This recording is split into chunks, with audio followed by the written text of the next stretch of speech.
The Power of Your Subconscious Mind by Joseph Murphy. This book is Joseph Murphy's 30th book, published in 1963. Today it stands in the public domain. This production is copyrighted. Copyright 2023 Abracadabra. How this book can work miracles in your life. I have seen miracles happen to men and women in all walks of life all over the world. Miracles will happen to you too when you begin using the magic power of your subconscious mind. This book is designed to teach you that your habitual thinking and imagery mold, fashion, and create your destiny. For as a man thinketh in his subconscious mind, so is he. Do you know the answers? Why is one man sad and another man happy? Why is one man joyous and prosperous and another man poor and miserable? Why is one man fearful and anxious and another full of faith and confidence? Why does one man have a beautiful, luxurious home while another man lives out a meager existence in a slum? Why is one man a great success and another an abject failure? Why is one speaker outstanding and immensely popular and another mediocre and unpopular? Why is one man a genius in his work or profession while the other man toils and moils all his life without doing or accomplishing anything worthwhile? Why is one man healed of a so-called incurable disease and another isn't? Why is it so many good, kind religious people suffer the tortures of the damned in their mind and body? Why is it many immoral and irreligious people succeed and prosper and enjoy radiant health? Why is one woman happily married and her sister very unhappy and frustrated? Is there an answer to these questions in the workings of your conscious and subconscious minds? There most certainly is. Reason for writing this book. It is for the express purpose of answering and clarifying the above questions and many others of a similar nature that motivated me to write this book. I have endeavored to explain the great fundamental truths of your mind in the simplest language possible. I believe that it is perfectly possible to explain the basic, foundational, and fundamental laws of life and of your mind in ordinary everyday language. You will find that the language of this book is that used in your daily papers, current periodicals, in your business offices, in your home, and in the daily workshop. I urge you to study this book and apply the techniques outlined therein.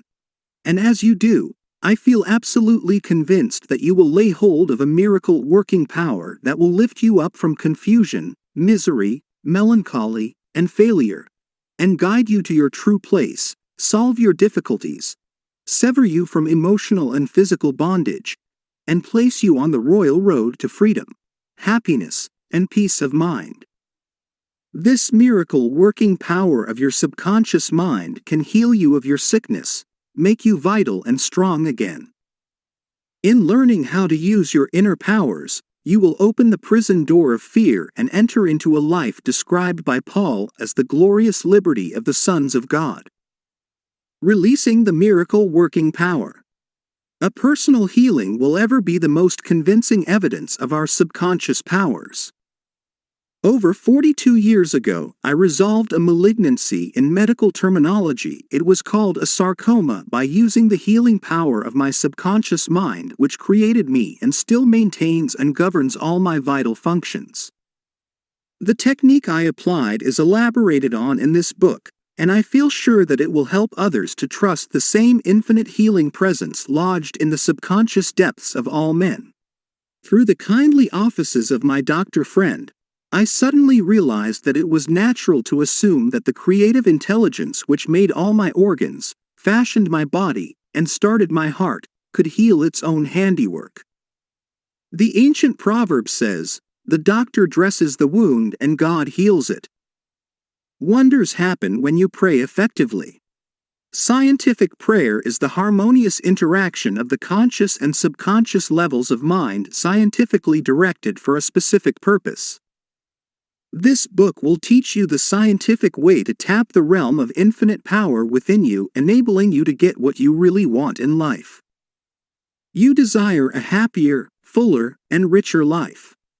Begin to use this miracle working power and smooth your way in daily affairs, solve business problems, and bring harmony in family relationships. Be sure that you read this book several times. The many chapters will show you how this wonderful power works, and how you can draw out the hidden inspiration and wisdom that is within you. Learn the simple techniques of impressing the subconscious mind. Follow the new scientific way in tapping the infinite storehouse. Read this book carefully, earnestly, and lovingly. Prove to yourself the amazing way it can help you.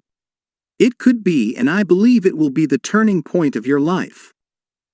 Everybody prays. Do you know how to pray effectively? How long is it since you prayed as part of your everyday activities? In an emergency, in time of danger or trouble, in illness, and when death lurks, prayers pour forth your own and friends. Just read your daily newspaper.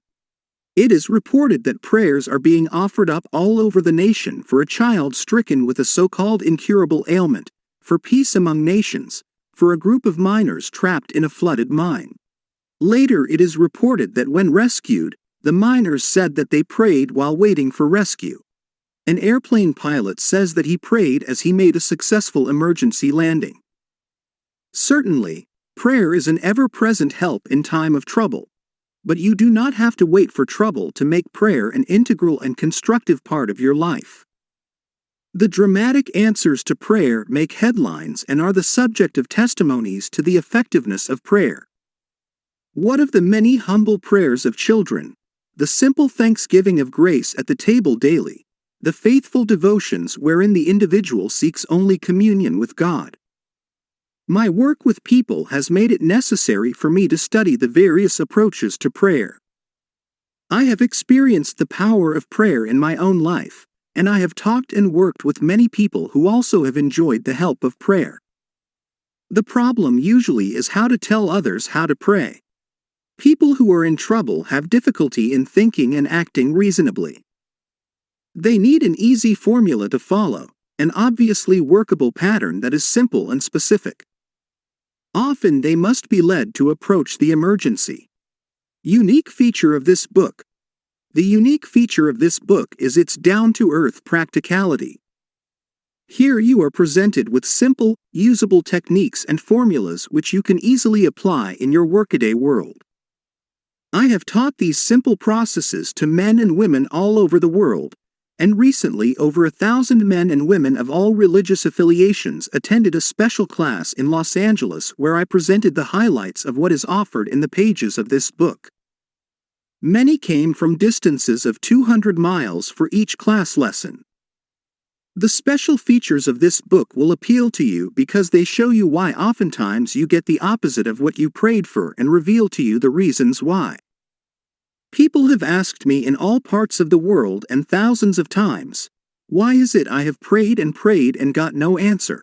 In this book you will find the reasons for this common complaint. The many ways of impressing the subconscious mind and getting the right answers make this an extraordinarily valuable book and an ever-present help in time of trouble. What do you believe? It is not the thing believed in that brings an answer to man's prayer. The answer to prayer results when the individual's subconscious mind responds to the mental picture or thought in his mind. This law of belief is operating in all religions of the world and is the reason why they are psychologically true. The Buddhist, the Christian, the Muslim, and the Hebrew all may get answers to their prayers, not because of the particular creed, religion, affiliation, ritual, ceremony, formula, liturgy, incantation, sacrifices, or offerings, but solely because of belief or mental acceptance and receptivity about that for which they pray. The law of life is the law of belief, and belief could be summed up briefly as a thought in your mind. As a man thinks, feels, and believes, so is the condition of his mind, body, and circumstances. A technique. A methodology based on an understanding of what you are doing and why you are doing it will help you to bring about a subconscious embodiment of all the good things of life. Essentially, answered prayer is the realization of your heart's desire. Desire is prayer. Everyone desires health, happiness, security, peace of mind, true expression, but many fail to achieve clearly defined results. A university professor admitted to me recently, "I know that if I changed my mental pattern and redirected my emotional life, my ulcers would not recur, but I do not have any technique, process, or modus operandi. My mind wanders back and forth on my many problems, and I feel frustrated, defeated, and unhappy." This professor had a desire for perfect health. He needed a knowledge of the way his mind worked which would enable him to fulfill his desire. By practicing the healing methods outlined in this book, he became whole and perfect. There is one mind common to all individual men, Emerson. The miracle working powers of your subconscious mind existed before you and I were born, before any church or world existed. The great eternal truths and principles of life antedate all religions. It is with these thoughts in mind that I urge you in the following chapters to lay hold of this wonderful, magical, transforming power which will bind up mental and physical wounds, proclaim liberty to the fear-ridden mind, and liberate you completely from the limitations of poverty, failure, misery, lack, and frustration. All you have to do is unite mentally and emotionally with the good you wish to embody, and the creative powers of your subconscious will respond accordingly. Begin now, today, let wonders happen in your life. Keep on, keeping on until the day breaks and the shadows flee away. Chapter 1. The Treasure House Within You. Infinite riches are all around you if you will open your mental eyes and behold the treasure house of infinity within you. There is a gold mine within you from which you can extract everything you need to live life gloriously, joyously, and abundantly. Many are sound asleep because they do not know about this gold mine of infinite intelligence and boundless love within themselves. Whatever you want, you can draw forth. A magnetized piece of steel will lift about 12 times its own weight, and if you demagnetize this same piece of steel, it will not even lift a feather. Similarly, there are two types of men. There is the magnetized man who is full of confidence and faith. He knows that he is born to win and to succeed. Then, there is the type of man who is demagnetized. He is full of fears and doubts. Opportunities come, and he says, "I might fail. I might lose my money. People will laugh at me." This type of man will not get very far in life because, if he is afraid to go forward, he will simply stay where he is. Become a magnetized man and discover the master secret of the ages. The master secret of the ages. What, in your opinion, is the master secret of the ages? The secret of atomic energy? Thermonuclear energy? The neutron bomb? Interplanetary travel? No, not any of these. Then, what is this master secret? Where can one find it, and how can it be contacted and brought into action? The answer is extraordinarily simple. This secret is the marvelous, miracle-working power found in your own subconscious mind, the last place that most people would seek it. The marvelous power of your subconscious. You can bring into your life more power, more wealth, more health, more happiness, and more joy by learning to contact and release the hidden power of your subconscious mind. You need not acquire this power. You already possess it. But, you want to learn how to use it.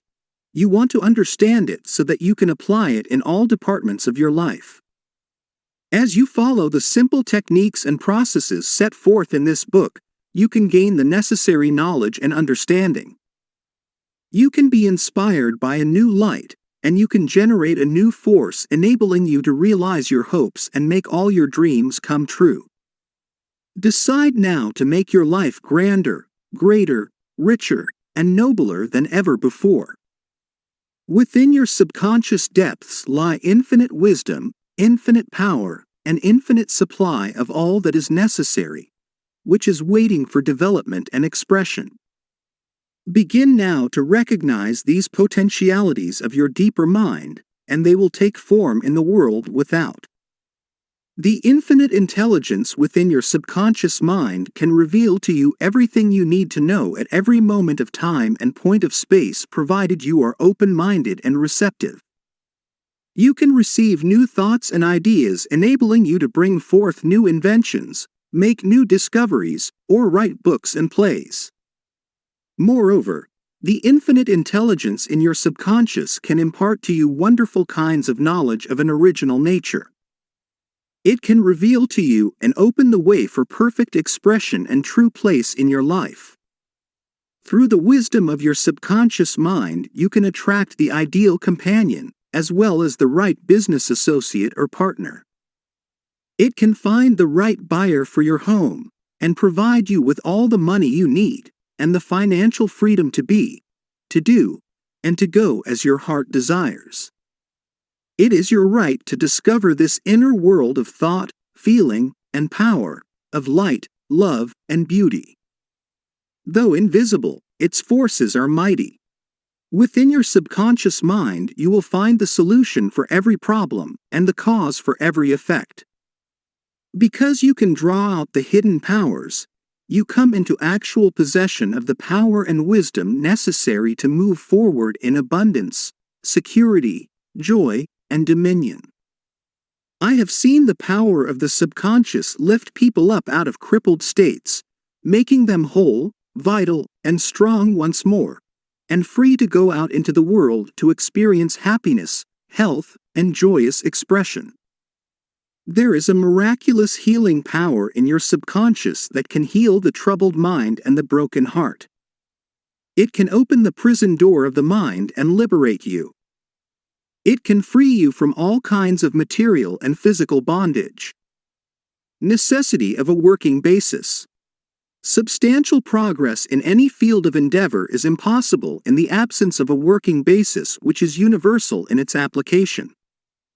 You can become skilled in the operation of your subconscious mind.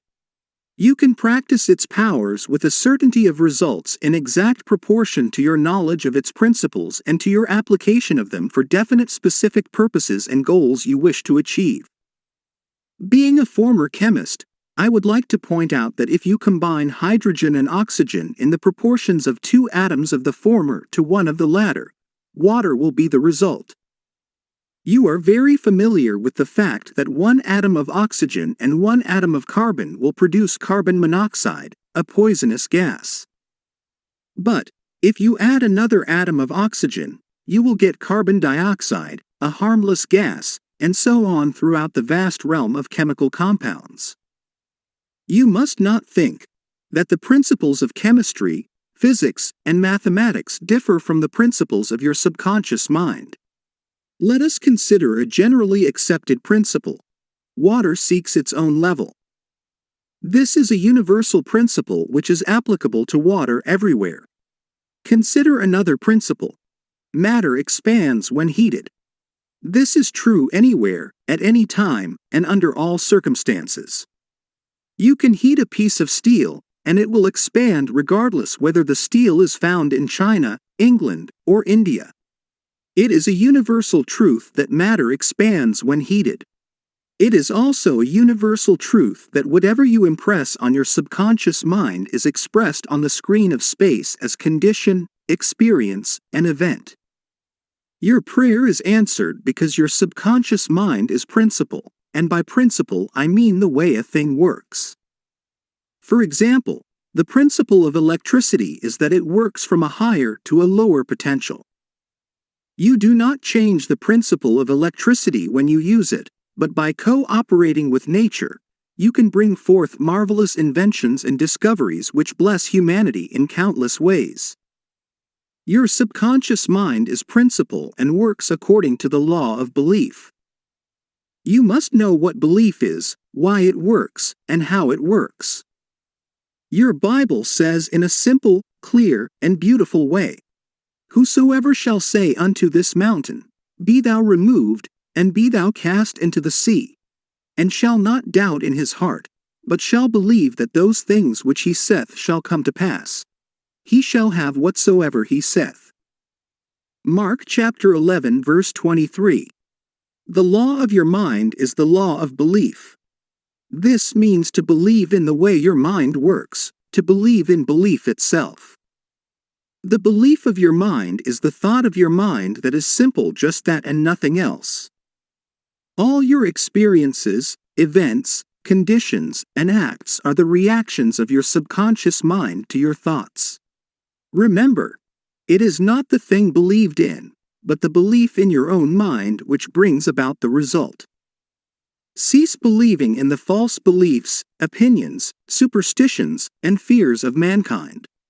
Begin to believe in the eternal verities and truths of life which never change. Then, you will move onward, upward, and Godward. Whoever reads this book and applies the principles of the subconscious mind herein set forth, will be able to pray scientifically and effectively for himself and for others. Your prayer is answered according to the universal law of action and reaction. Thought is incipient action. The reaction is the response from your subconscious mind which corresponds with the nature of your thought. Busy your mind with the concepts of harmony, health, peace, and goodwill, and wonders will happen in your life. The duality of mind. You have only one mind, but your mind possesses two distinctive characteristics. The line of demarcation between the two is well known to all thinking men and women today. The two functions of your mind are essentially unlike. Each is endowed with separate and distinct attributes and powers. The nomenclature generally used to distinguish the two functions of your mind is as follows: the objective and subjective mind, the conscious and subconscious mind, the waking and sleeping mind, the surface self and the deep self, the voluntary mind and the involuntary mind, the male and the female, and many other terms. You will find the terms conscious and subconscious used to represent the dual nature of your mind throughout this book. The conscious and subconscious minds. An excellent way to get acquainted with the two functions of your mind is to look upon your own mind as a garden. You are a gardener, and you are planting seeds, thoughts, in your subconscious mind all day long, based on your habitual thinking. As you sow in your subconscious mind, so shall you reap in your body and environment. Begin now to sow thoughts of peace, happiness, right action, goodwill, and prosperity.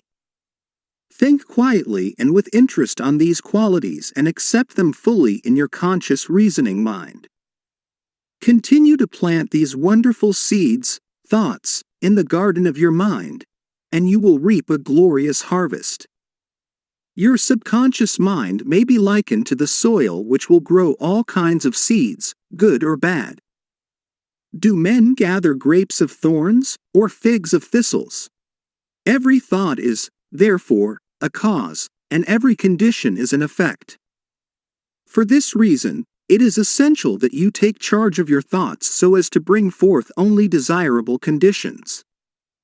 When your mind thinks correctly, when you understand the truth, when the thoughts deposited in your subconscious mind are constructive, harmonious, and peaceful, the magic working power of your subconscious will respond and bring about harmonious conditions, agreeable surroundings, and the best of everything. When you begin to control your thought processes, you can apply the powers of your subconscious to any problem or difficulty. In other words, you will actually be consciously cooperating with the infinite power and omnipotent law which governs all things. Look around you wherever you live and you will notice that the vast majority of mankind lives in the world without, while the more enlightened men are intensely interested in the world within. Remember, it is the world within, namely, your thoughts, feelings, and imagery that makes your world without. It is, therefore, the only creative power, and everything which you find in your world of expression has been created by you in the inner world of your mind consciously or unconsciously. A knowledge of the interaction of your conscious and subconscious minds will enable you to transform your whole life. In order to change external conditions, you must change the cause. Most men try to change conditions and circumstances by working with conditions and circumstances. To remove discord, confusion, lack, and limitation, you must remove the cause, and the cause is the way you are using your conscious mind. In other words, the way you are thinking and picturing in your mind. You are living in a fathomless sea of infinite riches. Your subconscious is very sensitive to your thoughts. Your thoughts form the mold or matrix through which the infinite intelligence, wisdom, vital forces, and energies of your subconscious flow. The practical application of the laws of your mind as illustrated in each chapter of this book will cause you to experience abundance for poverty, wisdom for superstition and ignorance, peace for pain, joy for sadness, light for darkness, harmony for discord, faith and confidence for fear, success for failure, and freedom from the law of averages. Certainly, there can be no more wonderful blessing than these from a mental, emotional, and material standpoint. Most of the great scientists, artists, poets, singers, writers, and inventors have a deep understanding of the workings of the conscious and subconscious minds. One time Caruso, the great operatic tenor, was struck with stage fright. He said his throat was paralyzed due to spasms caused by intense fear which constricted the muscles of his throat. Perspiration poured copiously down his face. He was ashamed because in a few minutes he had to go out on the stage, yet he was shaking with fear and trepidation. He said, "They will laugh at me. I can't sing." Then he shouted in the presence of those behind the stage, "The little me wants to strangle the big me within." He said to the little me, "Get out of here, the big me wants to sing through me." By the big me, he meant the limitless power and wisdom of his subconscious mind, and he began to shout, "Get out, the big me is going to sing." His subconscious mind responded, releasing the vital forces within him. When the call came, he walked out on the stage and sang gloriously and majestically, enthralling the audience.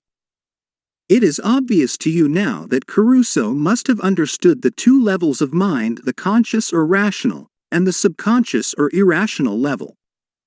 Your subconscious mind is reactive and responds to the nature of your thoughts.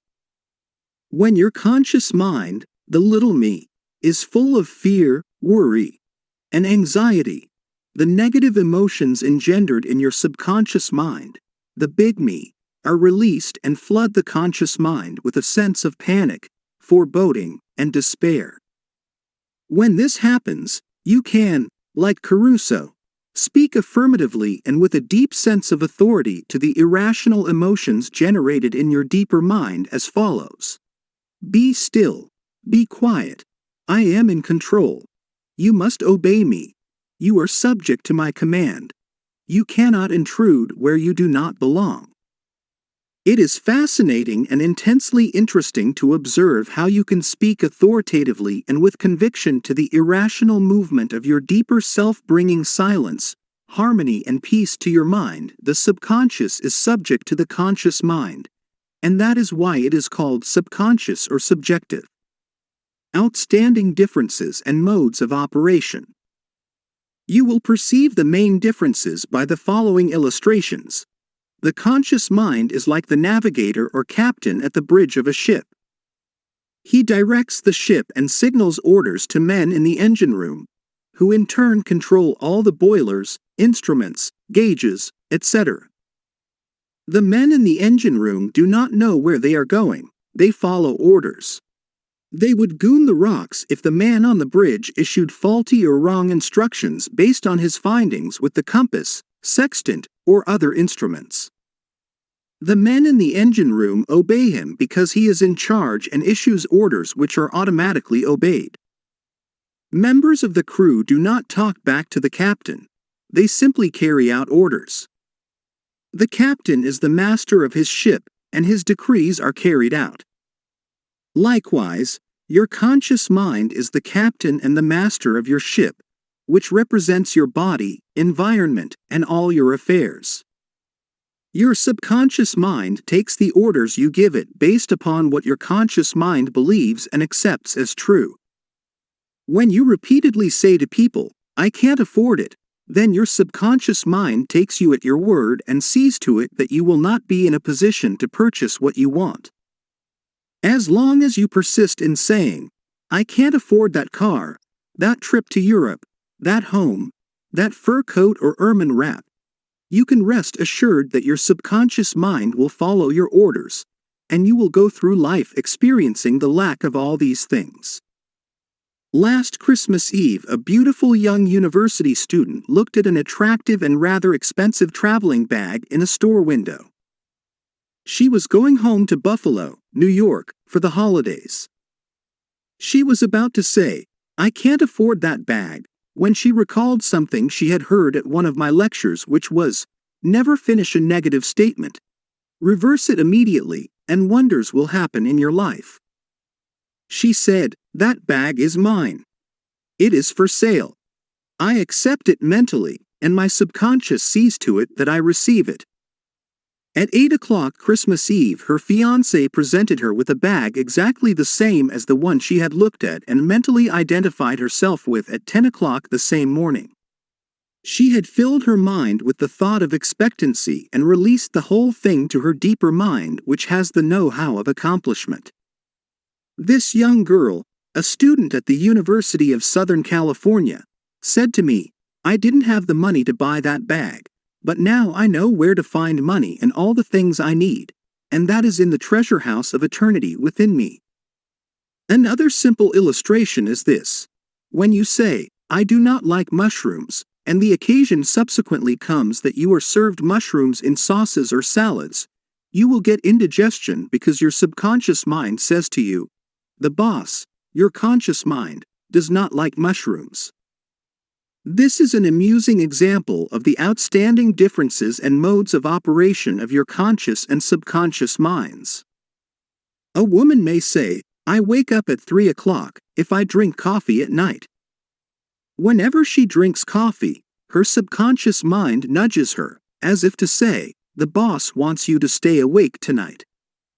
Your subconscious mind works 24 hours a day and makes provisions for your benefit, pouring all the fruit of your habitual thinking into your lap.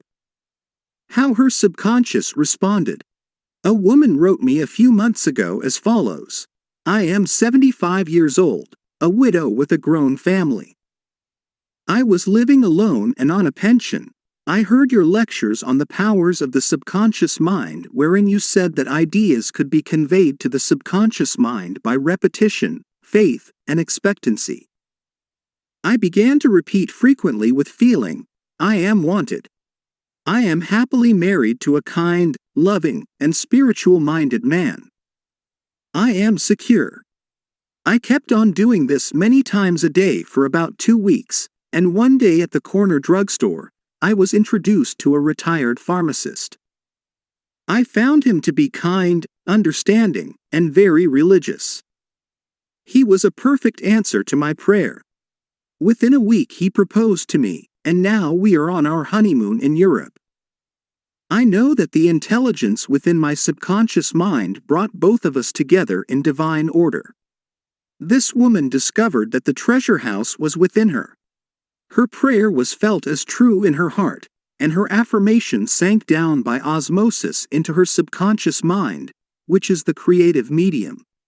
The moment she succeeded in bringing about a subjective embodiment, her subconscious mind brought about the answer through the law of attraction.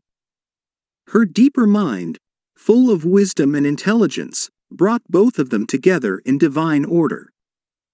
Be sure that you think on whatsoever things are true, whatsoever things are honest, whatsoever things are just, Whatsoever things are pure, whatsoever things are lovely, whatsoever things are of good report, if there be any virtue, and if there be any praise, think on these things. Philippians chapter 4 verse 8. Brief summary of ideas worth remembering. 1. The treasure house is within you. Look within for the answer to your heart's desire. 2. The great secret possessed by the great men of all ages was their ability to contact and release the powers of their subconscious mind. You can do the same. 3. Your subconscious has the answer to all problems. If you suggest to your subconscious prior to sleep, "I want to get up at 6 a.m., it will awaken you at that exact time. 4. Your subconscious mind is the builder of your body and can heal you. Lull yourself to sleep every night with the idea of perfect health, and your subconscious, being your faithful servant, will obey you. 5. Every thought is a cause, and every condition is an effect. 6. If you want to write a book, write a wonderful play, give a better talk to your audience, convey the idea lovingly and feelingly to your subconscious mind, and it will respond accordingly. 7. You are like a captain navigating a ship. He must give the right orders, and likewise, you must give the right orders, thoughts and images, to your subconscious mind which controls and governs all your experiences. 8. Never use the terms, "I can't afford it," or "I can't do this." Your subconscious mind takes you at your word and sees to it that you do not have the money or the ability to do what you want to do. Affirm, "I can do all things through the power of my subconscious mind." 9. The law of life is the law of belief. A belief is a thought in your mind. Do not believe in things to harm or hurt you. Believe in the power of your subconscious to heal, inspire, strengthen, and prosper you. According to your belief is it done unto you. 10. Change your thoughts, and you change your destiny. Chapter 2. How your own mind works. You have a mind, and you should learn how to use it.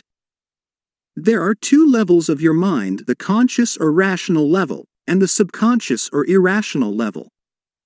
You think with your conscious mind, and whatever you habitually think sinks down into your subconscious mind, which creates according to the nature of your thoughts. Your subconscious mind is the seat of your emotions and is the creative mind. If you think good, good will follow. If you think evil, evil will follow. This is the way your mind works. The main point to remember is once the subconscious mind accepts an idea, it begins to execute it. It is an interesting and subtle truth that the law of the subconscious mind works for good and bad ideas alike. This law, when applied in a negative way, is the cause of failure, frustration, and unhappiness. However, when your habitual thinking is harmonious and constructive, you experience perfect health, success, and prosperity. Peace of mind and a healthy body are inevitable when you begin to think and feel in the right way. Whatever you claim mentally and feel as true, your subconscious mind will accept and bring forth into your experience. The only thing necessary for you to do is to get your subconscious mind to accept your idea, and the law of your own subconscious mind will bring forth the health, peace, or the position you desire. You give the command or decree, and your subconscious will faithfully reproduce the idea impressed upon it. The law of your mind is this: you will get a reaction or response from your subconscious mind according to the nature of the thought or idea you hold in your conscious mind. Psychologists and psychiatrists point out that when thoughts are conveyed to your subconscious mind, impressions are made in the brain cells. As soon as your subconscious accepts any idea, it proceeds to put it into effect immediately. It works by association of ideas and uses every bit of knowledge that you have gathered in your lifetime to bring about its purpose. It draws on the infinite power, energy, and wisdom within you. It lines up all the laws of nature to get its way. Sometimes it seems to bring about an immediate solution to your difficulties, but at other times it may take days, weeks, or longer. Its ways are past finding out. Conscious and subconscious terms differentiated. You must remember that these are not two minds. They are merely two spheres of activity within one mind. Your conscious mind is the reasoning mind. It is that phase of mind which chooses. For example, you choose your books, your home, and your partner in life. You make all your decisions with your conscious mind. On the other hand, without any conscious choice on your part, your heart is kept functioning automatically, and the process of digestion, circulation, and breathing are carried on by your subconscious mind through processes independent of your conscious control. Your subconscious mind accepts what is impressed upon it or what you consciously believe. It does not reason things out like your conscious mind, and it does not argue with you controversially. Your subconscious mind is like the soil which accepts any kind of seed, good or bad. Your thoughts are active and might be likened unto seeds. Negative, destructive thoughts continue to work negatively in your subconscious mind, and in due time will come forth into outer experience which corresponds with them. Remember, your subconscious mind does not engage in proving whether your thoughts are good or bad, true or false, but it responds according to the nature of your thoughts or suggestions. For example, if you consciously assume something as true, even though it may be false, your subconscious mind will accept it as true and proceed to bring about results which must necessarily follow, because you consciously assumed it to be true. Experiments by psychologists. Innumerable experiments by psychologists and others on persons in the hypnotic state have shown that the subconscious mind is incapable of making selections and comparisons which are necessary for a reasoning process. They have shown repeatedly that your subconscious mind will accept any suggestions, however false. Having once accepted any suggestion, it responds according to the nature of the suggestion given. To illustrate the amenability of your subconscious mind to suggestion, if a practiced hypnotist suggests to one of his subjects that he is Napoleon Bonaparte, or even a cat or a dog, he will act out the part with inimitable accuracy. His personality becomes changed for the time being. He believes himself to be whatever the operator tells him he is. A skilled hypnotist may suggest to one of his students in the hypnotic state that his back itches, to another that his nose is bleeding, to another that he is a marble statue, to another that he is freezing and the temperature is below zero. Each one will follow out the line of his particular suggestion, totally oblivious to all his surroundings which do not pertain to his idea. These simple illustrations portray clearly the difference between your conscious reasoning mind and your subconscious mind, which is impersonal, non-selective, and accepts as true whatever your conscious mind believes to be true. Hence, the importance of selecting thoughts, ideas, and premises which bless, heal, inspire, and fill your soul with joy. The terms objective and subjective mind clarified. Your conscious mind is sometimes referred to as your objective mind because it deals with outward objects. The objective mind takes cognizance of the objective world. Its media of observation are your 5 physical senses. Your objective mind is your guide and director in your contact with your environment. You gain knowledge through your 5 senses. Your objective mind learns through observation, experience, and education. As previously pointed out, the greatest function of the objective mind is that of reasoning. Suppose you are one of the thousands of tourists who come to Los Angeles annually. You would come to the conclusion that it is a beautiful city based upon your observation of the parks, pretty gardens, majestic buildings, and lovely homes. This is the working of your objective mind. Your subconscious mind is oftentimes referred to as your subjective mind. Your subjective mind takes cognizance of its environment by means independent of the five senses. Your subjective mind perceives by intuition. It is the seat of your emotion and the storehouse of memory. Your subjective mind performs its highest functions when your objective senses are in abeyance. In a word, it is that intelligence which makes itself manifest when the objective mind is suspended or in a sleepy, drowsy state. Your subjective mind sees without the use of the natural organs of vision. It has the capacity of clairvoyance and clairaudience. Your subjective mind can leave your body, travel to distant lands, and bring back information oftentimes of the most exact and truthful character. Through your subjective mind, you can read the thoughts of others, read the contents of sealed envelopes and closed safes. Your subjective mind has the ability to apprehend the thoughts of others without the use of the ordinary objective means of communication. It is of the greatest importance that we understand the interaction of the objective and subjective mind in order to learn the true art of prayer. The subconscious cannot reason like your conscious mind. Your subconscious mind cannot argue controversially. Hence, if you give it wrong suggestions, it will accept them as true and will proceed to bring them to pass as conditions, experiences, and events. All things that have happened to you are based on thoughts impressed on your subconscious mind through belief. If you have conveyed erroneous concepts to your subconscious mind, the sure method of overcoming them is by the repetition of constructive, harmonious thoughts frequently repeated which your subconscious mind accepts, thus forming new and healthy habits of thought and life, for your subconscious mind is the seat of habit. The habitual thinking of your conscious mind establishes deep grooves in your subconscious mind. This is very favorable for you if your habitual thoughts are harmonious, peaceful, and constructive.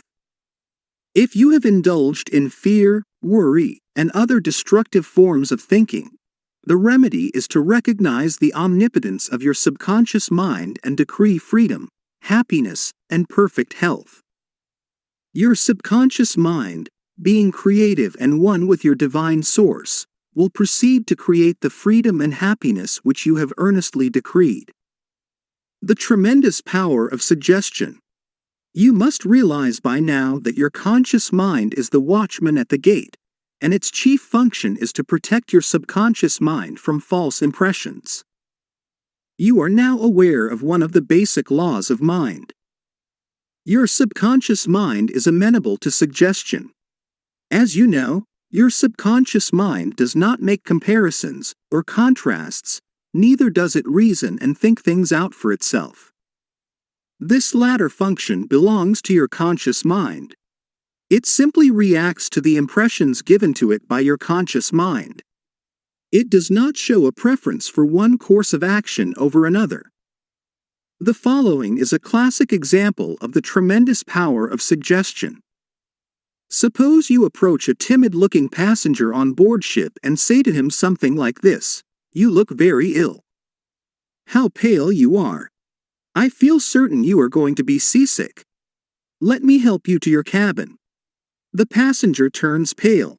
Your suggestion of seasickness associates itself with his own fears and forebodings.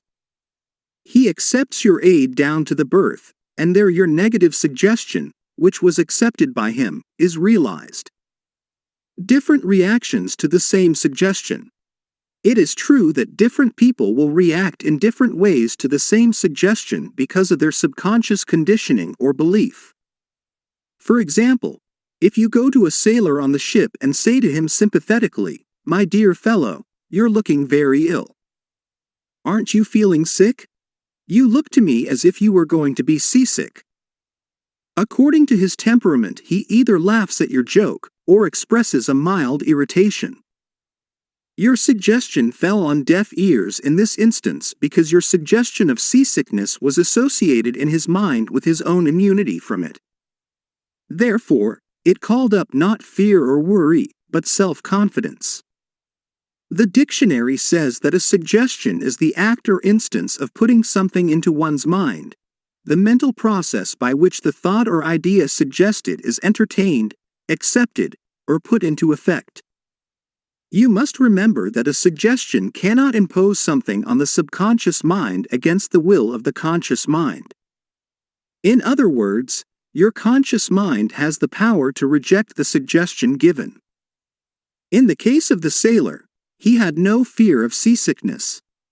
He had convinced himself of his immunity, and the negative suggestion had absolutely no power to evoke fear.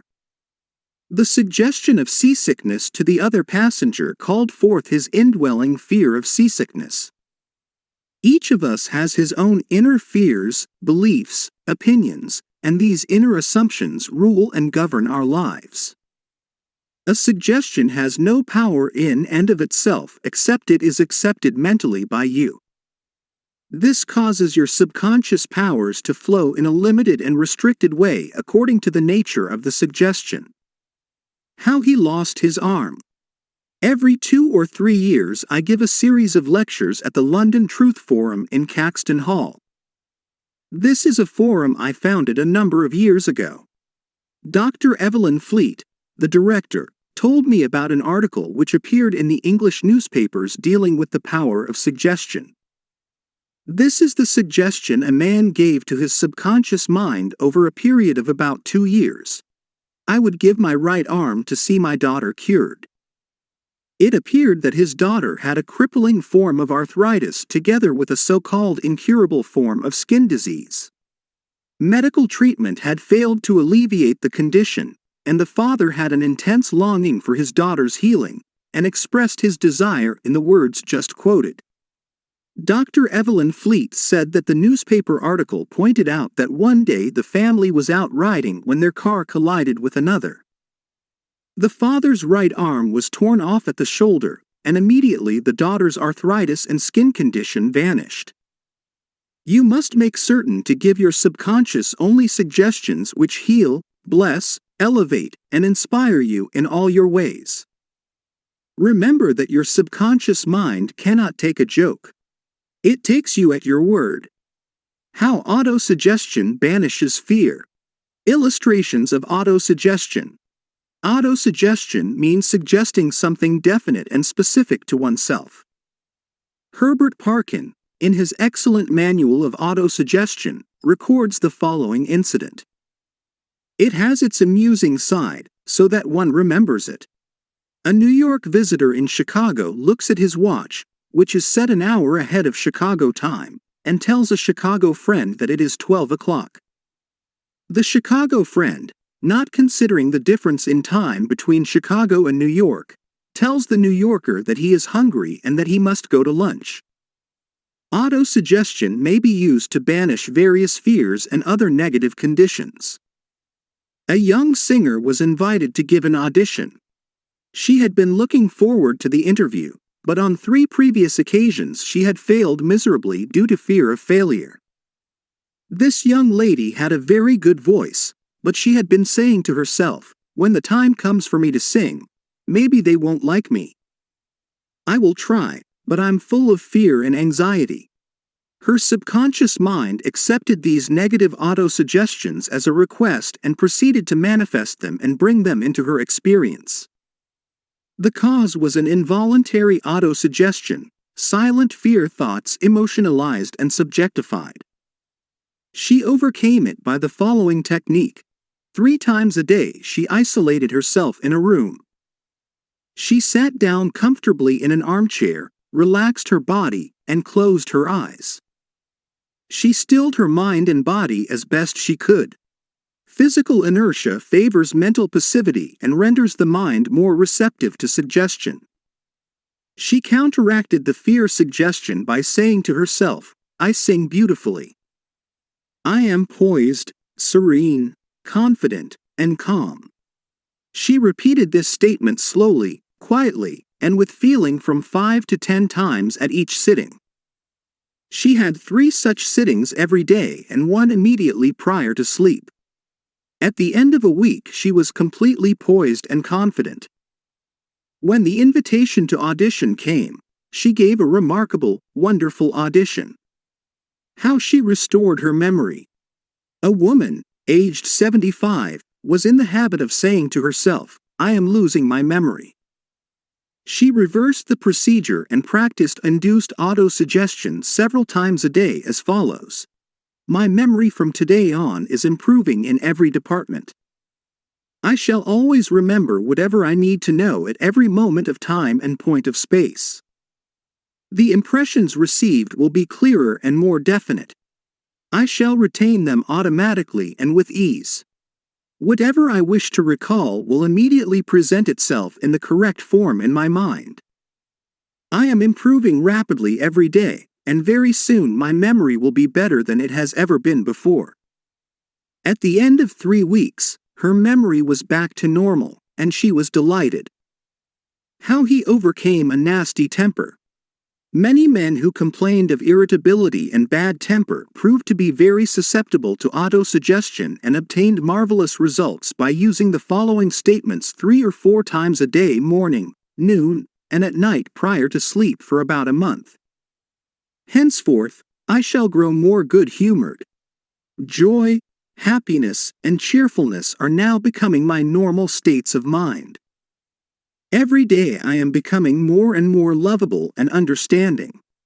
I am now becoming the center of cheer and goodwill to all those about me, infecting them with good humor. This happy, joyous, and cheerful mood is now becoming my normal, natural state of mind. I am grateful." The constructive and destructive power of suggestion. Some illustrations and comments on heterosuggestion. Heterosuggestion means suggestions from another person. In all ages, the power of suggestion has played a part in the life and thought of man in every period of time and in each country of the earth. In many parts of the world, it is the controlling power in religion. Suggestion may be used to discipline and control ourselves, but it can also be used to take control and command over others who do not know the laws of mind. In its constructive form, it is wonderful and magnificent. In its negative aspects, it is one of the most destructive of all the response patterns of the mind, resulting in patterns of misery, failure, suffering, sickness, and disaster. Have you accepted any of these? From infancy on, the majority of us have been given many negative suggestions. Not knowing how to thwart them, we unconsciously accepted them. Here are some of the negative suggestions. "You can't. You'll never amount to anything. You mustn't. You'll fail. You haven't got a chance. You're all wrong. It's no use. It's not what you know, but who you know. The world is going to the dogs. What's the use? Nobody cares. It's no use trying so hard. You're too old now. Things are getting worse and worse. Life is an endless grind. Love is for the birds. You just can't win. Pretty soon you'll be bankrupt. Watch out, you'll get the virus. You can't trust a soul, etc. Unless, as an adult, you use constructive autosuggestion, which is a reconditioning therapy. The impressions made on you in the past can cause behavior patterns that cause failure in your personal and social life. Autosuggestion is a means releasing you from the mass of negative verbal conditioning that might otherwise distort your life pattern, making the development of good habits difficult. You can counteract negative suggestions. Knowing that you can reject all these negative suggestions by giving your subconscious mind constructive autosuggestions, you counteract all these destructive ideas. Check regularly on the negative suggestions that people make to you. You do not have to be influenced by destructive heterosuggestion. All of us have suffered from it in our childhood and in our teens. If you look back, you can easily recall how parents, friends, relatives, teachers, and associates contributed in a campaign of negative suggestions. Study the things said to you, and you will discover much of it was in the form of propaganda. The purpose of much of what was said was to control you or instill fear into you. This heterosuggestion process goes on in every home, office, factory, and club. You will find that many of these suggestions are for the purpose of making you think, feel, and act as others want you to and in ways that are to their advantage. How suggestion killed a man. Here is an illustration of heterosuggestion. A relative of mine went to a crystal gazer in India who told him that he had a bad heart and predicted that he would die at the next new moon. He began to tell all members of his family about this prediction, and he arranged his will. This powerful suggestion entered into his subconscious mind because he accepted it completely. My relative also told me that this crystal gazer was believed to have some strange occult powers, and he could do harm or good to a person. He died as predicted, not knowing that he was the cause of his own death. I suppose many of us have heard similar stupid, ridiculous, superstitious stories. Let us look at what happened in the light of our knowledge of the way the subconscious mind works. Whatever the conscious, reasoning mind of man believes, the subconscious mind will accept and act upon. My relative was happy, healthy, vigorous, and robust when he went to see the fortune teller. She gave him a very negative suggestion which he accepted. He became terrified and constantly dwelt upon the fact that he was going to die at the next new moon. He proceeded to tell everyone about it, and he prepared for the end. The activity took place in his own mind, and his own thought was the cause. He brought about his own so-called death, or rather destruction of the physical body, by his fear and expectation of the end. The woman who predicted his death had no more power than the stones and sticks in the field. Her suggestion had no power to create or bring about the end she suggested. If he had known the laws of his mind, he would have completely rejected the negative suggestion and refused to give her words any attention, knowing in his heart that he was governed and controlled by his own thought and feeling. Like tin arrows aimed at a battleship, her prophecy could have been completely neutralized and dissipated without hurting him. The suggestions of others in themselves have absolutely no power whatever over you except the power that you give them through your own thoughts. You have to give your mental consent. You have to entertain the thought.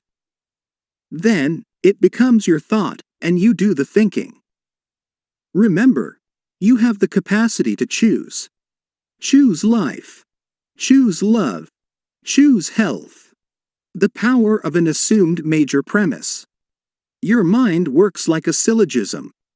This means that whatever major premise your conscious mind assumes to be true determines the conclusion your subconscious mind comes to in regard to any particular question or problem in your mind. If your premise is true, the conclusion must be true, as in the following example. Every virtue is laudable. Kindness is a virtue. Therefore, kindness is laudable. Another example is as follows. All formed things change and pass away. The pyramids of Egypt are formed things. Therefore, someday the pyramids will pass away.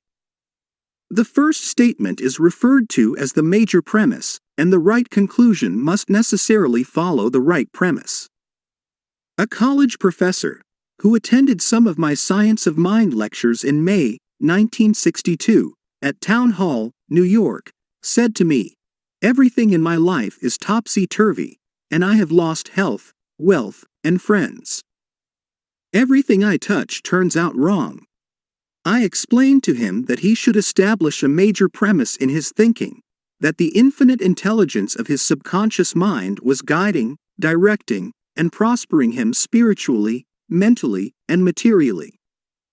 Then, his subconscious mind would automatically direct him wisely in his investments, decisions, and also heal his body and restore his mind to peace and tranquility. This professor formulated an overall picture of the way he wanted his life to be, and this was his major premise: infinite intelligence leads and guides me in all my ways. Perfect health is mine, and the law of harmony operates in my mind and body. Beauty, love, peace, and abundance are mine.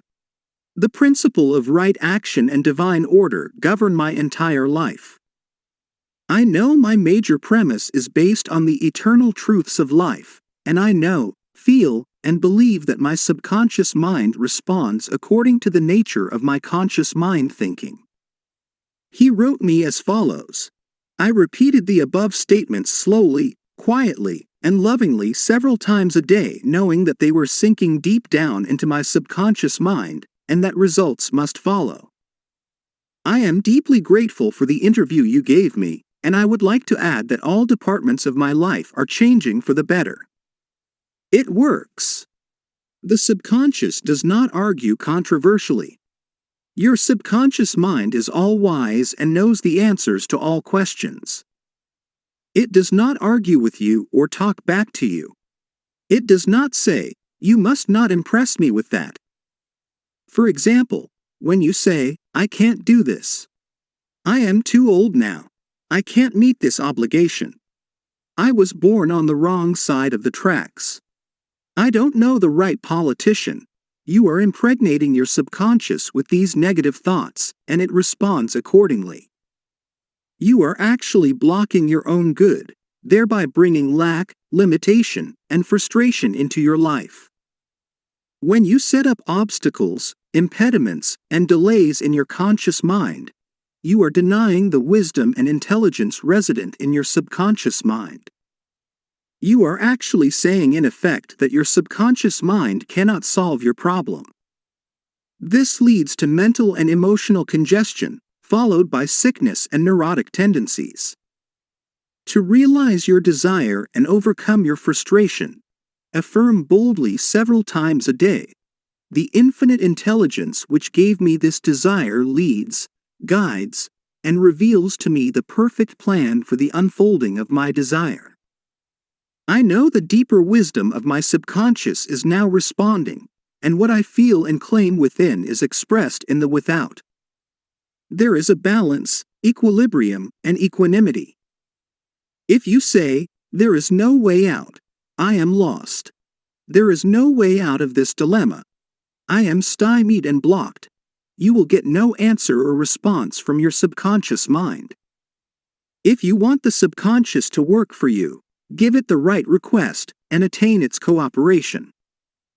It is always working for you. It is controlling your heartbeat this minute and also your breathing. It heals a cut on your finger, and its tendency is lifeward, forever seeking to take care of you and preserve you.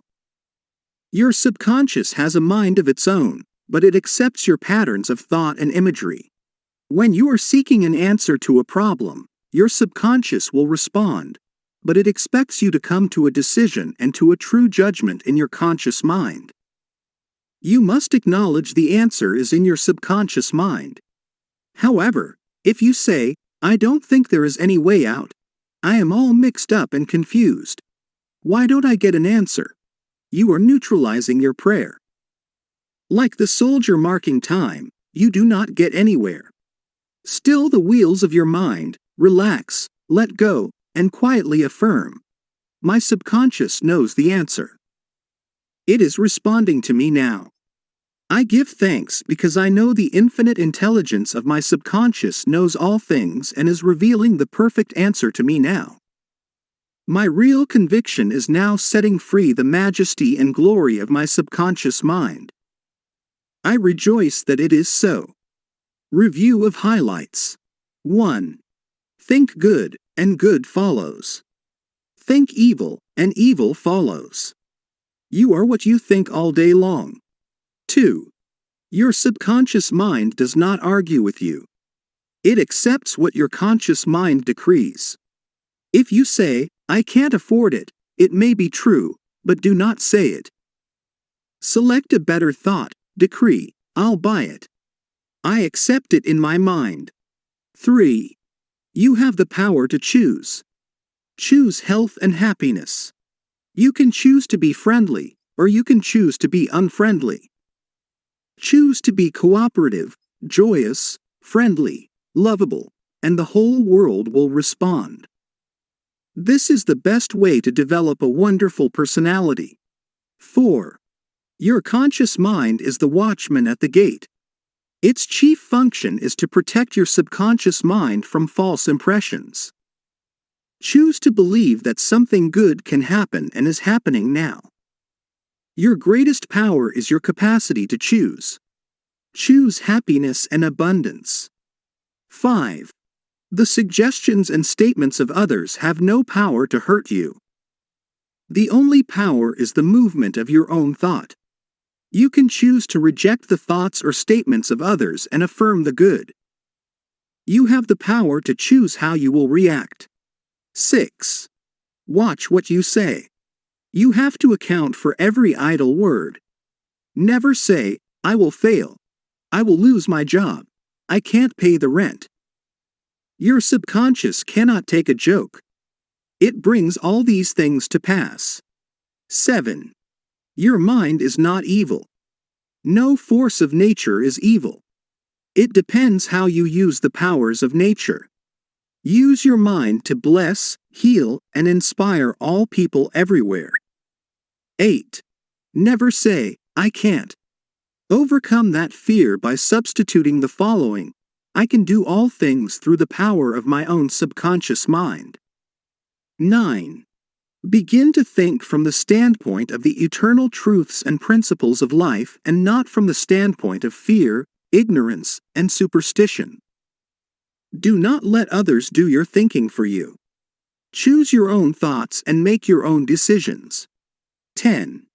You are the captain of your soul, subconscious mind, and the master of your fate. Remember, you have the capacity to choose. Choose life. Choose love. Choose health. Choose happiness. 11. Whatever your conscious mind assumes and believes to be true, your subconscious mind will accept and bring to pass. Believe in good fortune, divine guidance, right action, and all the blessings of life. Chapter 3. The miracle working power of your subconscious. The power of your subconscious is enormous. It inspires you, it guides you, and it reveals to you names, facts, and scenes from the storehouse of memory. Your subconscious started your heartbeat, controls the circulation of your blood, regulates your digestion, assimilation, and elimination. When you eat a piece of bread, your subconscious mind transmutes it into tissue, muscle, bone, and blood. This process is beyond the ken of the wisest man who walks the earth. Your subconscious mind controls all the vital processes and functions of your body and knows the answer to all problems. Your subconscious mind never sleeps, never rests. It is always on the job. You can discover the miracle working power of your subconscious by plainly stating to your subconscious prior to sleep that you wish a certain specific thing accomplished. You will be delighted to discover that forces within you will be released, leading to the desired result. Here, then, is a source of power and wisdom which places you in touch with omnipotence, or the power that moves the world, guides the planets in their course, and causes the sun to shine. Your subconscious mind is the source of your ideals, aspirations, and altruistic urges. It was through the subconscious mind that Shakespeare perceived great truths hidden from the average man of his day. Undoubtedly, it was the response of his subconscious mind that caused the Greek sculptor, Phidias, to portray beauty, order, symmetry, and proportion in marble and bronze. It enabled the Italian artist, Raphael, to paint Madonnas, and Ludwig van Beethoven to compose symphonies. In 1955, I lectured at the Yoga Forest University, Rishikesh, India, and there I chatted with a visiting surgeon from Bombay. He told me about Dr. James Esdale, a Scotch surgeon, who worked in Bengal before ether or other modern methods of anesthesia were discovered. Between 1843 and 1846, Dr. Esdale performed about 400 major operations of all kinds, such as amputations, removal of tumors and cancerous growths, as well as operations on the eye, ear, and throat. All operations were conducted under mental anesthesia only. This Indian doctor at Rishikesh informed me that the postoperative mortality rate of patients operated on by Dr. Esdale was extremely low, probably 2 or 3%. Patients felt no pain, and there were no deaths during the operations. Dr. Esdale suggested to the subconscious minds of all his patients, who were in a hypnotic state, that no infection or septic condition would develop. You must remember that this was before Louis Pasteur, Joseph Lister, and others who pointed out the bacterial origin of disease and causes of infection due to unsterilized instruments and virulent organisms. This Indian surgeon said that the reason for the low mortality rate and the general absence of infection, which was reduced to a minimum, was undoubtedly due to the suggestions of Dr. Esdale to the subconscious minds of his patients. They responded according to the nature of his suggestion. It is simply wonderful, when you conceive how a surgeon, over 120 years ago, discovered the miraculous wonder-working powers of the subconscious mind. Doesn't it cause you to be seized with a sort of mystic awe when you stop and think of the transcendental powers of your subconscious mind? Consider its extrasensory perceptions, such as its capacity for clairvoyance and clairaudience, its independence of time and space, its capacity to render you free from all pain and suffering, and its capacity to get the answer to all problems, be they what they may. All these and many more reveal to you that there is a power and an intelligence within you that far transcends your intellect, causing you to marvel at the wonders of it all. All these experiences cause you to rejoice and believe in the miracle-working powers of your own subconscious mind. Your subconscious is your book of life. Whatever thoughts, beliefs, opinions, theories, or dogmas you write, engrave, or impress on your subconscious mind, you shall experience them as the objective manifestation of circumstances, conditions, and events. What you write on the inside, you will experience on the outside. You have two sides to your life, objective and subjective, visible and invisible, thought and its manifestation. Your thought is received by your brain, which is the organ of your conscious reasoning mind. When your conscious or objective mind accepts the thought completely, it is sent to the solar plexus, called the brain of your mind, where it becomes flesh and is made manifest in your experience. As previously outlined, your subconscious cannot argue. It acts only from what you write on it. It accepts your verdict or the conclusions of your conscious mind as final. This is why you are always writing on the book of life, because your thoughts become your experiences. The American essayist, Ralph Waldo Emerson said, "Man is what he thinks all day long." What is impressed in the subconscious is expressed. William James, the father of American psychology, said that the power to move the world is in your subconscious mind. Your subconscious mind is one with infinite intelligence and boundless wisdom. It is fed by hidden springs and is called the law of life. Whatever you impress upon your subconscious mind, the latter will move heaven and earth to bring it to pass. You must, therefore, impress it with right ideas and constructive thoughts. The reason there is so much chaos and misery in the world is because people do not understand the interaction of their conscious and subconscious minds. When these two principles work in accord, in concord, in peace, and synchronously together, you will have health, happiness, peace, and joy. There is no sickness or discord when the conscious and subconscious work together harmoniously and peacefully. The tomb of Hermes was opened with great expectancy and a sense of wonder because people believed that the greatest secret of the ages was contained therein. The secret was as within, so without, as above, so below. In other words, whatever is impressed in your subconscious mind is expressed on the screen of space. This same truth was proclaimed by Moses, Isaiah, Jesus, Buddha, Zoroaster, Laozi, and all the illumined seers of the ages. Whatever you feel as true subjectively is expressed as conditions, experiences, and events. Motion and emotion must balance. As in heaven, your own mind, so on earth, in your body and environment. This is the great law of life. You will find throughout all nature the law of action and reaction, of rest and motion. These two must balance, then there will be harmony and equilibrium. You are here to let the life principle flow through you rhythmically and harmoniously. The intake and the outgo must be equal. The impression and the expression must be equal. All your frustration is due to unfulfilled desire. If you think negatively, destructively, and viciously, these thoughts generate destructive emotions which must be expressed and find an outlet. These emotions, being of a negative nature, are frequently expressed as ulcers, heart trouble, tension, and anxieties. What is your idea or feeling about yourself now? Every part of your being expresses that idea.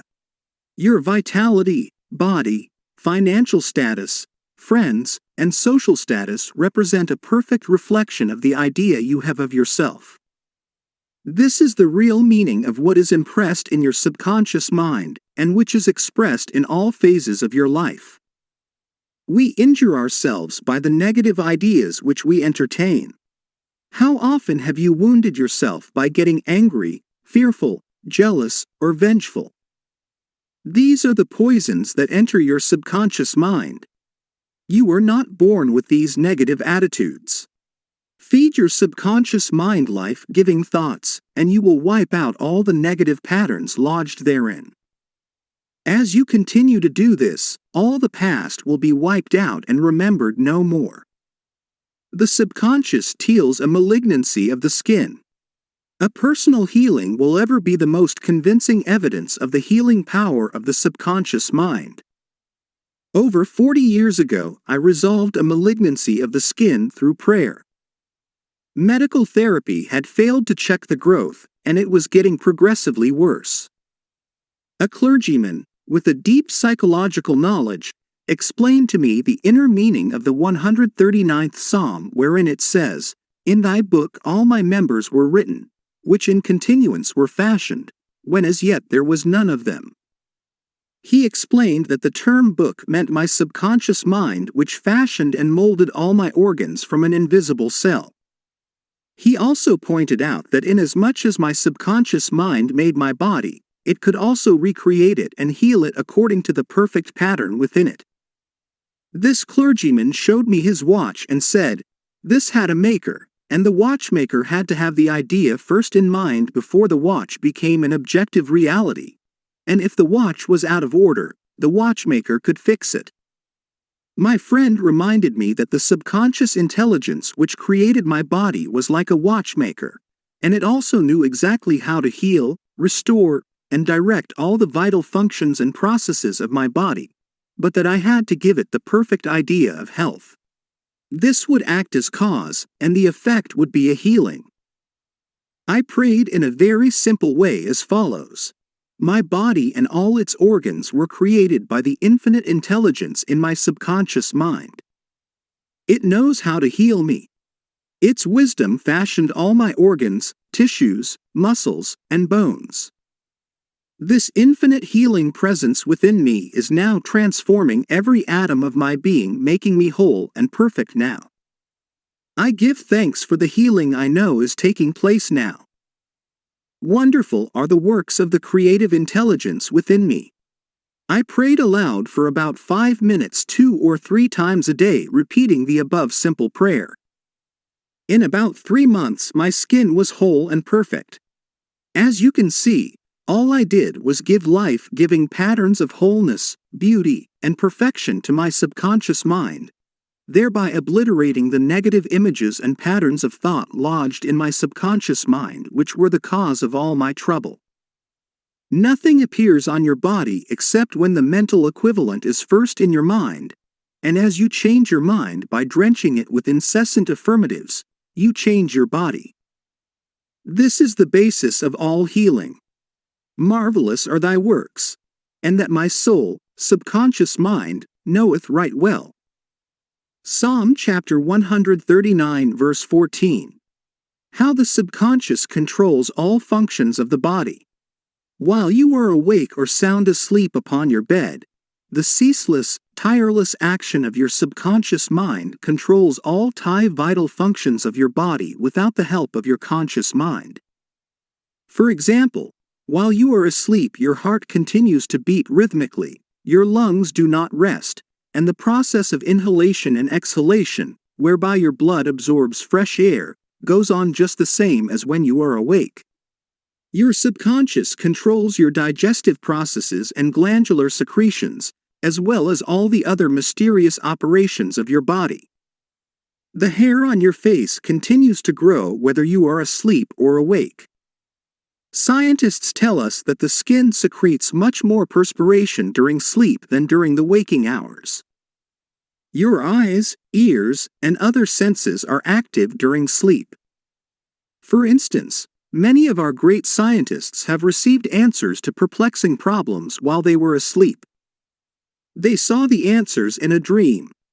Oftentimes your conscious mind interferes with the normal rhythm of the heart, lungs, and functioning of the stomach and intestines by worry, anxiety, fear, and depression. These patterns of thought interfere with the harmonious functioning of your subconscious mind. When mentally disturbed, the best procedure is to let go, relax, and still the wheels of your thought processes. Speak to your subconscious mind, telling it to take over in peace, harmony, and divine order. You will find that all the functions of your body will become normal again. Be sure to speak to your subconscious mind with authority and conviction, and it will conform to your command. Your subconscious seeks to preserve your life and restore you to health at all costs. It causes you to love your children, which also illustrates an instinctive desire to preserve all life. Let us suppose you accidentally ate some bad food. Your subconscious mind would cause you to regurgitate it. If you inadvertently took some poison, your subconscious powers would proceed to neutralize it. If you completely entrusted yourself to its wonder-working power, you would be entirely restored to health. How to get the subconscious to work for you? The first thing to realize is that your subconscious mind is always working. It is active night and day, whether you act upon it or not. Your subconscious is the builder of your body, but you cannot consciously perceive or hear that inner silent process. Your business is with your conscious mind and not your subconscious mind. Just keep your conscious mind busy with the expectation of the best, and make sure the thoughts you habitually think are based on whatsoever things are lovely, true, just, and of good report. Begin now to take care of your conscious mind, knowing in your heart and soul that your subconscious mind is always expressing, reproducing, and manifesting according to your habitual thinking. Remember, just as water takes the shape of the pipe it flows through, the life principle in you flows through you according to the nature of your thoughts. Claim that the healing presence in your subconscious is flowing through you as harmony, health, peace, joy, and abundance. Think of it as a living intelligence, a lovely companion on the way. Firmly believe it is continually flowing through you, vivifying, inspiring, and prospering you. It will respond exactly this way. It is done unto you as you believe. Healing principle of the subconscious restores atrophied optic nerves. There is the well-known, duly authenticated case of Madame Era of France, recorded in the archives of the Medical Department of Lourdes, France. She was blind. The optic nerves were atrophied and useless. She visited Lourdes and had what she termed a miraculous healing. Ruth Cranston, a Protestant young lady who investigated and wrote about healings at Lourdes in McCall's magazine, November 1955, writes about Madame Era as follows. At Lourdes she regained her sight incredibly, with the optic nerves still lifeless and useless, as several doctors could testify after repeated examinations. A month later, upon re-examination, it was found that the seeing mechanism had been restored to normal. But at first, so far as medical examination could tell, she was seeing with dead eyes. I have visited Lourdes several times where I too witnessed some healings, and of course, as we shall explain in the next chapter, there is no doubt that healings take place at many shrines throughout the world, Christian and non-Christian. Madame Era, to whom we just referred, was not healed by the waters of the shrine, but by her own subconscious mind which responded to her belief. The healing principle within her subconscious mind responded to the nature of her thought. Belief is a thought in the subconscious mind. It means to accept something as true. The thought accepted executes itself automatically. Undoubtedly, Madame Era went to the shrine with expectancy and great faith, knowing in her heart she would receive a healing. Her subconscious mind responded accordingly, releasing the ever-present healing forces. The subconscious mind which created the eye can certainly bring a dead nerve back to life. What the creative principle created, it can recreate. According to your belief is it done unto you. How to convey the idea of perfect health to your subconscious mind. A Protestant minister I knew in Johannesburg, South Africa, told me the method he used to convey the idea of perfect health to his subconscious mind. He had cancer of the lung. His technique, as given to me in his own handwriting, is exactly as follows. Several times a day I would make certain that I was completely relaxed mentally and physically. I relaxed my body by speaking to it as follows. My feet are relaxed, my ankles are relaxed, my legs are relaxed, my abdominal muscles are relaxed, my heart and lungs are relaxed, my head is relaxed, my whole being is completely relaxed. After about 5 minutes I would be in a sleepy, drowsy state, and then I affirmed the following truth: the perfection of God is now being expressed through me. The idea of perfect health is now filling my subconscious mind. The image God has of me is a perfect image, and my subconscious mind recreates my body in perfect accordance with the perfect image held in the mind of God. This minister had a remarkable healing. This is a simple, easy way of conveying the idea of perfect health to your subconscious mind. Another wonderful way to convey the idea of health to your subconscious is through disciplined or scientific imagination. I told a man who was suffering from functional paralysis to make a vivid picture of himself walking around in his office, touching the desk, answering the telephone, and doing all the things he ordinarily would do if he were healed. I explained to him that this idea and mental picture of perfect health would be accepted by his subconscious mind. He lived the role and actually felt himself back in the office.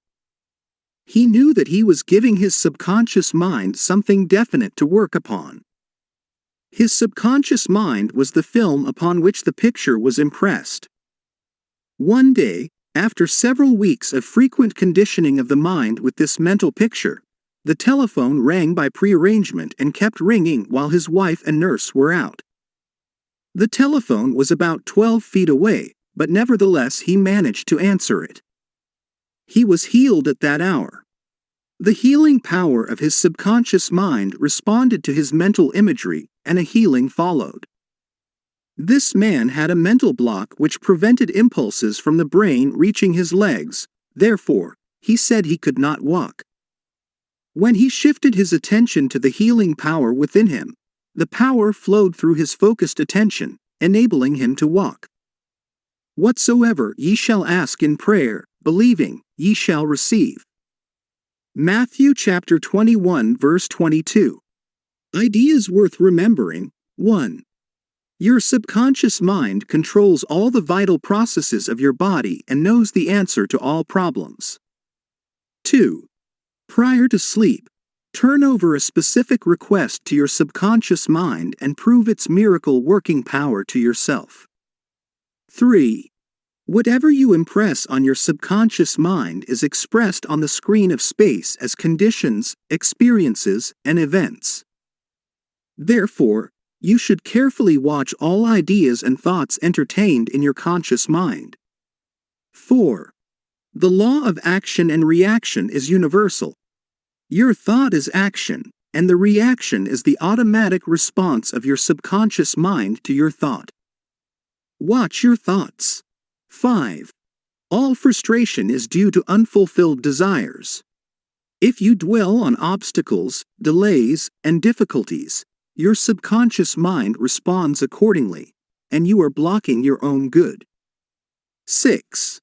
The life principle will flow through you rhythmically and harmoniously if you consciously affirm, "I believe that the subconscious power which gave me this desire is now fulfilling it through me." This dissolves all conflicts. 7. You can interfere with the normal rhythm of your heart, lungs, and other organs by worry, anxiety, and fear. Feed your subconscious with thoughts of harmony, health, and peace, and all the functions of your body will become normal again. 8. Keep your conscious mind busy with the expectation of the best, and your subconscious will faithfully reproduce your happy ending or solution to your problem. Feel of accomplishment, and what you imagine and feel will be accepted by your subconscious mind and bring it to pass. Chapter 4. Mental Healings in Ancient Times.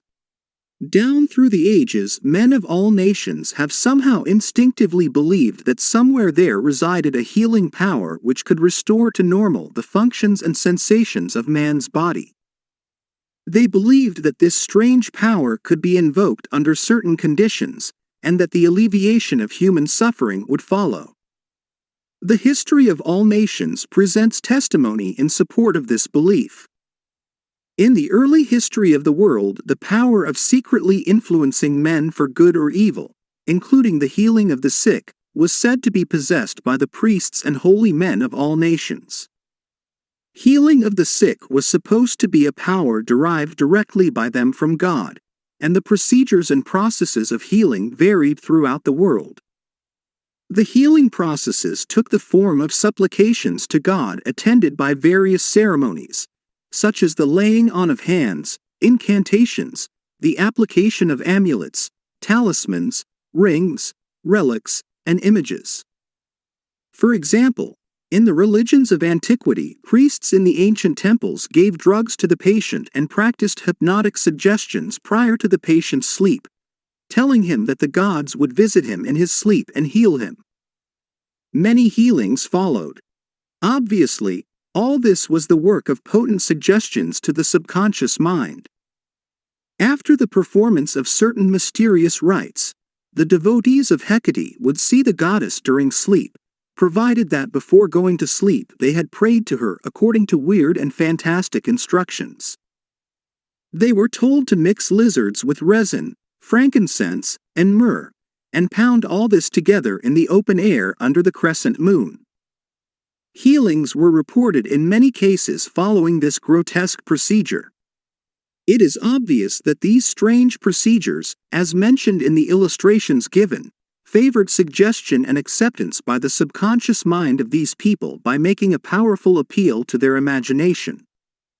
Actually, in all these healings, the subconscious mind of the subject was the healer. In all ages, unofficial healers have obtained remarkable results in cases where authorized medical skill has failed.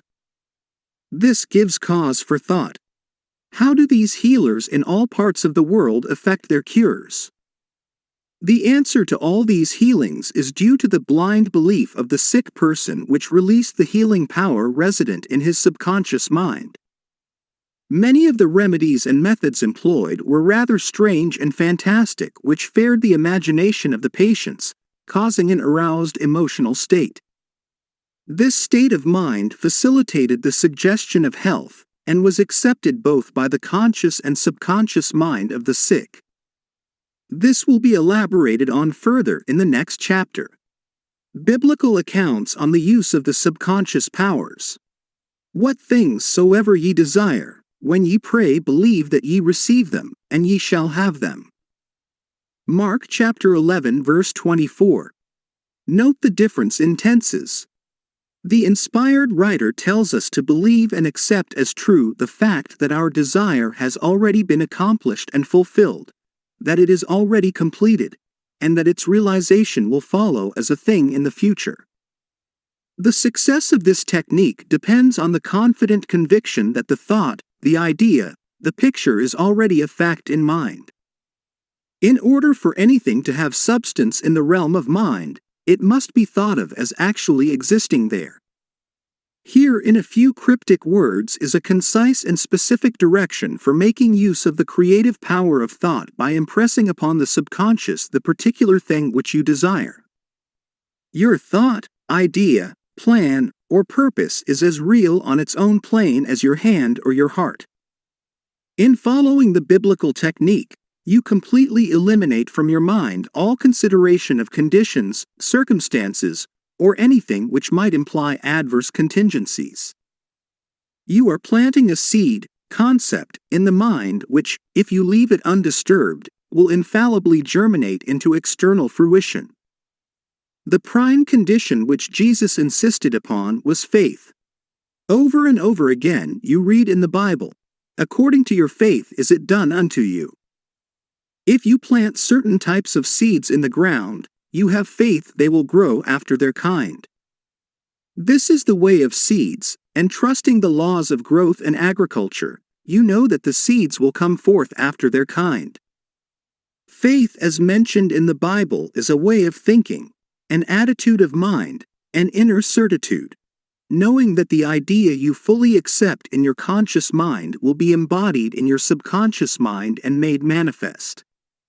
Faith is, in a sense, accepting as true what your reason and senses deny. That is, a shutting out of the little, rational, analytical, conscious mind and embracing an attitude of complete reliance on the inner power of your subconscious mind. A classical instance of Bible technique is recorded in Matthew chapter 9 verses 28 to 30. And when he was come into the house, the blind men came to him. And Jesus saith unto them, Believe ye that I am able to do this? They said unto him, Yea, Lord. Then touched he their eyes, saying, According to your faith be it unto you. And their eyes were opened. And Jesus straitly charged them, saying, See that no man know it. In the words, According to your faith be it unto you, you can see that Jesus was actually appealing to the cooperation of the subconscious mind of the blind men. Their faith was their great expectancy, their inner feeling, their inner conviction that something miraculous would happen, and that their prayer would be answered, and it was. This is the time-honored technique of healing, utilized alike by all healing groups throughout the world regardless of religious affiliation. In the words, See that no man know it, Jesus enjoins the newly healed patients not to discuss their healing because they might be subjected to the skeptical and derogatory criticisms of the unbelieving. This might tend to undo the benefits they had received at the hand of Jesus by depositing thoughts of fear, doubt, and anxiety in the subconscious mind. For with authority and power he commandeth the unclean spirits, and they came out. Luke chapter 4 verse 36. When the sick came to Jesus to be healed, they were healed by their faith together with his faith and understanding of the healing power of the subconscious mind. Whatever he decreed, he felt inwardly to be true.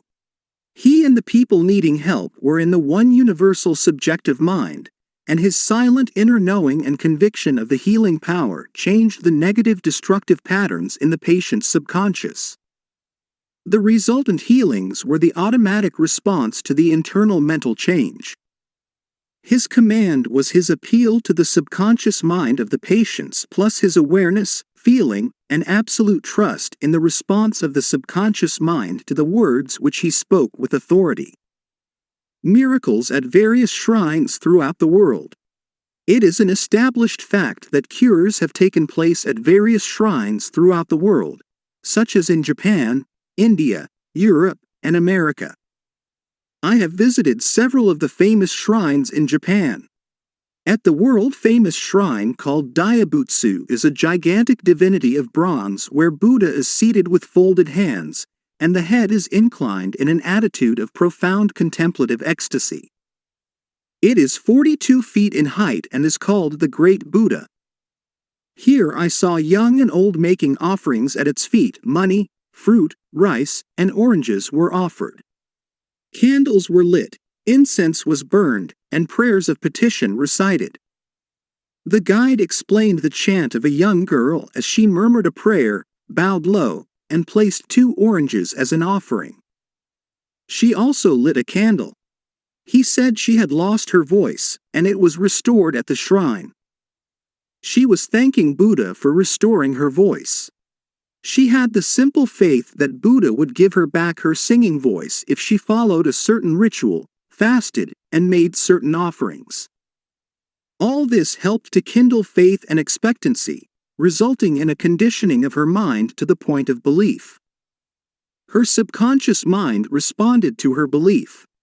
To illustrate further the power of imagination and blind belief, I will relate the case of a relative of mine who had tuberculosis. His lungs were badly diseased. His son decided to heal his father. He came home to Perth, Western Australia, where his father lived, and said to him that he had met a monk who had returned from one of the healing shrines in Europe.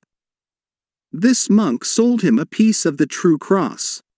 He said that he gave the monk the equivalent of $500 for it. This young man had actually picked up a splinter of wood from the sidewalk, went to the jeweler's, and had it set in a ring so that it looked real. He told his father that many were healed just by touching the ring or the cross. He inflamed and fired his father's imagination to the point that the old gentleman snatched the ring from him, placed it over his chest, prayed silently, and went to sleep. In the morning he was healed. All the clinic's tests proved negative. You know, of course, it was not the splinter of wood from the sidewalk that healed him. It was his imagination aroused to an intense degree, plus the confident expectancy of a perfect healing. Imagination was joined to faith or subjective feeling, and the union of the two brought about a healing. The father never learned of the trick that had been played upon him. If he had, he probably would have had a relapse. He remained completely cured and passed away 15 years later at the age of 89. One universal healing principle. It is a well-known fact that all of the various schools of healing effect cures of the most wonderful character. The most obvious conclusion which strikes your mind is that there must be some underlying principle which is common to them all, namely, the subconscious mind, and the one process of healing is faith. It will now be in order to recall to your mind once more the following fundamental truths. First, that you possess mental functions which have been distinguished by designating one the conscious mind and the other the subconscious mind. Secondly, your subconscious mind is constantly amenable to the power of suggestion. Furthermore, your subconscious mind has complete control of the functions, conditions, and sensations of your body. I venture to believe that all the readers of this book are familiar with the fact that symptoms of almost any disease can be induced in hypnotic subjects by suggestion.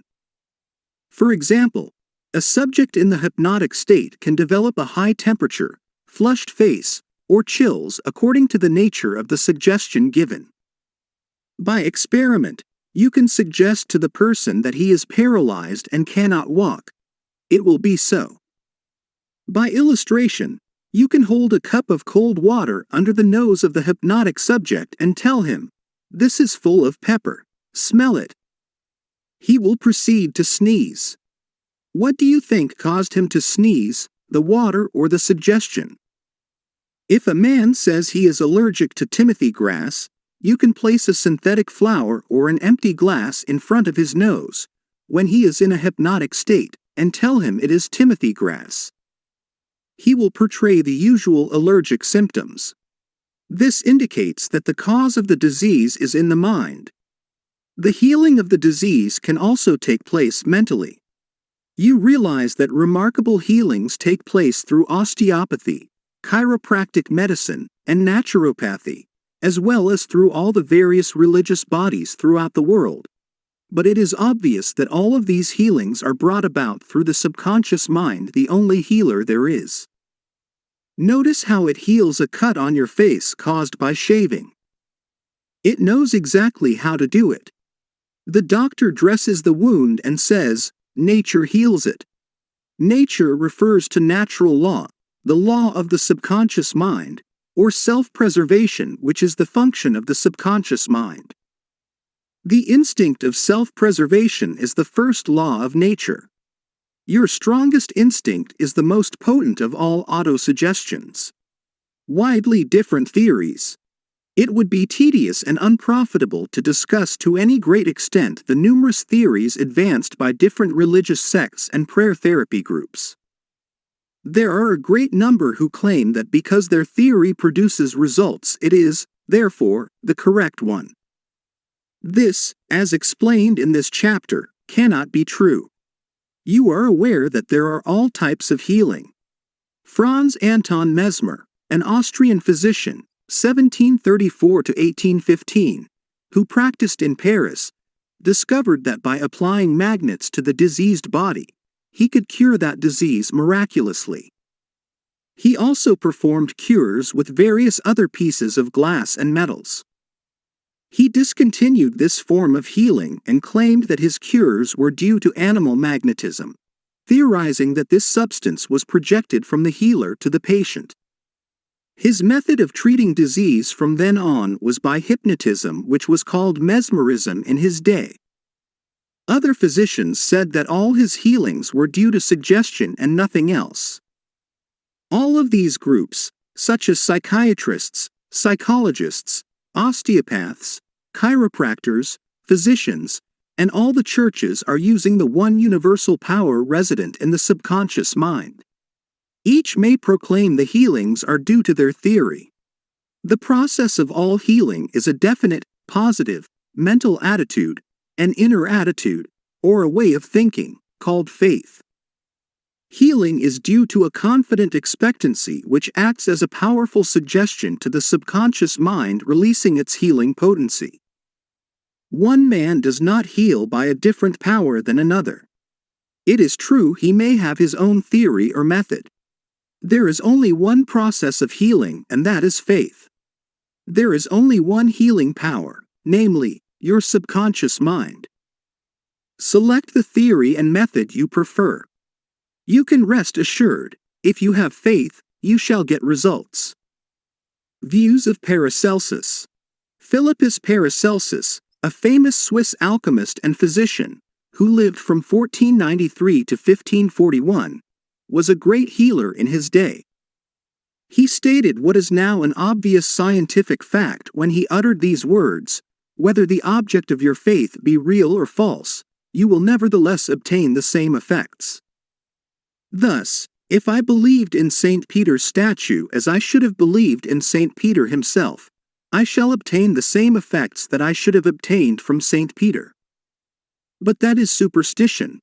Faith, however, produces miracles, and whether it is true or false faith, it will always produce the same wonders. The views of Paracelsus were also entertained in the 16th century by Pietro Pomponazzi, an Italian philosopher and contemporary of Paracelsus, who said, "We can easily conceive the marvelous effects which confidence and imagination can produce, particularly when both qualities are reciprocated between the subjects and the person who influences them. The cures attributed to the influence of certain relics are the effect of their imagination and confidence." Quacks and philosophers know that if the bones of any skeleton were put in place of the saint's bones, the sick would nonetheless experience beneficial effects, if they believed that they were veritable relics. Then, if you believe in the bones of saints to heal, or if you believe in the healing power of certain waters, you will get results because of the powerful suggestion given to your subconscious mind. It is the latter that does the healing. Bernheim's experiments. Hippolyte Bernheim, professor of medicine at Nancy, France, 1910 to 1919, was the expounder of the fact that the suggestion of the physician to the patient was exerted through the subconscious mind.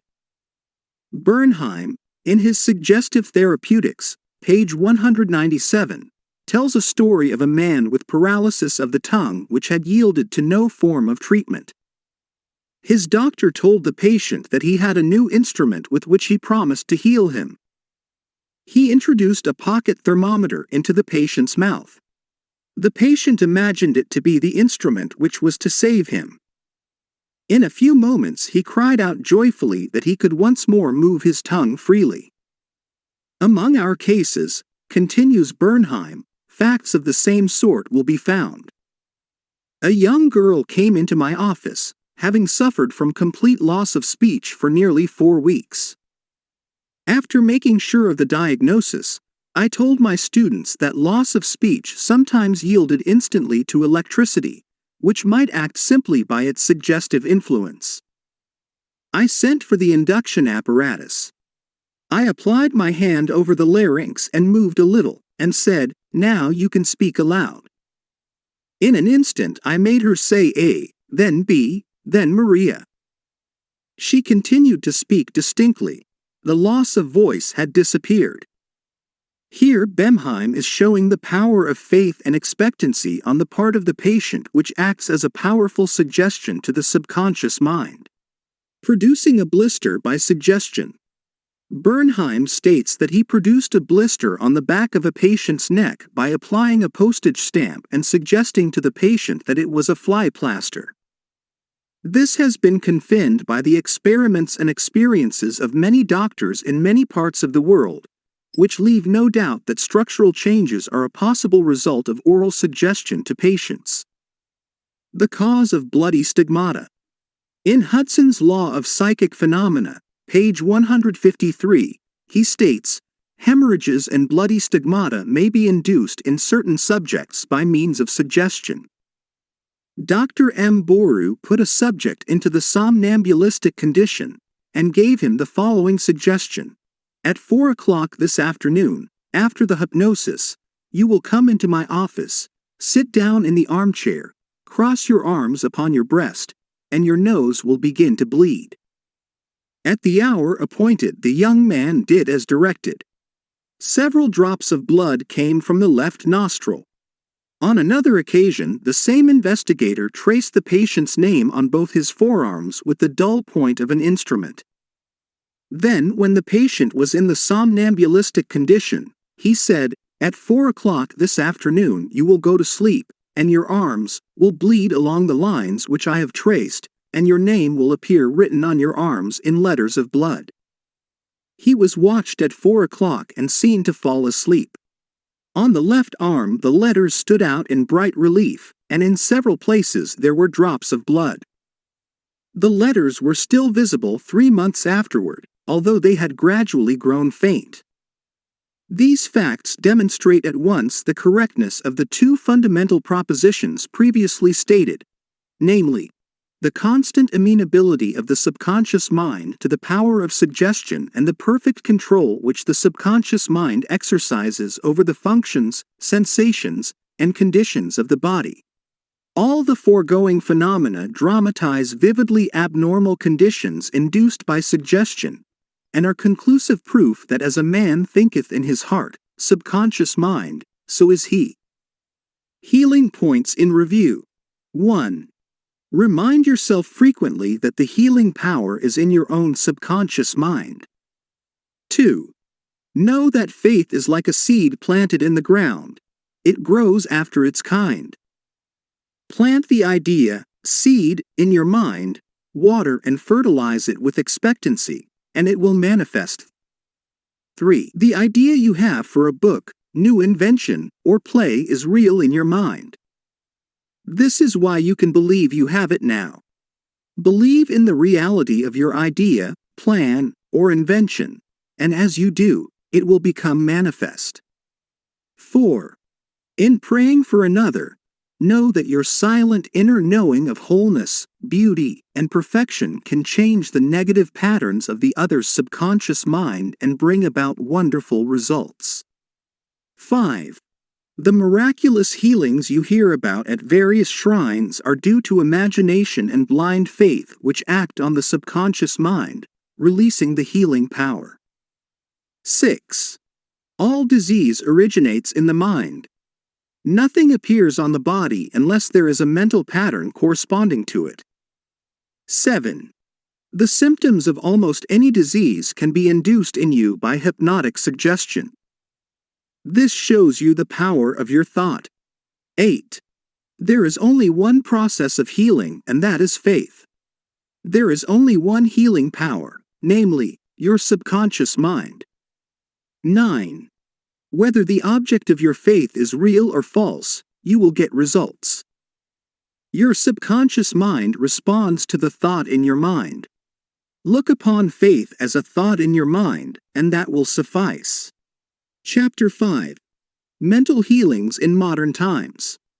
Everyone is definitely concerned with the healing of bodily conditions and human affairs. What is it that heals? Where is this healing power? These are questions asked by everyone. The answer is that this healing power is in the subconscious mind of each person, and a changed mental attitude on the part of the sick person releases this healing power. No mental or religious science practitioner, psychologist, psychiatrist, or medical doctor ever healed a patient. There is an old saying, the doctor dresses the wound, but God heals it. The psychologist or psychiatrist proceeds to remove the mental blocks in the patient so that the healing principle may be released, restoring the patient to health. Likewise, the surgeon removes the physical block, enabling the healing currents to function normally. No physician, surgeon, or mental science practitioner claims that he healed the patient. The one healing power is called by many names: nature, life, God, creative intelligence, and subconscious power. As previously outlined, there are many different methods used to remove the mental, emotional, and physical blocks which inhibit the flow of the healing life principle animating all of us.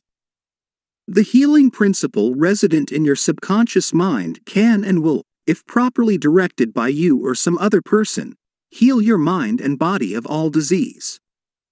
This healing principle is operative in all men regardless of creed, color, or race. You do not have to belong to some particular church in order to use and participate in this healing process. Your subconscious will heal the burn or cut on your hand even though you profess to be an atheist or agnostic. The modern mental therapeutic procedure is based on the truth that the infinite intelligence and power of your subconscious mind responds according to your faith. The mental science practitioner or minister follows the injunction of the Bible. He goes into his closet and shuts the door, which means he stills his mind, relaxes, lets go, and thinks of the infinite healing presence within him.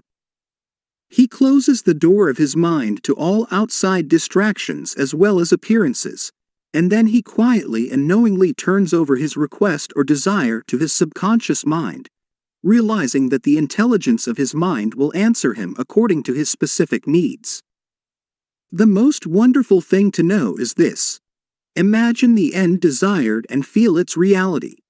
Then the infinite life principle will respond to your conscious choice and your conscious request.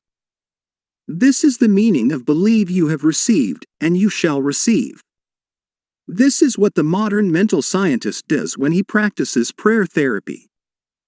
One process of healing. There is only one universal healing principle operating through everything: the cat, the dog, the tree, the grass, the wind, the earth, for everything is alive. This life principle operates through the animal, vegetable, and mineral kingdoms as instinct and the law of growth. Man is consciously aware of this life principle, and he can consciously direct it to bless himself in countless ways. There are many different approaches, techniques, and methods in using the universal power, but there is only one process of healing, which is faith, for according to your faith is it done unto you. The law of belief.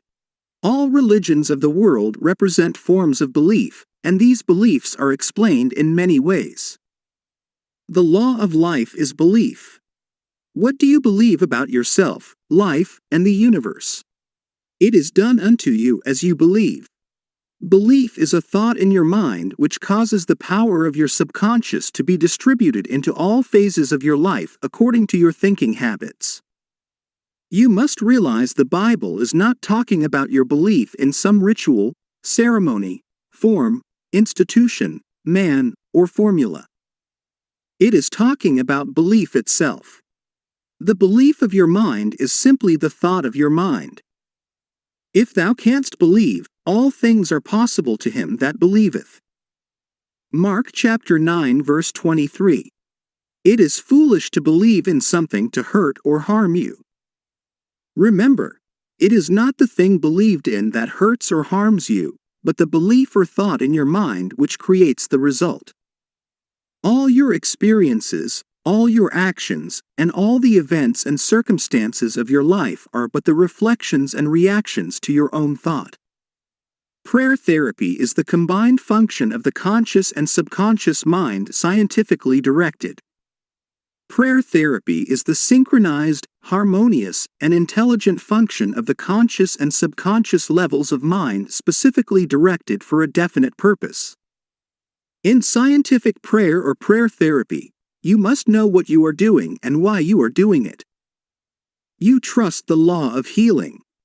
Prayer therapy is sometimes referred to as mental treatment, and another term is scientific prayer. In prayer therapy, you consciously choose a certain idea, mental picture, or plan which you desire to experience. You realize your capacity to convey this idea or mental image to your subconscious by feeling the reality of the state assumed. As you remain faithful in your mental attitude, your prayer will be answered. Prayer therapy is a definite mental action for a definite specific purpose. Let us suppose that you decide to heal a certain difficulty by prayer therapy. You are aware that your problem or sickness, whatever it may be, must be caused by negative thoughts charged with fear and lodged in your subconscious mind, and that if you can succeed in cleansing your mind of these thoughts, you will get a healing. You, therefore, turn to the healing power within your own subconscious mind and remind yourself of its infinite power and intelligence and its capacity to heal all conditions. As you dwell on these truths, your fear will begin to dissolve, and the recollection of these truths also corrects the erroneous beliefs. You give thanks for the healing that you know will come, and then you keep your mind off the difficulty until you feel guided, after an interval, to pray again. While you are praying, you absolutely refuse to give any power to the negative conditions or to admit for a second that the healing will not come. This attitude of mind brings about the harmonious union of the conscious and subconscious mind, which releases the healing power. Faith healing, what it means, and how blind faith works. What is popularly termed faith healing is not the faith mentioned in the Bible, which means a knowledge of the interaction of the conscious and subconscious mind. A faith healer is one who heals without any real scientific understanding of the powers and forces involved. He may claim that he has a special gift of healing, and the sick person's blind belief in him or his powers may bring results. The voodoo doctor in South Africa and other parts of the world may heal by incantations, or a person may be healed by touching the so-called bones of saints, or anything else which cause the patients to honestly believe in the method or process. Any method which causes you to move from fear and worry to faith and expectancy will heal. There are many persons, each of whom claims that because his personal theory produces results, it is, therefore, the correct one. This, as already explained in this chapter, cannot be true. To illustrate how blind faith works, you will recall our discussion of the Swiss physician, Franz Anton Mesmer. In 1776 he claimed many cures when he stroked diseased bodies with artificial magnets. Later on he threw away his magnets and evolved the theory of animal magnetism. This he held to be a fluid which pervades the universe, but is most active in the human organism. He claimed that this magnetic fluid which was going forth from him to his patients healed them. People flocked to him, and many wonderful cures were effected. Mesmer moved to Paris, and while there the government appointed a commission composed of physicians and members of the Academy of Science, of which Benjamin Franklin was a member, to investigate his cures. The report admitted the leading facts claimed by Mesmer, but held that there was no evidence to prove the correctness of his magnetic fluid theory, and said the effects were due to the imagination of the patients. Soon after this, Mesmer was driven into exile and died in 1815. Shortly afterwards, Dr. Braid of Manchester undertook to show that magnetic fluid had nothing to do with the production of the healings of Dr. Mesmer. Dr. Braid discovered that patients could be thrown into hypnotic sleep by suggestion, during which many of the well-known phenomena ascribed to magnetism by Mesmer could be produced. You can readily see that all these cures were undoubtedly brought about by the active imagination of the patients together with a powerful suggestion of health to their subconscious minds. All this could be termed blind faith, as there was no understanding in those days as to how the cures were brought about. Subjective faith and what it means. You will recall the proposition, which need not be repeated at length, that the subjective or subconscious mind of an individual is as amenable to the control of his own conscious or objective mind as it is by the suggestions of another. It follows that whatever may be your objective belief, if you will assume to have faith actively or passively, your subconscious mind will be controlled by the suggestion, and your desire will be fulfilled. The faith required in mental healings is a purely subjective faith, and it is attainable upon the cessation of active opposition on the part of the objective or conscious mind. In the healing of the body, it is, of course, desirable to secure the concurrent faith of both the conscious and subconscious mind. However, it is not always essential if you will enter into a state of passivity and receptivity by relaxing the mind and the body and getting into a sleepy state. In this drowsy state, your passivity becomes receptive to subjective impression. Recently, I was asked by a man, "How is it that I got a healing through a minister?" I did not believe what he said when he told me that there is no such thing as disease and that matter does not exist. This man at first thought his intelligence was being insulted, and he protested against such a palpable absurdity. The explanation is simple. He was quieted by soothing words and told to get into a perfectly passive condition, to say nothing, and think of nothing for the time being.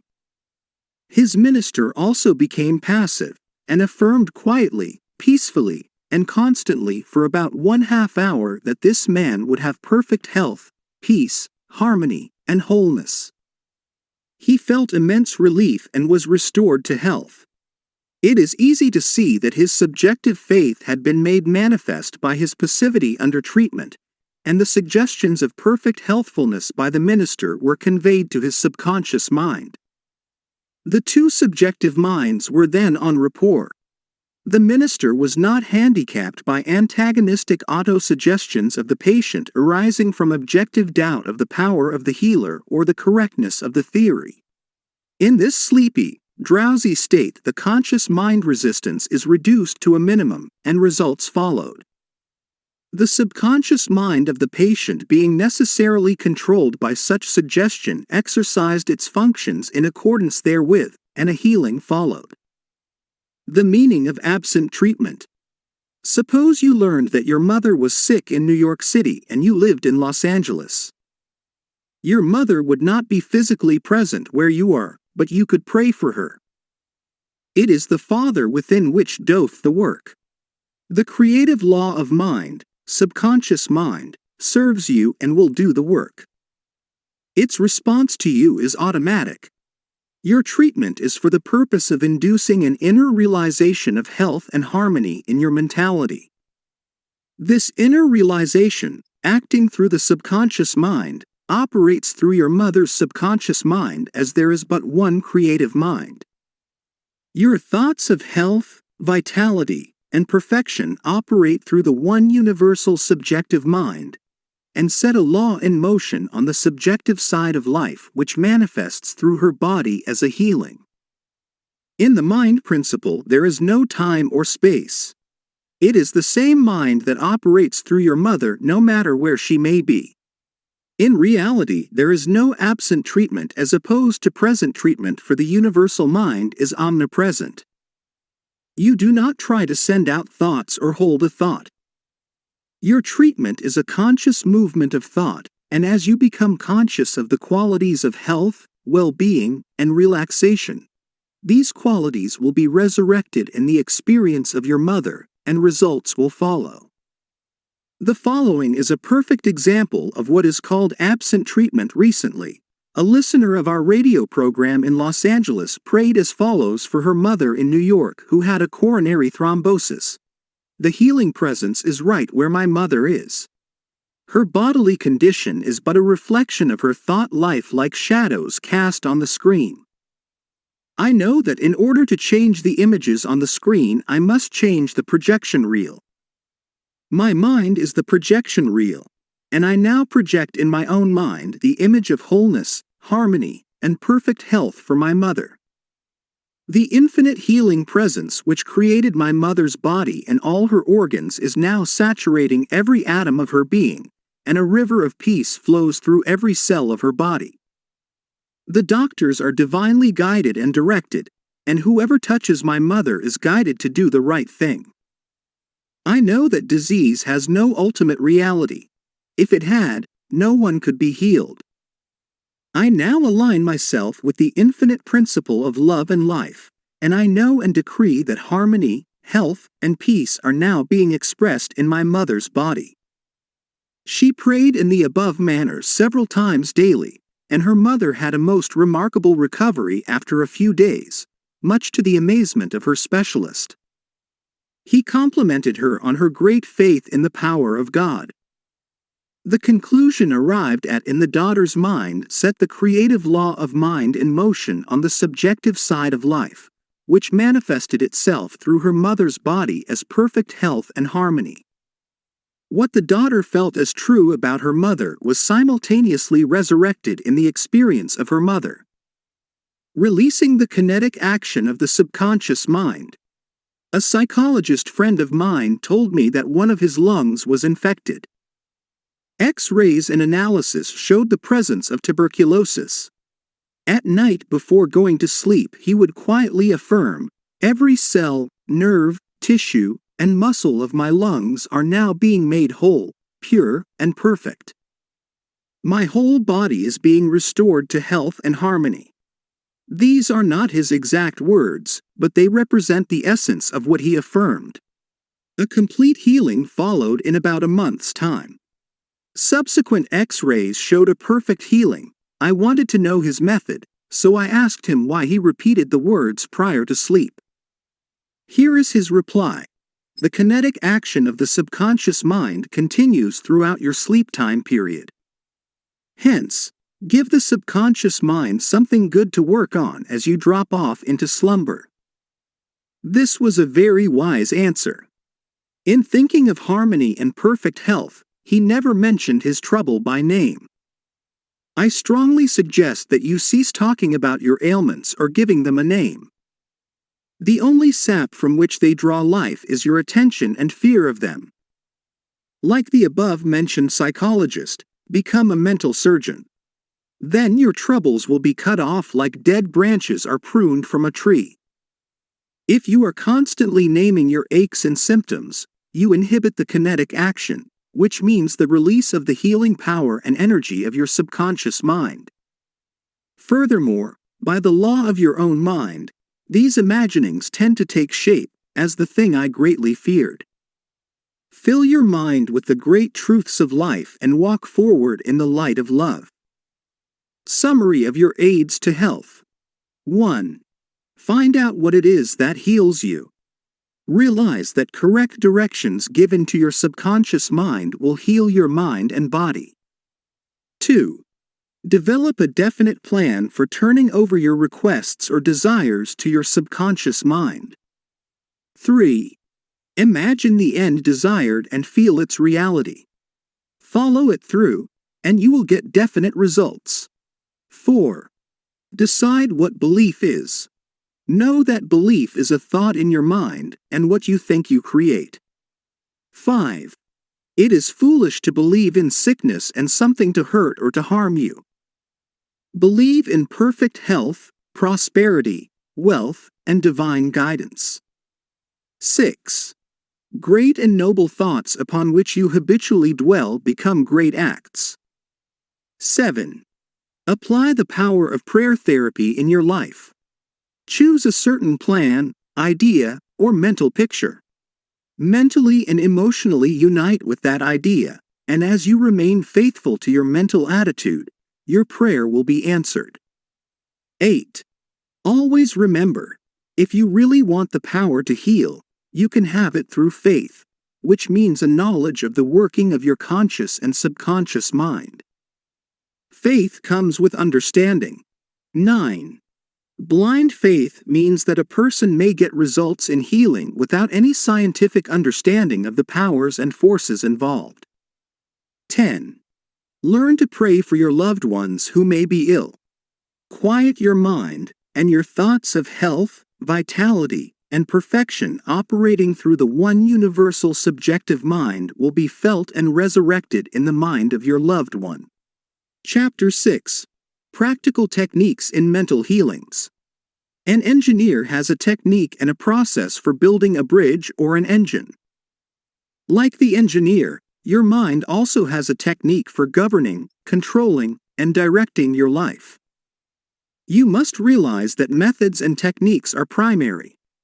In building the Golden Gate Bridge, the chief engineer understood mathematical principles, stresses, and strains. Secondly, he had a picture of the ideal bridge across the bay. The third step was his application of tried and proven methods by which the principles were implemented until the bridge took form and we drive on it. There also are techniques and methods by which your prayers are answered. If your prayer is answered, there is a way in which it is answered, and this is a scientific way. Nothing happens by chance. This is a world of law and order. In this chapter, you will find practical techniques for the unfolding and nurture of your spiritual life. Your prayers must not remain up in the air like a balloon. They must go somewhere and accomplish something in your life. When we come to analyze prayer, we discover there are many different approaches and methods. We will not consider in this book the formal, ritual prayers used in religious services. These have an important place in group worship. We are immediately concerned with the methods of personal prayer as it is applied in your daily life and as it is used to help others. Prayer is the formulation of an idea concerning something we wish to accomplish. Prayer is the soul's sincere desire. Your desire is your prayer. It comes out of your deepest needs and it reveals the things you want in life. Blessed are they that hunger and thirst after righteousness, for they shall be filled. That is really prayer, life's hunger and thirst for peace, harmony, health, joy, and all the other blessings of life. The passing over technique for impregnating the subconscious. This consists essentially in inducing the subconscious mind to take over your request as handed it by the conscious mind. This passing over is best accomplished in the reverie-like state. Know that in your deeper mind is infinite intelligence and infinite power. Just calmly think over what you want. See it coming into fuller fruition from this moment forward. Be like the little girl who had a very bad cough and a sore throat. She declared firmly and repeatedly, "It is passing away now. It is passing away now." It passed away in about an hour. Use this technique with complete simplicity and naivete. Your subconscious will accept your blueprint. If you were building a new home for yourself and family, you know that you would be intensely interested in regard to the blueprint for your home. You would see to it that the builders conformed to the blueprint. You would watch the material and select only the best wood, steel, in fact, the best of everything. What about your mental home and your mental blueprint for happiness and abundance? All your experiences and everything that enters into your life depend upon the nature of the mental building blocks which you use in the construction of your mental home. If your blueprint is full of mental patterns of fear, worry, anxiety, or lack, and if you are despondent, doubtful, and cynical, then the texture of the mental material you are weaving into your mind will come forth as more toil, care, tension, anxiety, and limitation of all kinds. The most fundamental and the most far-reaching activity in life is that which you build into your mentality every waking hour. Your word is silent and invisible. Nevertheless, it is real. You are building your mental home all the time, and your thought and mental imagery represent your blueprint.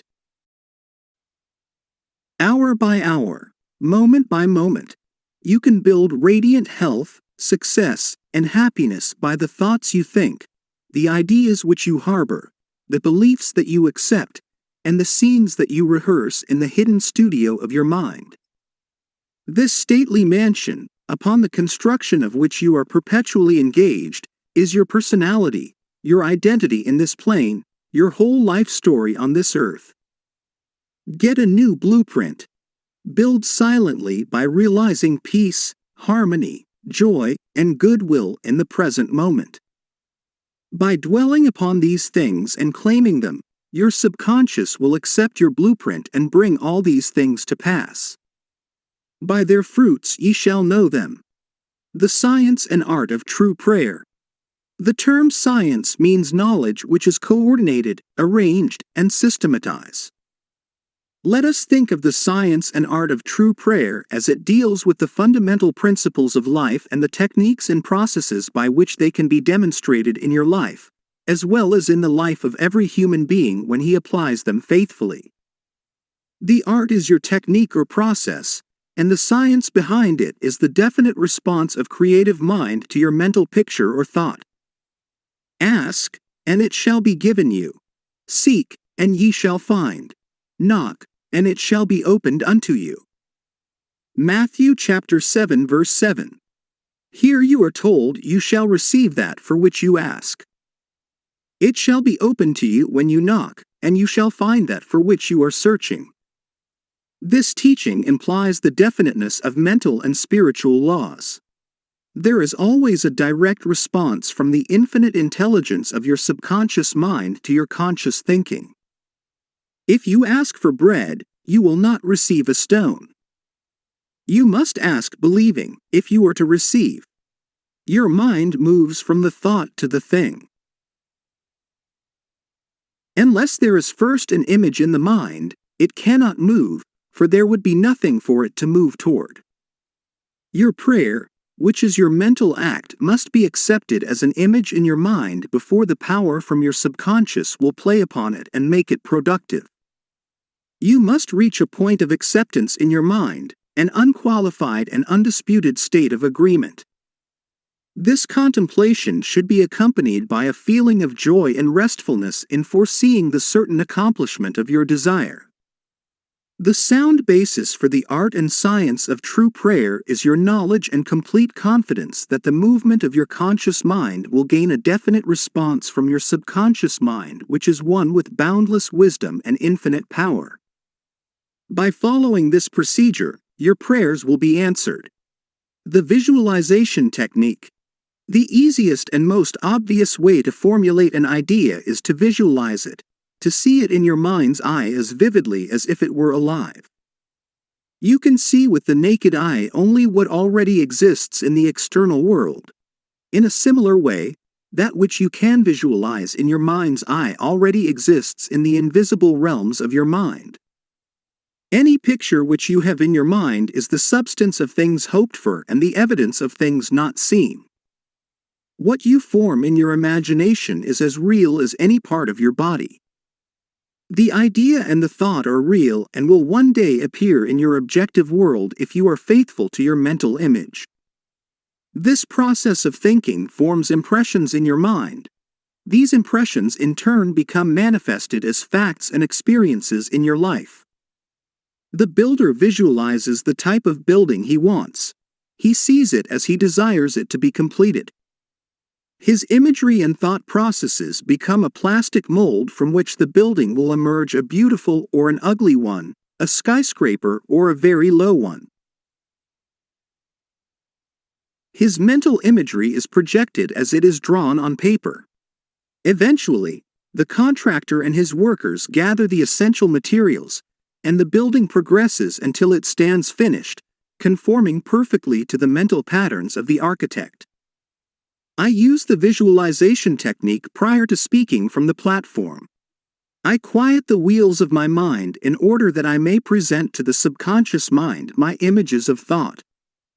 Then, I picture the entire auditorium and the seats filled with men and women, and each one of them illumined and inspired by the infinite healing presence within each one. I see them as radiant, happy, and free. Having first built up the idea in my imagination, I quietly sustain it there as a mental picture while I imagine I hear men and women saying, "I am healed. I feel wonderful. I've had an instantaneous healing. I'm transformed." I keep this up for about 10 minutes or more, knowing and feeling that each person's mind and body are saturated with love, wholeness, beauty, and perfection. My awareness grows to the point where in my mind I can actually hear the voices of the multitude proclaiming their health and happiness. Then I release the whole picture and go onto the platform. Almost every Sunday, some people stop and say that their prayers were answered. Mental movie method.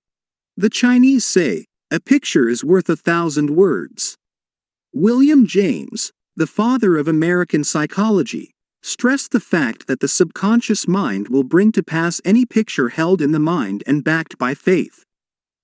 Act as though I am and I will be. A number of years ago, I was in the Middle West lecturing in several states, and I desired to have a permanent location in the general area from which I could serve those who desired help. I traveled far, but the desire did not leave my mind. One evening, while in a hotel in Spokane, Washington, I relaxed completely on a couch, immobilized my attention, and in a quiet, passive manner imagined that I was talking to a large audience, saying in effect, "I am glad to be here. I have prayed for the ideal opportunity." I saw in my mind's eye the imaginary audience, and I felt the reality of it all. I played the role of the actor, dramatized this mental movie, and felt satisfied that this picture was being conveyed to my subconscious mind, which would bring it to pass in its own way. The next morning, on awakening, I felt a great sense of peace and satisfaction, and in a few days' time I received a telegram asking me to take over an organization in the Midwest, which I did, and I enjoyed it immensely for several years. The method outlined here appeals to many who have described it as the mental movie method. I have received numerous letters from people who listen to my radio talks and weekly public lectures, telling me of the wonderful results they get using this technique in the sale of their property. I suggest to those who have homes or property for sale that they satisfy themselves in their own mind that their price is right. Then, I claim that the infinite intelligence is attracting to them the buyer who really wants to have the property and who will love it and prosper in it. After having done this, I suggest that they quiet their mind, relax, let go, and get into a drowsy, sleepy state which reduces all mental effort to a minimum. Then, they are to picture the check in their hands, rejoice in the check, give thanks for the check, and go off to sleep feeling the naturalness of the whole mental movie created in their own mind. They must act as though it were an objective reality, and the subconscious mind will take it as an impression, and through the deeper currents of the mind the buyer and the seller are brought together. A mental picture held in the mind, backed by faith, will come to pass. The Bandoin Technique. Charles Baudouin was a professor at the Rousseau Institute in France. He was a brilliant psychotherapist and a research director of the New Nancy School of Healing, who in 1910 taught that the best way to impress the subconscious mind was to enter into a drowsy, sleepy state, or a state akin to sleep in which all effort was reduced to a minimum. Then in a quiet, passive, receptive way, by reflection, he would convey the idea to the subconscious. The following is his formula. A very simple way of securing this impregnation of the subconscious mind is to condense the idea which is to be the object of suggestion, to sum it up in a brief phrase which can be readily graven on the memory, and to repeat it over and over again as a lullaby. Some years ago, a young lady in Los Angeles was engaged in a prolonged bitter family lawsuit over a will.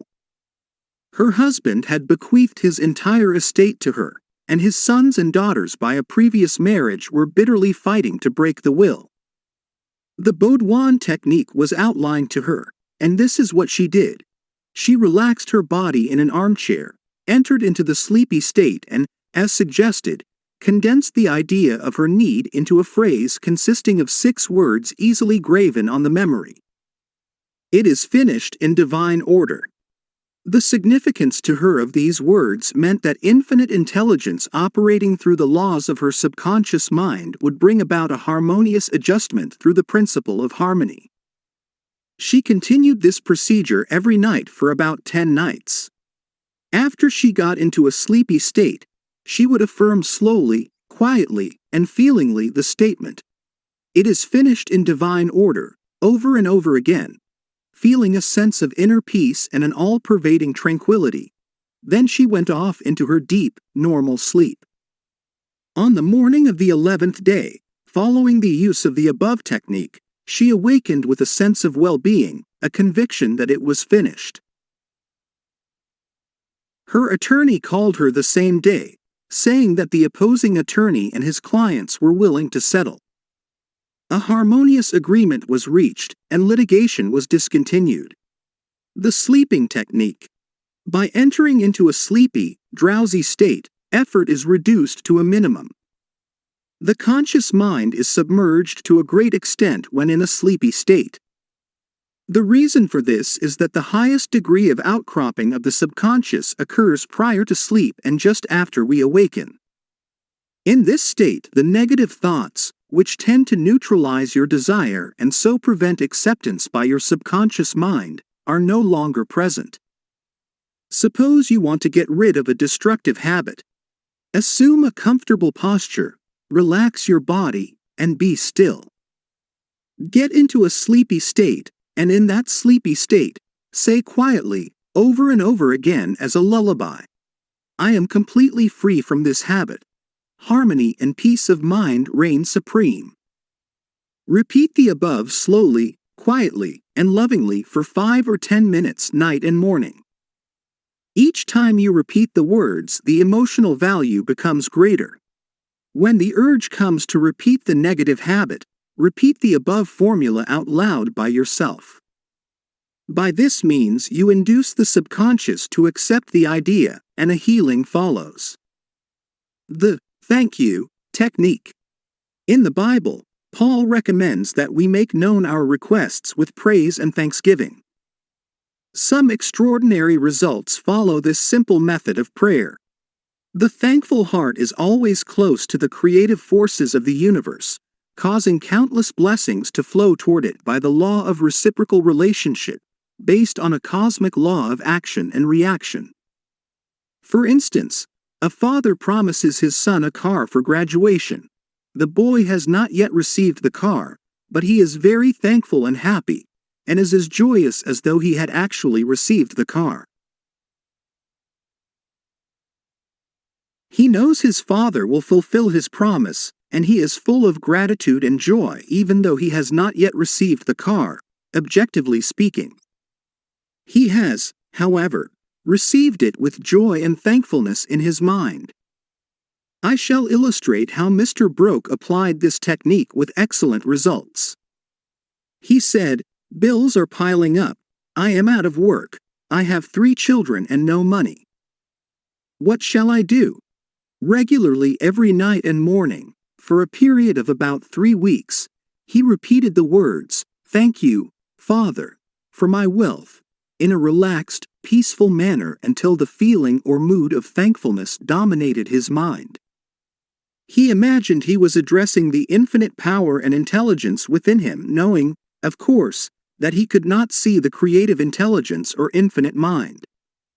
He was seeing with the inner eye of spiritual perception, realizing that his thought image of wealth was the first cause, relative to the money, position, and food he needed. His thought feeling was the substance of wealth untrammeled by antecedent conditions of any kind. By repeating, "Thank you, Father," over and over again, his mind and heart were lifted up to the point of acceptance, and when fear, thoughts of lack, poverty, and distress came into his mind, he would say, "Thank you, Father," as often as necessary. He knew that as he kept up the thankful attitude, he would recondition his mind to the idea of wealth, which is what happened. The sequel to his prayer is very interesting. After praying in the above-mentioned manner, he met a former employer of his on the street whom he had not seen for 20 years. The man offered him a very lucrative position and advanced him $500 on a temporary loan. Today, Mr. Broke is vice president of the company for which he works. His recent remark to me was, "I shall never forget the wonders of Thank You, Father. It has worked wonders for me." The affirmative method. The effectiveness of an affirmation is determined largely by your understanding of the truth and the meaning back of the words, in praying use, not vain repetition. Therefore, the power of your affirmation lies in the intelligent application of definite and specific positives. For example, a boy adds 3 and 3 and puts down 7 on the blackboard. The teacher affirms with mathematical certainty that 3 and 3 are 6. Therefore, the boy changes his figures accordingly. The teacher's statement did not make 3 and 3 equal 6 because the latter was already a mathematical truth. The mathematical truth caused the boy to rearrange the figures on the blackboard. It is abnormal to be sick. It is normal to be healthy. Health is the truth of your being.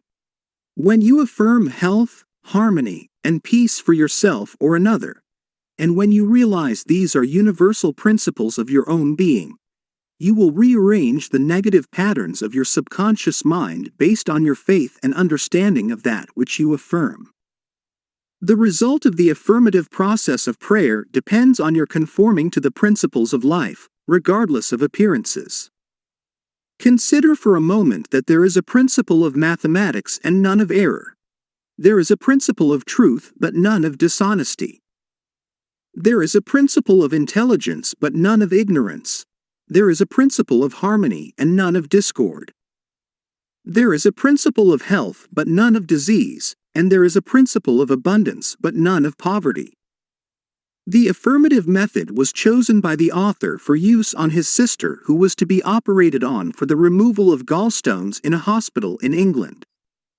The condition described was based on the diagnosis of hospital tests and the usual X-ray procedures. She asked me to pray for her. We were separated geographically about 6,500 miles, but there is no time or space in the mind principle. Infinite mind or intelligence is present in its entirety at every point simultaneously. I withdrew all thought from the contemplation of symptoms and from the corporeal personality altogether. I affirmed as follows: "This prayer is for my sister Catherine. She is relaxed and at peace, poised, balanced, serene, and calm. The healing intelligence of her subconscious mind which created her body is now transforming every cell, nerve, tissue, muscle, and bone of her being according to the perfect pattern of all organs lodged in her subconscious mind. Silently, quietly, all distorted thought patterns in her subconscious mind are removed and dissolved, and the vitality, wholeness, and beauty of the life principle are made manifest in every atom of her being. She is now open and receptive to the healing currents which are flowing through her like a river, restoring her to perfect health, harmony, and peace. All distortions and ugly images are now washed away by the infinite ocean of love and peace flowing through her, and it is so. I affirmed the above several times a day, and at the end of 2 weeks my sister had an examination which showed a remarkable healing, and the X-ray proved negative. To affirm is to state that it is so, and as you maintain this attitude of mind as true, regardless of all evidence to the contrary, you will receive an answer to your prayer. Your thought can only affirm, for even if you deny something, you are actually affirming the presence of what you deny. Repeating an affirmation, knowing what you are saying and why you are saying it, leads the mind to that state of consciousness where it accepts that which you state as true. Keep on affirming the truths of life until you get the subconscious reaction which satisfies. The argumentative method. This method is just what the word implies. It stems from the procedure of Dr. Phineas Parkhurst Quimby of Maine. Dr. Quimby, a pioneer in mental and spiritual healing, lived and practiced in Belfast, Maine, about 100 years ago. A book called The Quimby Manuscripts, published in 1921 by Thomas Y. Crowell Company, New York City, and edited by Horatio Dresser, is available in your library. This book gives newspaper accounts of this man's remarkable results in prayer treatment of the sick. Quimby duplicated many of the healing miracles recorded in the Bible. In brief, the argumentative method employed according to Quimby consists of spiritual reasoning where you convince the patient and yourself that his sickness is due to his false belief, groundless fears, and negative patterns lodged in his subconscious mind. You reason it out clearly in your mind and convince your patient that the disease or ailment is due only to a distorted, twisted pattern of thought which has taken form in his body. This wrong belief in some external power and external causes has now externalized itself as sickness, and can be changed by changing the thought patterns. You explain to the sick person that the basis of all healing is a change of belief. You also point out that the subconscious mind created the body and all its organs. Therefore, it knows how to heal it, can heal it, and is doing so now as you speak. You argue in the courtroom of your mind that the disease is a shadow of the mind based on disease-soaked, morbid thought imagery. You continue to build up all the evidence you can muster on behalf of the healing power within, which created all the organs in the first place, and which has a perfect pattern of every cell, nerve, and tissue within it. Then, you render a verdict in the courthouse of your mind in favor of yourself or your patient. You liberate the sick one by faith and spiritual understanding. Your mental and spiritual evidence is overwhelming. There being but one mind, what you feel as true will be resurrected in the experience of the patient. This procedure is essentially the argumentative method used by Dr. Quimby of Maine from 1849 to 1869. The absolute method is like modern sound wave therapy. Many people throughout the world practice this form of prayer treatment with wonderful results. The person using the absolute method mentions the name of the patient, such as John Jones, then quietly and silently thinks of God and His qualities and attributes, such as, God is all bliss, boundless love, infinite intelligence, all-powerful, boundless wisdom, absolute harmony, indescribable beauty, and perfection. As he quietly thinks along these lines, he is lifted up in consciousness into a new spiritual wavelength, at which times he feels the infinite ocean of God's love is now dissolving everything unlike itself in the mind and body of John Jones for whom he is praying. He feels all the power and love of God are now focused on John Jones, and whatever is bothering or vexing him is now completely neutralized in the presence of the infinite ocean of life and love. The absolute method of prayer might be likened to the sound wave or sonic therapy recently shown me by a distinguished physician in Los Angeles. He has an ultrasound wave machine which oscillates at a tremendous speed and sends sound waves to any area of the body to which it is directed. These sound waves can be controlled, and he told me of achieving remarkable results in dissolving arthritic calcareous deposits, as well as the healing and removal of other disturbing conditions. To the degree that we rise in consciousness by contemplating qualities and attributes of God, do we generate spiritual electronic waves of harmony, health, and peace. Many remarkable healings follow this technique of prayer. A cripple walks. Dr. Phineas Parkhurst Quimby, of whom we spoke previously in this chapter, used the absolute method in the latter years of his healing career.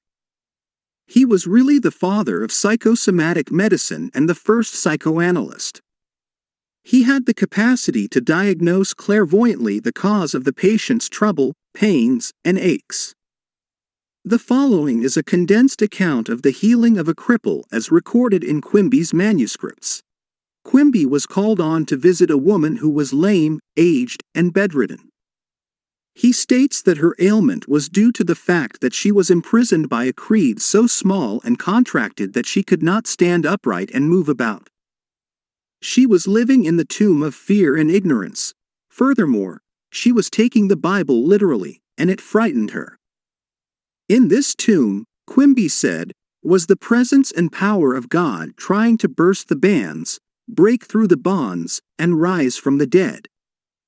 When she would ask others for an explanation of some passage of the Bible, the answer would be a stone. Then she would hunger for the bread of life. Dr. Quimby diagnosed her case as a mind cloudy and stagnated, due to excitation and fear, caused by the inability to see clearly the meaning of the passage of the Bible which she had been reading. This showed itself in the body by her heavy and sluggish feeling which would terminate as paralysis.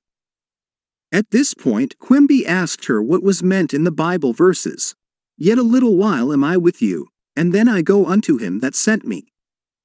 Ye shall seek me, and shall not find me, and where I am, thither ye cannot come." John chapter 7 verses 33 to 34. She replied that it meant Jesus went to heaven. Quimby explained what it really meant by telling her that being with her a little while meant his explanation of her symptoms, feelings, and their causes.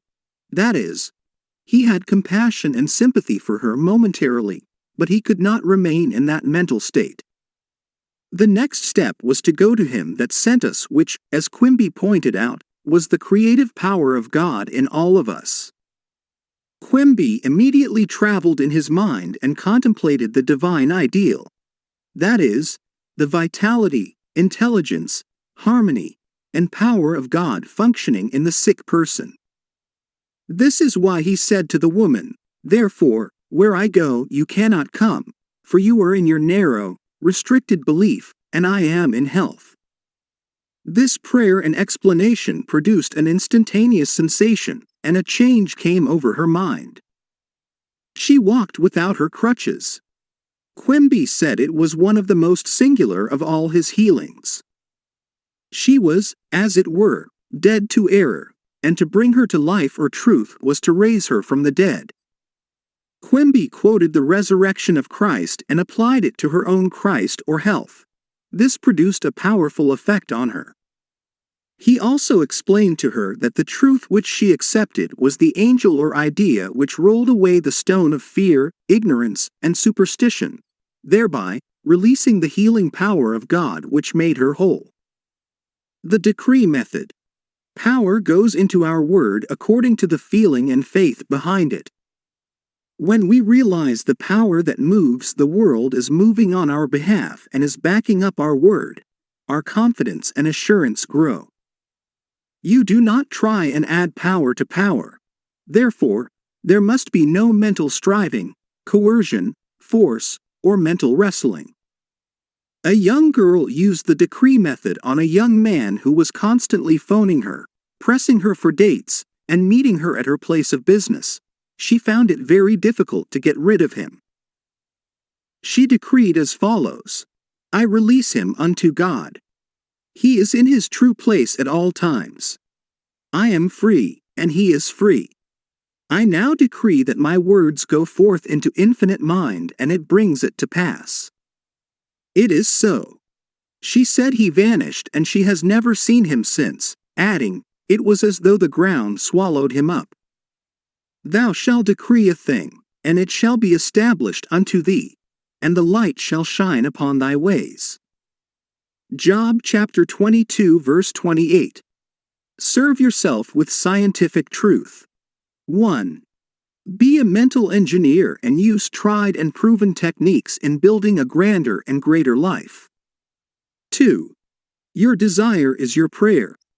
Picture the fulfillment of your desire now and feel its reality, and you will experience the joy of the answered prayer.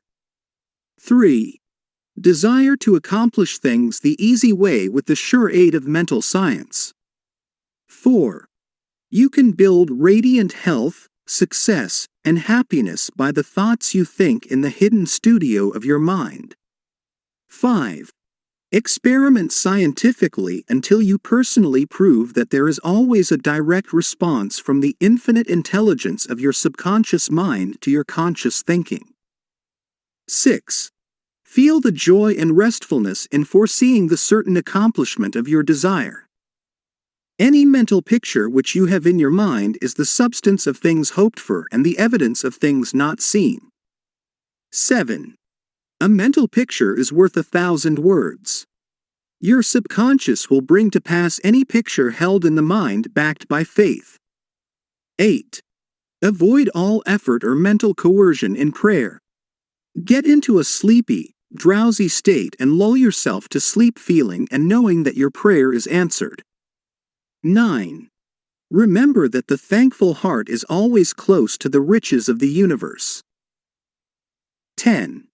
To affirm is to state that it is so, and as you maintain this attitude of mind as true, regardless of all evidence to the contrary, you will receive an answer to your prayer. 11. Generate electronic waves of harmony, health, and peace by thinking of the love and the glory of God. 12. What you decree and feel as true will come to pass. Decree harmony, health, peace, and abundance. Chapter 7. The tendency of the subconscious is lifeward.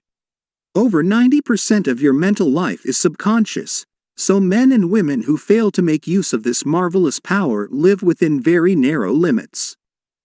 Your subconscious processes are always lifeward and constructive.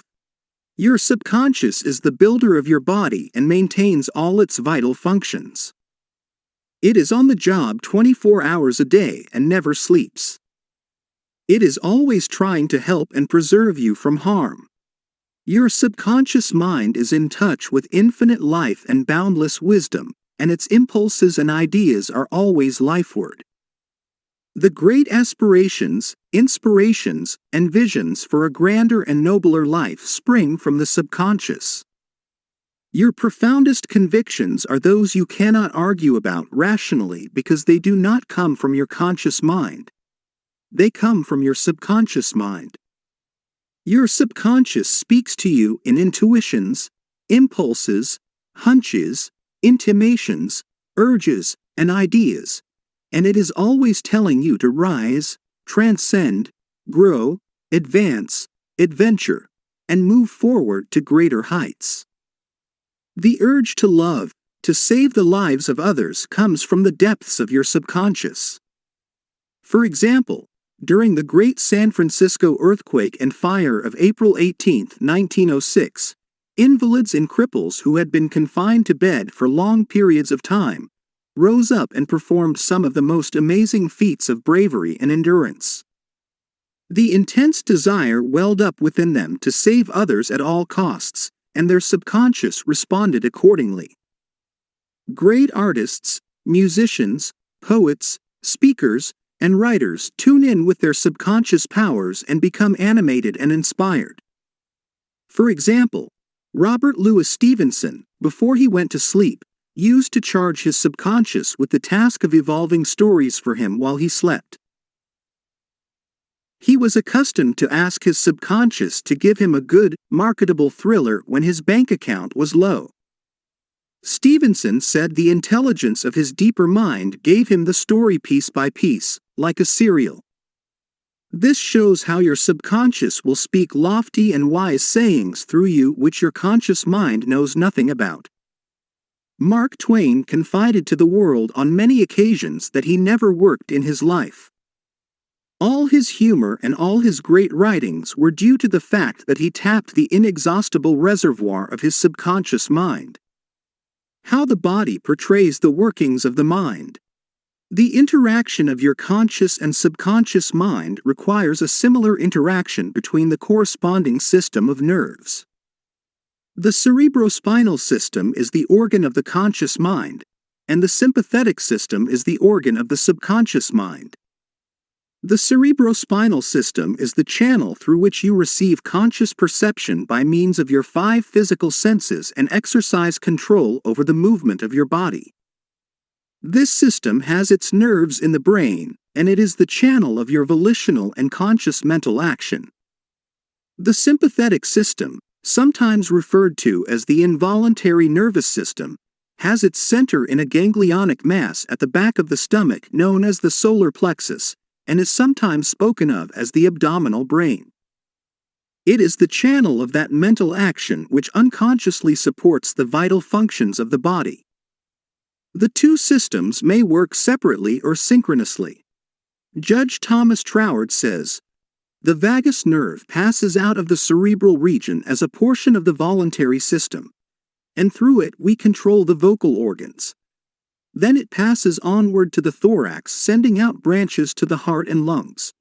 Finally, passing through the diaphragm, it loses the outer coating which distinguishes the nerves of the voluntary system and becomes identified with those of the sympathetic system, so forming a connecting link between the two and making the man physically a single entity."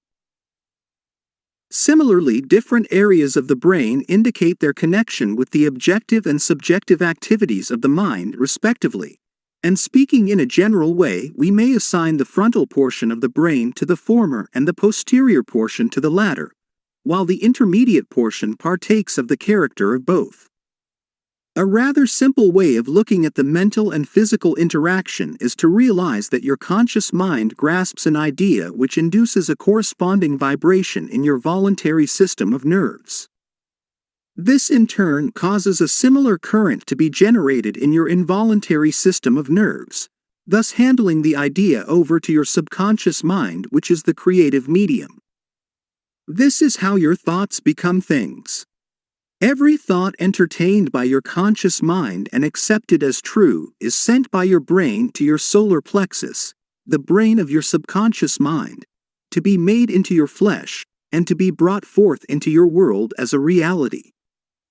There is an intelligence which takes care of the body.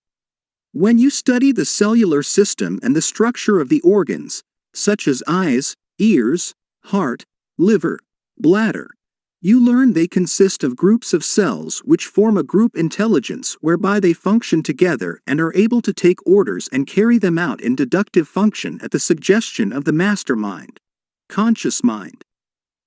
A careful study of the single-celled organism shows you what goes on in your complex body. Though the monocellular organism has no organs, it still gives evidence of mind action and reaction performing the basic functions of movement, alimentation, assimilation, and elimination. Many say there is an intelligence which will take care of your body if you let it alone. That is true, but the difficulty is that the conscious mind always interferes with its 5 sense evidence based on outer appearances, leading to the sway of false beliefs, fears, and mere opinion. When fear, false beliefs, and negative patterns are made to register in your subconscious mind through psychological, emotional conditioning, there is no other course open to the subconscious mind except to act on the blueprint specifications offered it. The subconscious mind works continually for the common good. The subjective self within you works continuously for the general good, reflecting an innate principle of harmony behind all things. Your subconscious mind has its own will, and it is a very real something in itself. It acts night and day whether you act upon it or not. It is the builder of your body, but you cannot see, hear, or feel it building, as all this is a silent process. Your subconscious has a life of its own which is always moving toward harmony, health, and peace. This is the divine norm within it, seeking expression through you at all times. How man interferes with the innate principle of harmony. To think correctly, scientifically, we must know the truth. To know the truth is to be in harmony with the infinite intelligence and power of your subconscious mind, which is always moving lifeward. Every thought or action which is not harmonious, whether through ignorance or design, will result in discord and limitation of all kinds. Scientists inform us that you build a new body every 11 months, so you are really only 11 months old from a physical standpoint. If you build defects back into your body by thoughts of fear, anger, jealousy, and ill will, you have no one to blame but yourself. You are the sum total of your own thoughts. You can keep from entertaining negative thought and imagery. The way to get rid of darkness is with light. The way to overcome cold is with heat. The way to overcome the negative thought is to substitute it with the good thought. Affirm the good, and the bad will vanish. Why it's normal to be healthy, vital, and strong. It's abnormal to be sick. The average child born into the world is perfectly healthy with all its organs functioning perfectly. This is the normal state, and we should remain healthy, vital, and strong. The instinct of self-preservation is the strongest instinct of your nature, and it constitutes a most potent, ever-present, and constantly operative truth, inherent in your nature. It is, therefore, obvious that all your thoughts, ideas, and beliefs must operate with greater potentiality when they are in harmony with the innate life principle in you, which is forever seeking to preserve and protect you along all lines. It follows from this that normal conditions can be restored with greater ease and certainty than abnormal conditions can be induced. It is abnormal to be sick. It simply means you are going against the stream of life and thinking negatively. The law of life is the law of growth. All nature testifies to the operation of this law by silently, constantly expressing itself in the law of growth. Where there is growth and expression, there must be life. Where there is life, there must be harmony, and where there is harmony, there is perfect health. If your thought is in harmony with the creative principle of your subconscious mind, you are in tune with the innate principle of harmony. If you entertain thoughts which are not in accordance with the principle of harmony, these thoughts cling to you, harass you, worry you, and finally bring about disease, and if persisted in, possibly death. In the healing of disease, you must increase the inflow and distribution of the vital forces of your subconscious mind throughout your system. This can be done by eliminating thoughts of fear, worry, anxiety, jealousy, hatred, and every other destructive thought which tends to tear down and destroy your nerves and glands' body tissue, which controls the elimination of all waste material. Pott's disease cured. In the Nautilus magazine of March, 1917, there appears an article about a boy suffering from Pott's disease, or tuberculosis of the spine, who had a remarkable healing. His name was Frederick Elias Andrews of Indianapolis, now minister of Unity School of Christianity, Kansas City, Missouri. His physician pronounced him incurable. He began to pray, and from a crooked, twisted cripple going about on hands and knees, he became a strong, straight, well-formed man. He created his own affirmation, mentally absorbing the qualities he needed. He affirmed over and over again many times a day, "I am whole, perfect, strong, powerful, loving, harmonious, and happy." He persevered and said that this prayer was the last utterance on his lips at night and the first in the morning. He prayed for others also by sending out thoughts of love and health. This attitude of mind and way of prayer returned to him multiplied many times. His faith and perseverance paid off with big dividends. When thoughts of fear, anger, jealousy, or envy drew his attention, he would immediately start his counteracting force of affirmation going in his mind. His subconscious mind responded according to the nature of his habitual thinking. This is the meaning of the statement in the Bible, "Go thy way, thy faith hath made thee whole." Mark chapter 10 verse 52. How faith in your subconscious powers makes you whole. A young man, who came to my lectures on the healing power of the subconscious mind, had severe eye trouble which his doctor said necessitated an operation. He said to himself, "My subconscious made my eyes, and it can heal me." Each night, as he went to sleep, he entered into a drowsy, meditative state, the condition akin to sleep. His attention was immobilized and focused on the eye doctor. He imagined the doctor was in front of him, and he plainly heard, or imagined he heard, the doctor saying to him, "A miracle has happened." He heard this over and over again every night for perhaps 5 minutes or so before going to sleep. At the end of 3 weeks he again went to the ophthalmologist who had previously examined his eyes, and the physician said to this man, "This is a miracle." What happened? This man impressed his subconscious mind using the doctor as an instrument or a means of convincing it or conveying the idea. Through repetition, faith, and expectancy he impregnated his subconscious mind. His subconscious mind made his eye. Within it was the perfect pattern, and immediately it proceeded to heal the eye. This is another example of how faith in the healing power of your subconscious can make you whole. Pointers to review. 1. Your subconscious is the builder of your body and is on the job 24 hours a day. You interfere with its life-giving patterns by negative thinking. 2.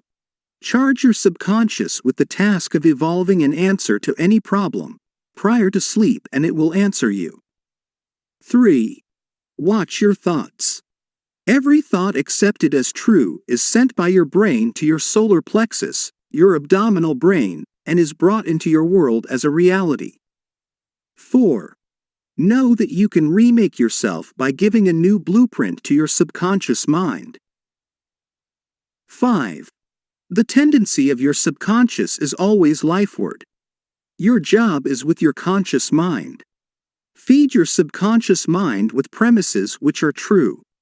Your subconscious is always reproducing according to your habitual mental patterns. 6. You build a new body every 11 months. Change your body by changing your thoughts and keeping them changed. 7. It is normal to be healthy. It is abnormal to be ill. There is within the innate principle of harmony. 8. Thoughts of jealousy, fear, worry, and anxiety tear down and destroy your nerves and glands, bringing about mental and physical diseases of all kinds. 9. What you affirm consciously and feel as true will be made manifest in your mind, body, and affairs. Affirm the good and enter into the joy of living. Chapter 8. How to get the results you want. The principal reasons for failure are lack of confidence and too much effort. Many people block answers to their prayers by failing to fully comprehend the workings of their subconscious mind. When you know how your mind functions, you gain a measure of confidence. You must remember whenever your subconscious mind accepts an idea, it immediately begins to execute it. It uses all its mighty resources to that end and mobilizes all the mental and spiritual laws of your deeper mind. This law is true for good or bad ideas. Consequently, if you use it negatively, it brings trouble, failure, and confusion. When you use it constructively, it brings guidance, freedom, and peace of mind. The right answer is inevitable when your thoughts are positive, constructive, and loving. From this, it is perfectly obvious that the only thing you have to do in order to overcome failure is to get your subconscious to accept your idea or request by feeling its reality now, and the law of your mind will do the rest. Turn over your request with faith and confidence, and your subconscious will take over and answer for you. You will always fail to get results by trying to use mental coercion. Your subconscious mind does not respond to coercion. It responds to your faith or conscious mind acceptance. Your failure to get results may also arise from such statements as, "Things are getting worse." "I will never get an answer." "I see no way out." "It is hopeless." "I don't know what to do." "I'm all mixed up." When you use such statements, you get no response or cooperation from your subconscious mind. Like a soldier marking time, you neither go forward nor backward. In other words, you don't get anywhere. If you get into a taxi and give a half-dozen different directions to the driver in 5 minutes, he would become hopelessly confused and probably would refuse to take you anywhere. It is the same when working with your subconscious mind. There must be a clear-cut idea in your mind. You must arrive at the definite decision that there is a way out, a solution to the vexing problem in sickness. Only the infinite intelligence within your subconscious knows the answer. When you come to that clear-cut conclusion in your conscious mind, your mind is then made up, and according to your belief is it done unto you. Easy does it. A house owner once remonstrated with a furnace repairman for charging $200 for fixing the boiler. The mechanic said, "I charged 5 cents for the missing bolt and $199.95 for knowing what was wrong."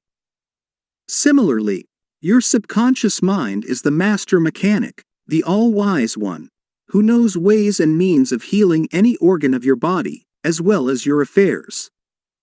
Decree health, and your subconscious will establish it, but relaxation is the key. Easy does it. Do not be concerned with details and means, but know the end result. Get the feel of the happy solution to your problem, whether it is health, finances, or employment. Remember how you felt after you had recovered from a severe state of illness. Bear in mind that your feeling is the touchstone of all subconscious demonstration. Your new idea must be felt subjectively in a finished state, not the future, but as coming about now. Infer no opponent, use imagination and not willpower. In using your subconscious mind, you infer no opponent, you use no willpower. You imagine the end and the freedom state. You will find your intellect trying to get in the way, but persist in maintaining a simple, childlike, miracle-making faith. Picture yourself without the ailment or problem. Imagine the emotional accompaniment of the freedom state you crave. Cut out all red tape from the process. The simple way is the best. How disciplined imagination works wonders. A wonderful way to get a response from your subconscious mind is through disciplined or scientific imagination. As previously pointed out, your subconscious mind is the builder of the body and controls all its vital functions. The Bible says, "Whatsoever ye shall ask in prayer, believing, ye shall receive."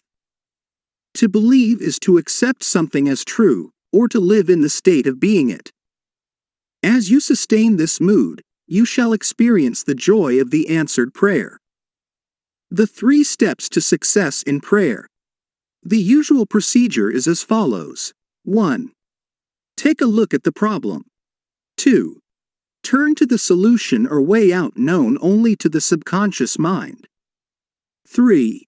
Rest in a sense of deep conviction that it is done. Do not weaken your prayer by saying, "I wish I might be healed." I hope so.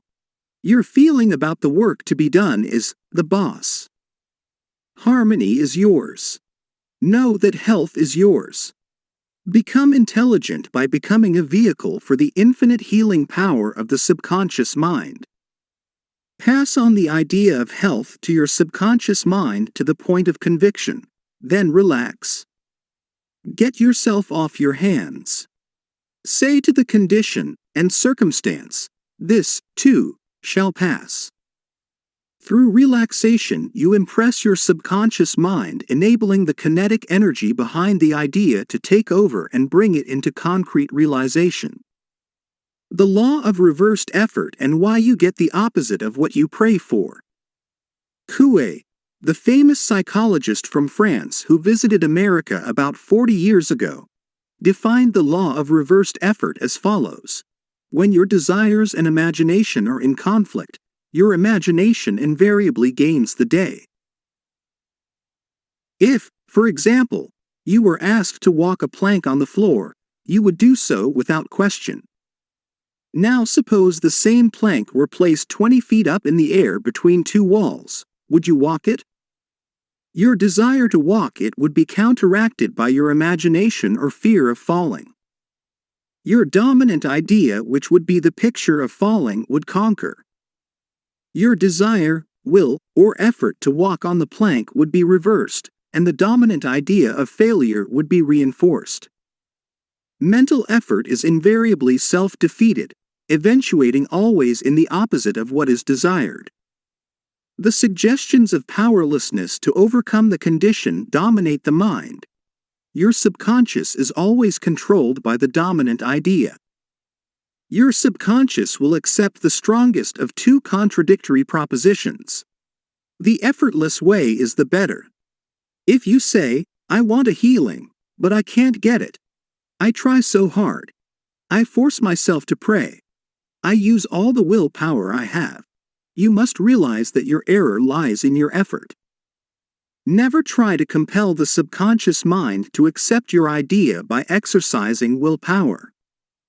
Such attempts are doomed to failure, and you get the opposite of what you prayed for.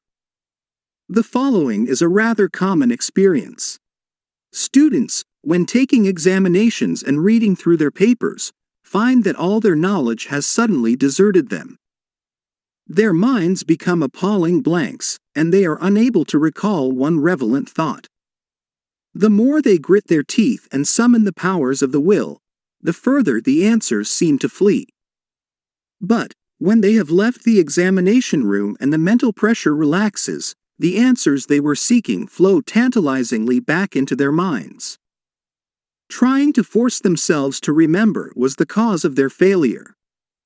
This is an example of the law of reversed effort, whereby you get the opposite of what you asked or prayed for. The conflict of desire and imagination must be reconciled. To use mental force is to presuppose that there is opposition.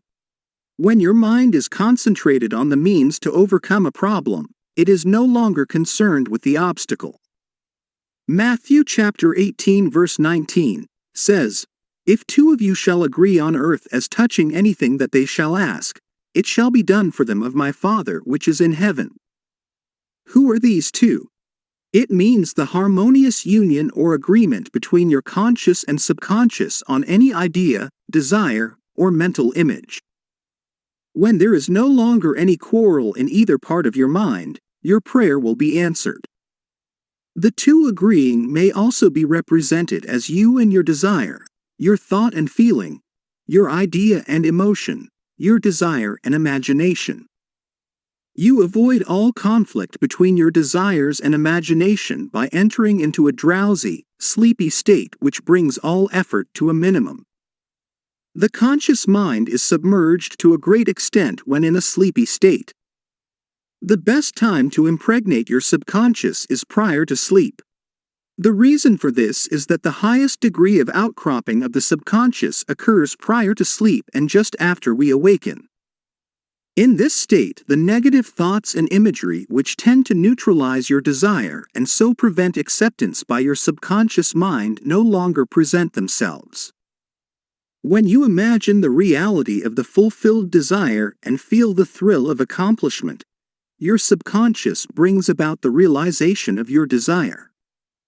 A great many people solve all their dilemmas and problems by the play of their controlled, directed, and disciplined imagination, knowing that whatever they imagine and feel as true will and must come to pass. The following will clearly illustrate how a young girl overcame the conflict between her desire and her imagination. She desired a harmonious solution to her legal problem, yet her mental imagery was constantly on failure, loss, bankruptcy, and poverty. It was a complicated lawsuit and there was one postponement after another with no solution in sight.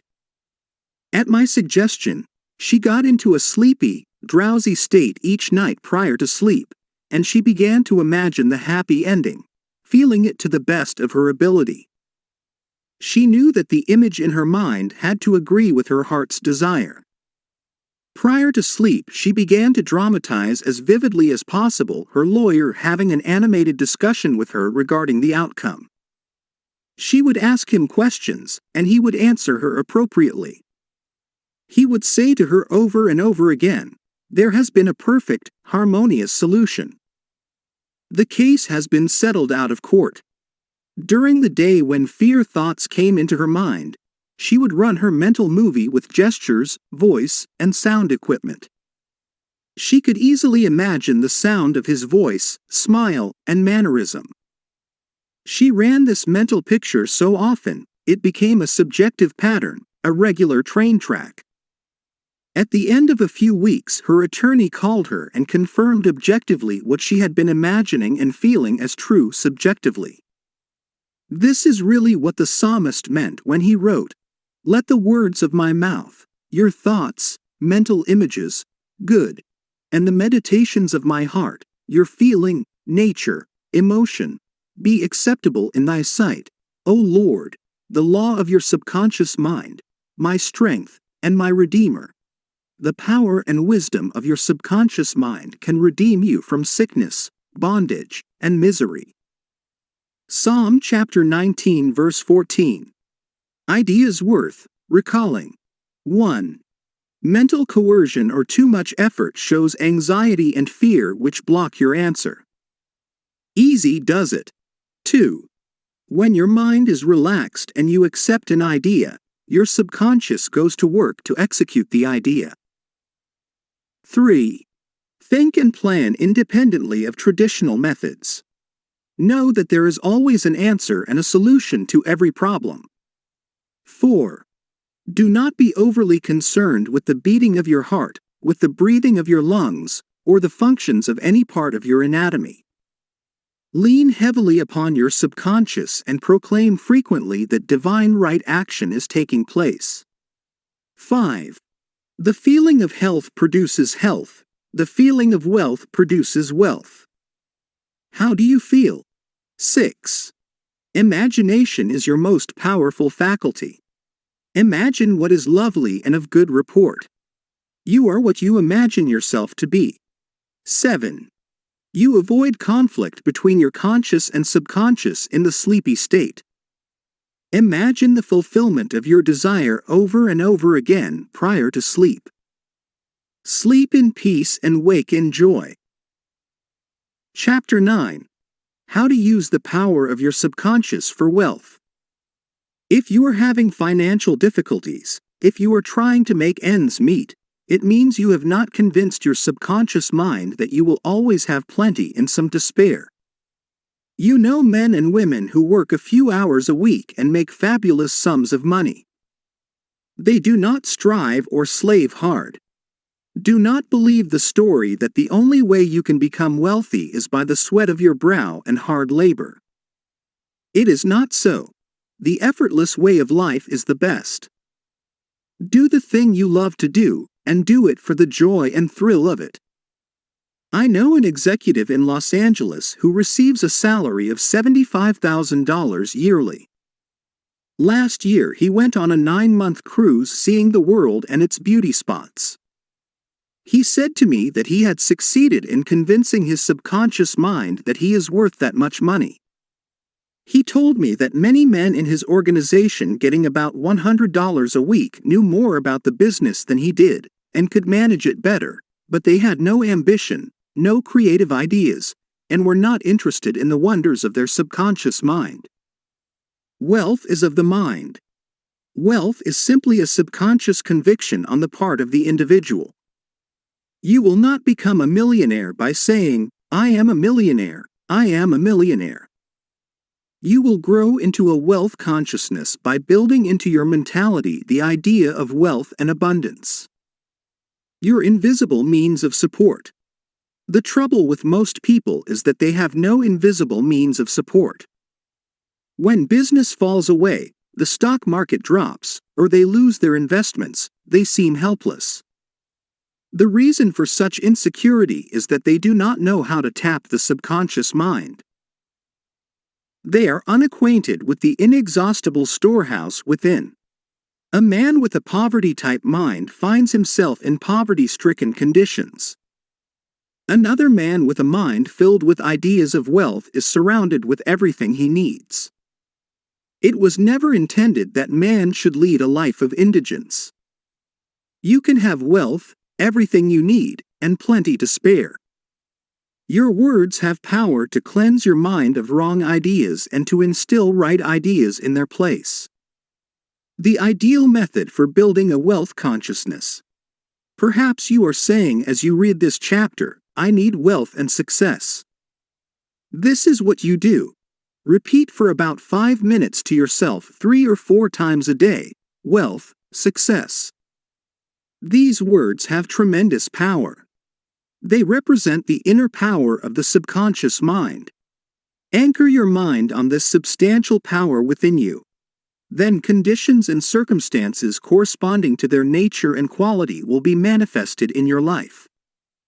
You are not saying, "I am wealthy." You are dwelling on real powers within you. There is no conflict in the mind when you say, "wealth."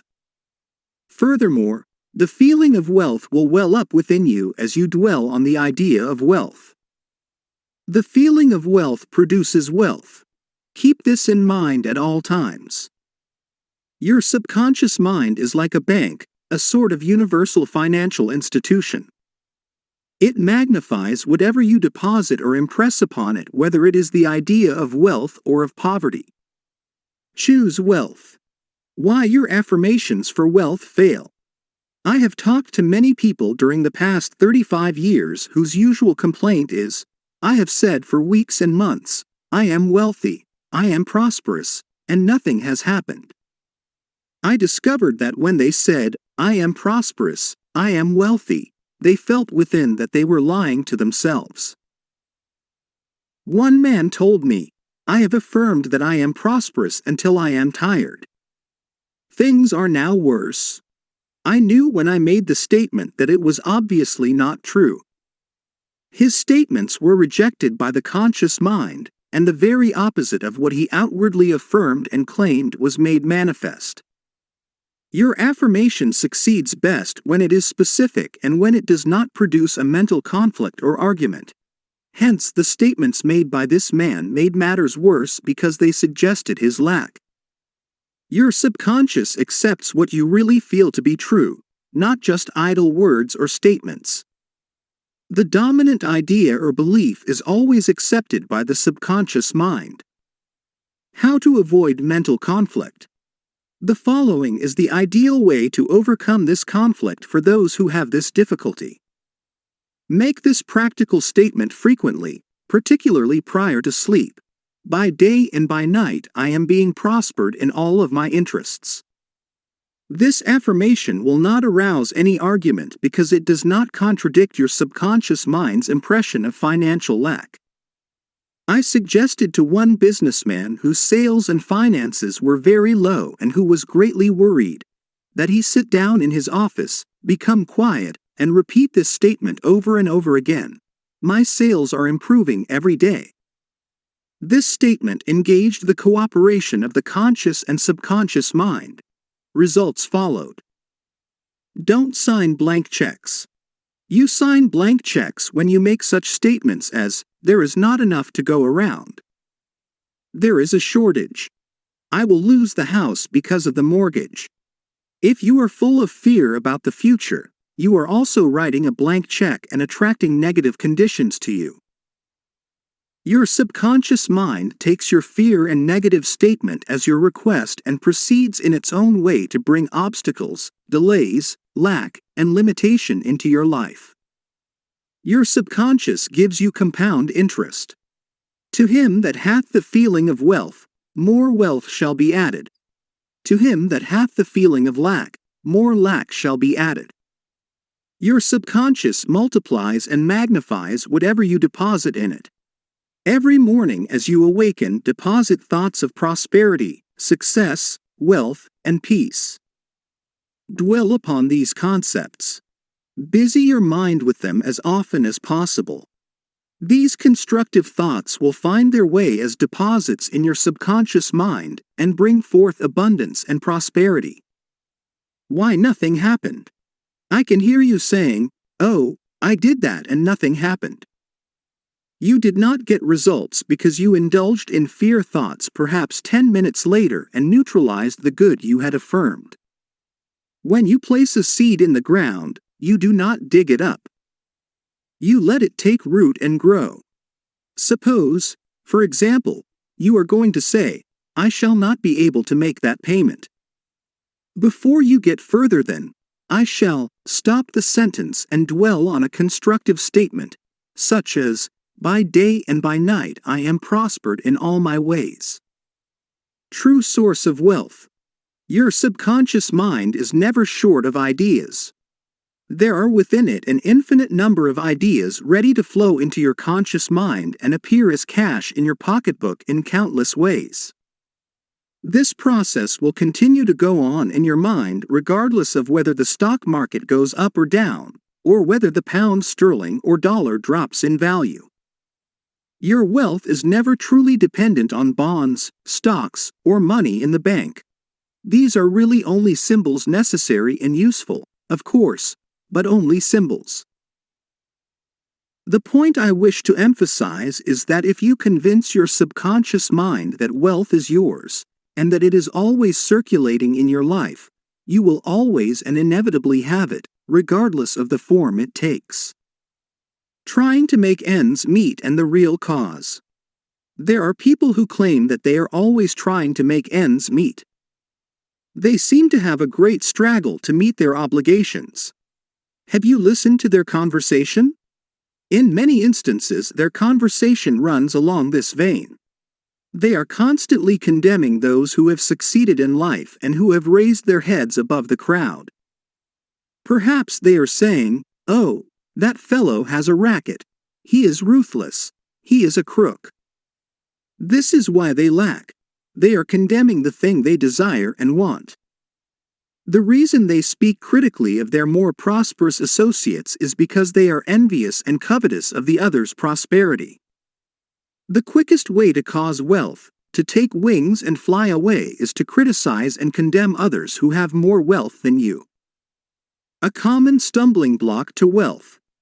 There is one emotion which is the cause of the lack of wealth in the lives of many. Most people learn this the hard way. It is envy.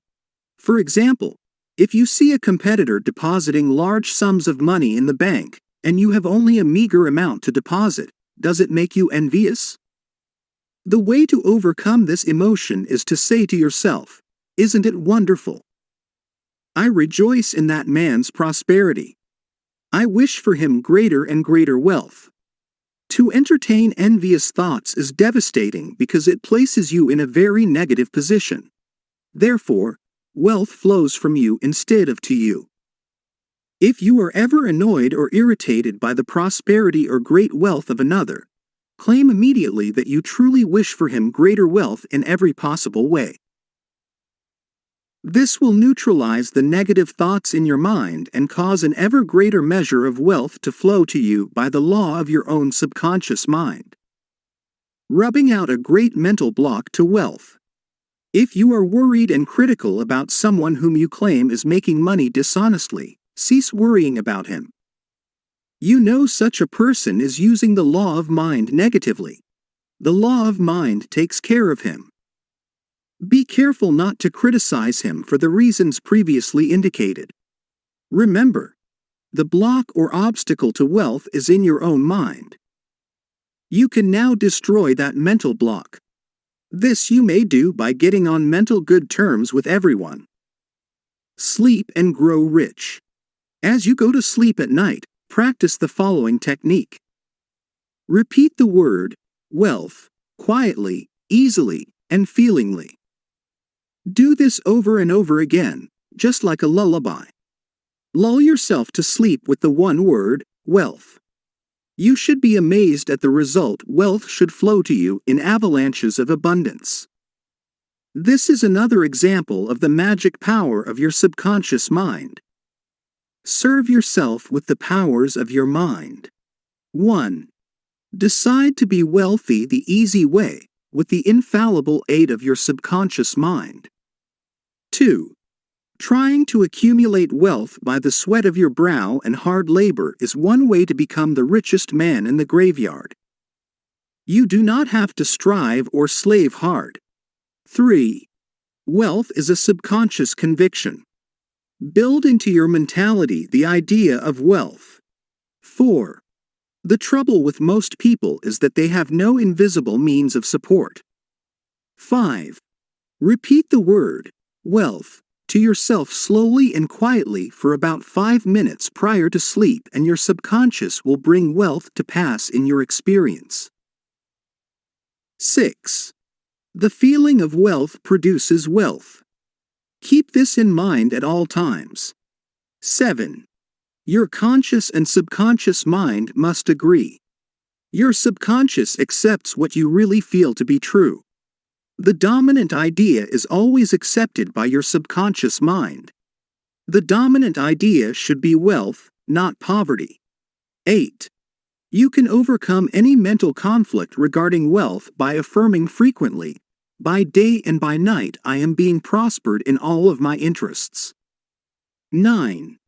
Increase your sales by repeating this statement over and over again. My sales are improving every day. I am advancing, progressing, and getting wealthier every day. 10. Stop writing blank checks, such as, there is not enough to go around, or, there is a shortage, etc. Such statements magnify and multiply your loss. 12. What you consciously affirm, you must not mentally deny a few moments later.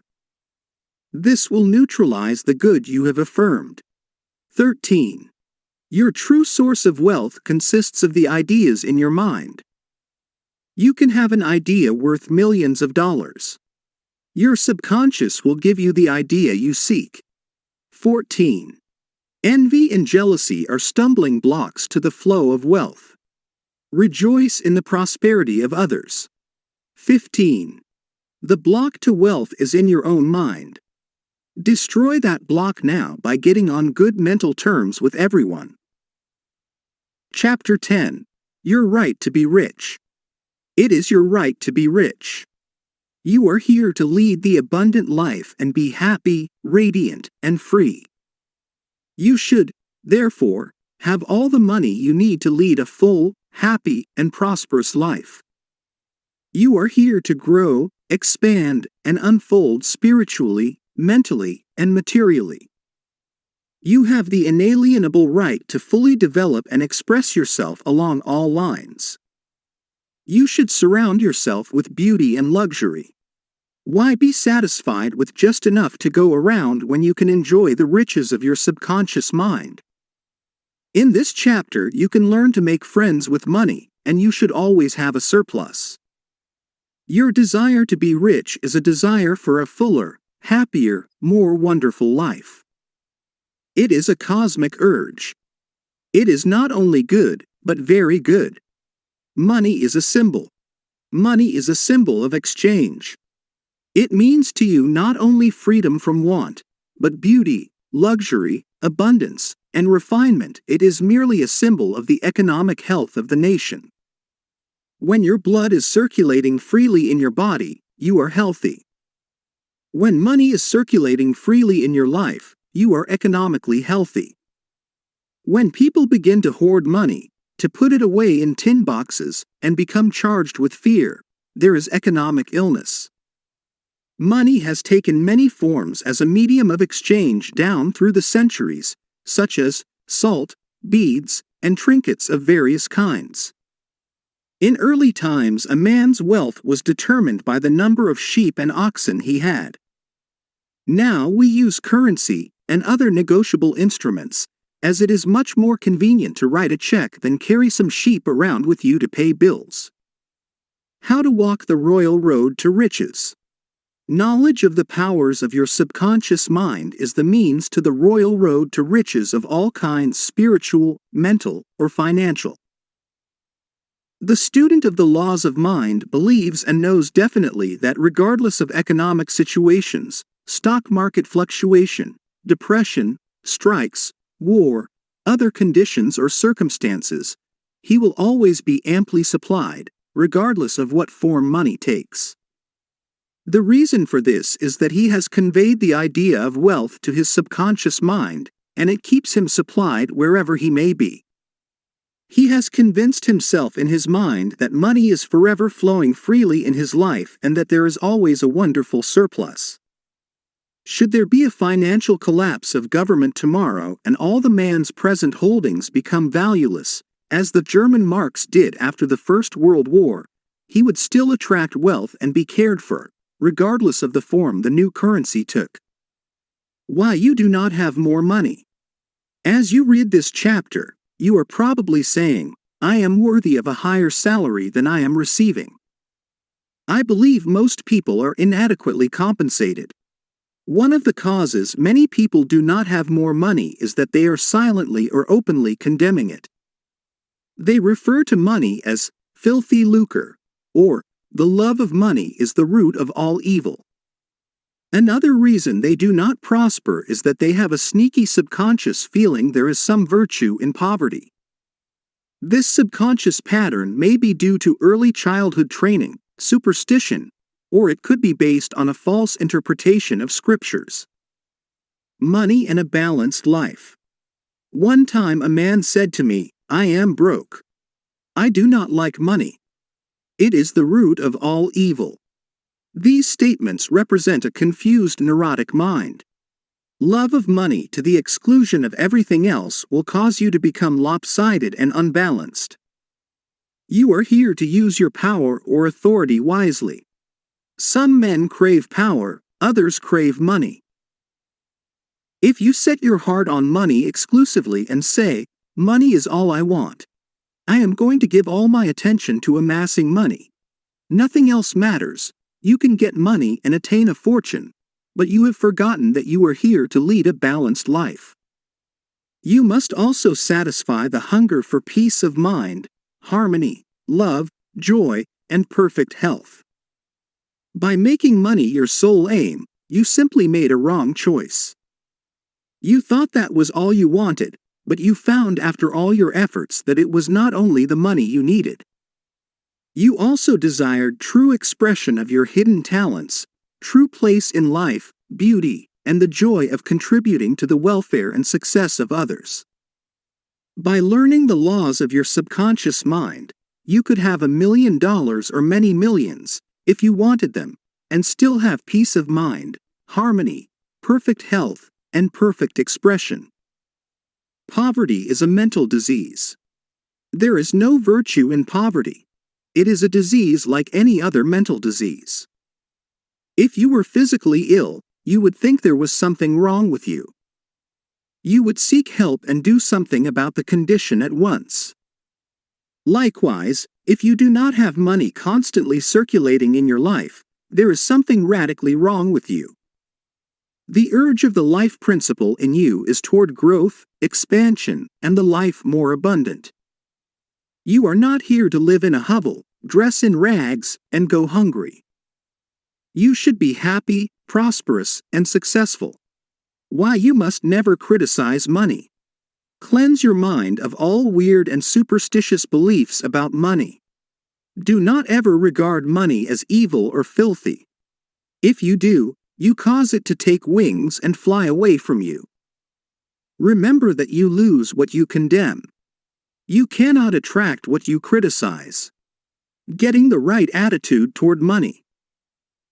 Here is a simple technique you may use to multiply money in your experience. Use the following statements several times a day. I like money. I love it. I use it wisely, constructively, and judiciously. Money is constantly circulating in my life. I release it with joy, and it returns to me multiplied in a wonderful way. It is good and very good.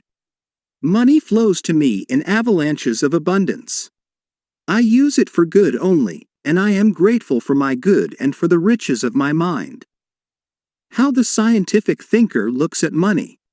Suppose, for example, you found gold, silver, lead, copper, or iron in the ground. Would you pronounce these things evil? All evil comes from man's darkened understanding, from his ignorance, from his false interpretation of life, and from his misuse of his subconscious mind. Uranium, lead, or some other metal could have been used as a medium of exchange. We use paper bills, checks, nickel, and silver. Surely, these are not evil. Physicists and chemists know today that the only difference between one metal and another is the number and rate of motion of electrons revolving around a central nucleus. They can now change one metal into another through a bombardment of the atoms in the powerful cyclotron. Gold under certain conditions becomes mercury. I believe that our modern scientists in the near future will be able to make gold, silver, and other metals synthetically in the chemical laboratory. The cost may be prohibitive now, but it can be done.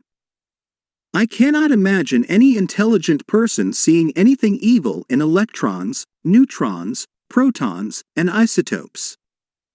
The piece of paper in your pocket is composed of atoms and molecules with their electrons and protons arranged differently. Their number and rate of motion are different. That is the only way the paper differs from the silver in your pocket. How to attract the money you need.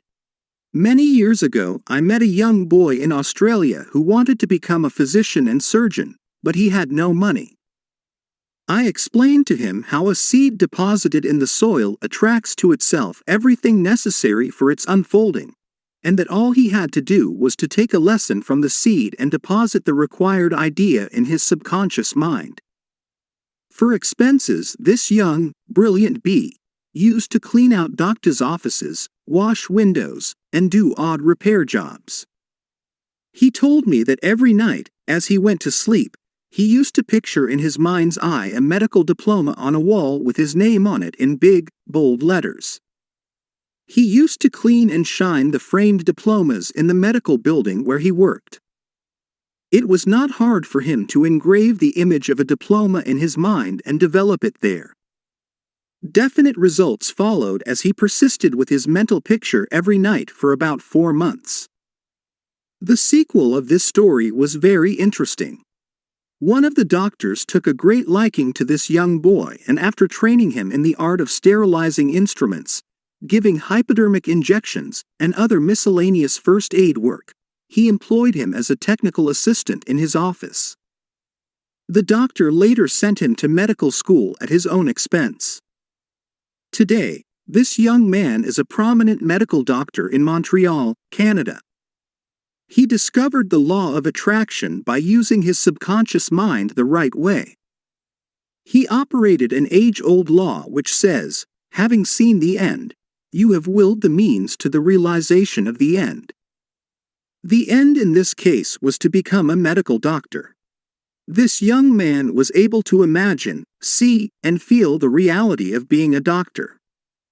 He lived with that idea, sustained it, nourished it, and loved it until through his imagination it penetrated the layers of his subconscious mind and became a conviction, thereby attracting to him everything necessary for the fulfillment of his dream. Why some men do not get a raise in pay. If you are working in a large organization and you are silently thinking of and resenting the fact you are underpaid, that you are not appreciated, and that you deserve more money and greater recognition, you are subconsciously severing your ties with that organization. You are setting a law in motion, and the superintendent or manager will say to you, "We have to let you go." Actually, you dismissed yourself. The manager was simply the instrument through which your own negative mental state was confirmed. It was an example of the law of action and reaction. The action was your thought, and the reaction was the response of your subconscious mind. Obstacles and impediments on the pathway to riches. I am sure you have heard men say, "That fellow has a racket." He is a racketeer. He is getting money dishonestly. He is a faker.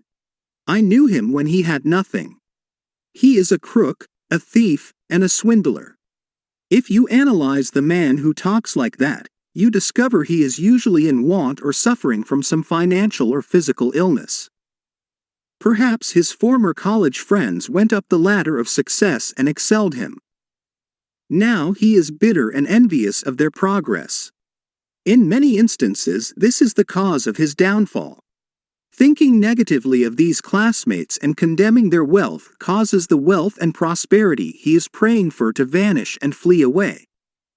He is condemning the thing he is praying for.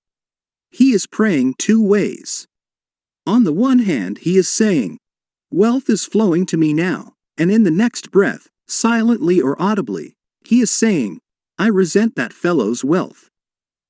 Always make it a special point to rejoice in the wealth of the other person. Protect your investments. If you are seeking wisdom regarding investments, or if you are worried about your stocks or bonds, quietly claim, "Infinite intelligence governs and watches over all my financial transactions, and whatsoever I do shall prosper." Do this frequently and you will find that your investments will be wise. Moreover, you will be protected from loss, as you will be prompted to sell your securities or holdings before any loss accrues to you. You cannot get something for nothing. In large stores, the management employs store detectives to prevent people from stealing. They catch a number of people every day trying to get something for nothing. All such people are living in the mental atmosphere of lack and limitation and are stealing from themselves peace, harmony, faith, honesty, integrity, goodwill, and confidence.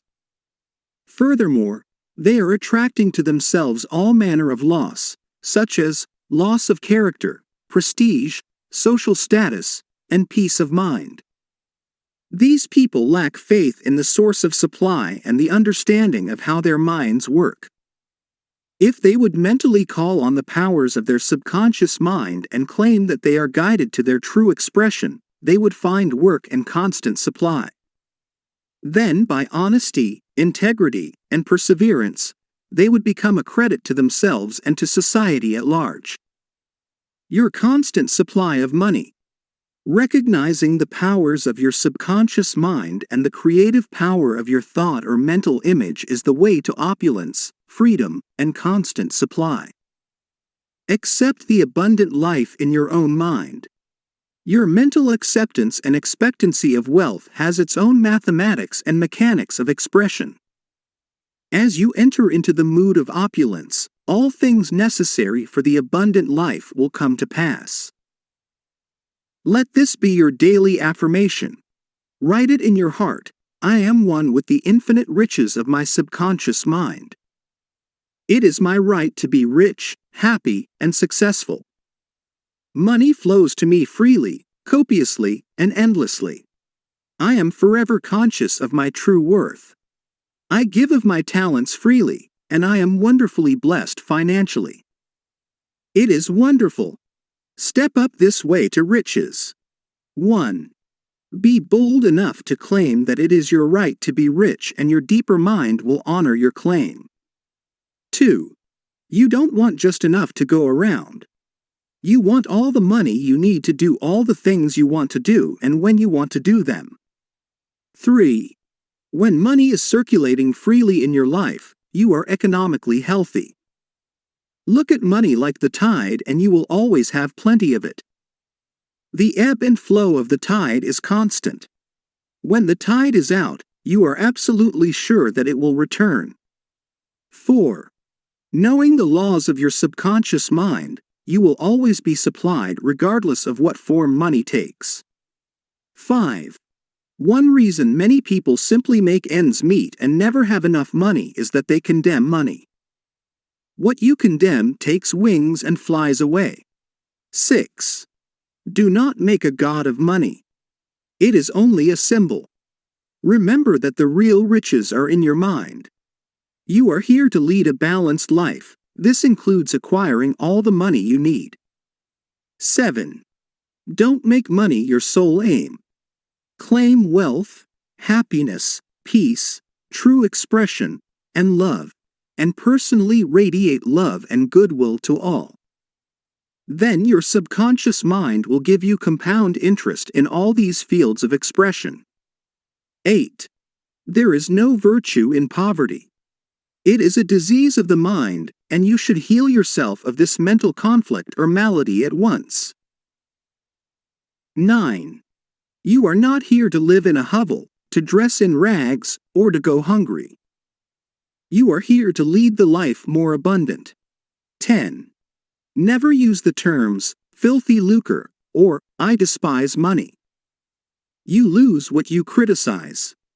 There is nothing good or bad, but thinking of it in either light makes it so. 11. Repeat frequently, I like money.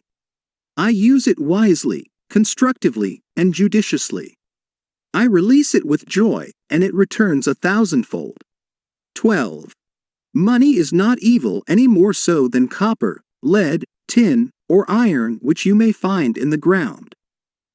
All evil is due to ignorance and misuse of the mind's powers. 13. To picture the end result in your mind causes your subconscious to respond and fulfill your mental picture. 14.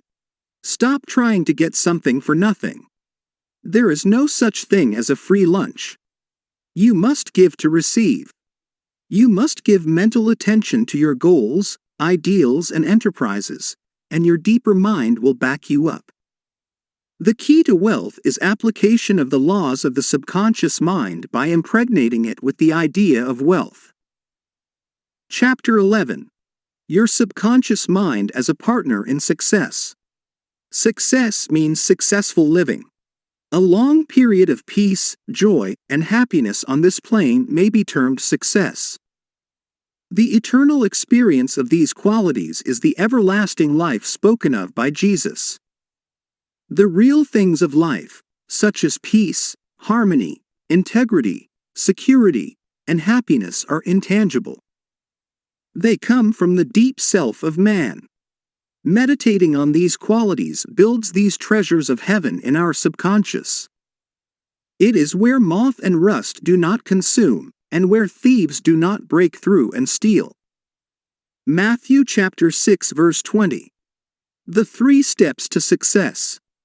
Let us discuss 3 steps to success. The first step to success is to find out the thing you love to do, then do it. Success is in loving your work. Although, if a man is a psychiatrist, it is not adequate for him to get a diploma and place it on the wall.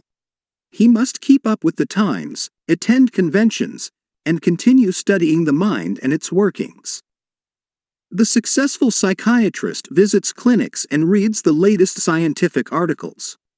In other words, he is informed in the most advanced methods of alleviating human suffering. The successful psychiatrist or doctor must have the interest of his patients at heart. Someone may say, how can I put the first step into operation? I do not know what I should do. In such a case, pray for guidance as follows. The infinite intelligence of my subconscious mind reveals to me my true place in life.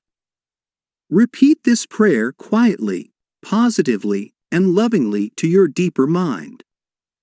As you persist with faith and confidence, the answer will come to you as a feeling, a hunch, or a tendency in a certain direction. It will come to you clearly and in peace, and as an inner silent awareness. The second step to success is to specialize in some particular branch of work and know more about it than anyone else. For example, if a young man chooses chemistry as his profession, he should concentrate on one of the many branches in this field. He should give all of his time and attention to his chosen specialty. He should become sufficiently enthusiastic to try to know all there is available about his field. If possible, he should know more than anyone else. The young man should become ardently interested in his work and should desire to serve the world. He that is greatest among you, let him become your servant. There is a great contrast in this attitude of mind in comparison to that of the man who only wants to make a living or just get by. Getting by is not true success. Man's motive must be greater, nobler, and more altruistic.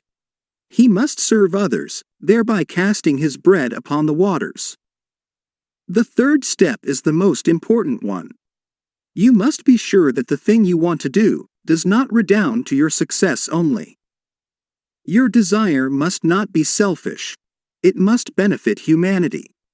The path of a complete circuit must be formed. In other words, your idea must go forth with the purpose of blessing or serving the world. It will then come back to you pressed down, shaken together, and running over. If it is to benefit yourself exclusively, the circle or complete circuit is not formed, and you may experience a short circuit in your life which may consist of limitation or sickness. The measure of true success. Some people may say, but Mr. James made a fortune in selling fraudulent oil stock. A man may seem to succeed for a while, but the money he obtained by fraud usually takes wings and flies away. When we rob from another, we rob from ourselves, because we are in a mood of lack and limitation which may manifest itself in our body, home life, and affairs. What we think and feel, we create. We create what we believe. Even though a man may have accumulated a fortune fraudulently, he is not successful. There is no success without peace of mind. What good is man's accumulated wealth if he cannot sleep nights, is sick, or has a guilt complex? I knew a man in London who told me of his exploits. He had been a professional pickpocket and had amassed a large amount of money. He had a summer home in France and lived in a royal fashion in England. His story was that he was in constant dread of being arrested by Scotland Yard. He had many inner disorders which were undoubtedly caused by his constant fear and deep-seated guilt complex. He knew he had done wrong. This deep sense of guilt attracted all kinds of trouble to him. Subsequently, he voluntarily surrendered to the police and served a prison sentence. After his release from prison, he sought psychological and spiritual counsel and became transformed. He went to work and became an honest, law-abiding citizen. He found what he loved to do and was happy. A successful person loves his work and expresses himself fully. Success is contingent upon a higher ideal than the mere accumulation of riches. The man of success is the man who possesses great psychological and spiritual understanding. Many of the great industrialists today depend upon the correct use of their subconscious minds for their success. There was an article published some years ago about Flagler, an oil magnate. He admitted that the secret of his success was his ability to see a project in its completion.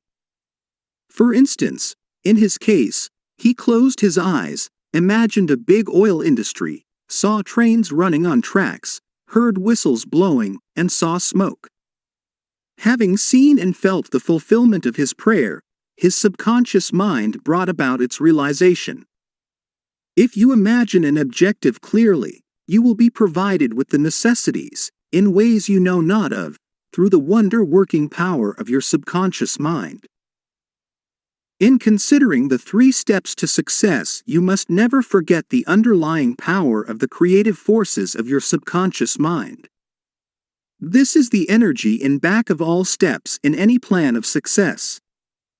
Your thought is creative. Thought fused with feeling becomes a subjective faith or belief, and according to your belief is it done unto you. Matthew chapter 9 verse 29.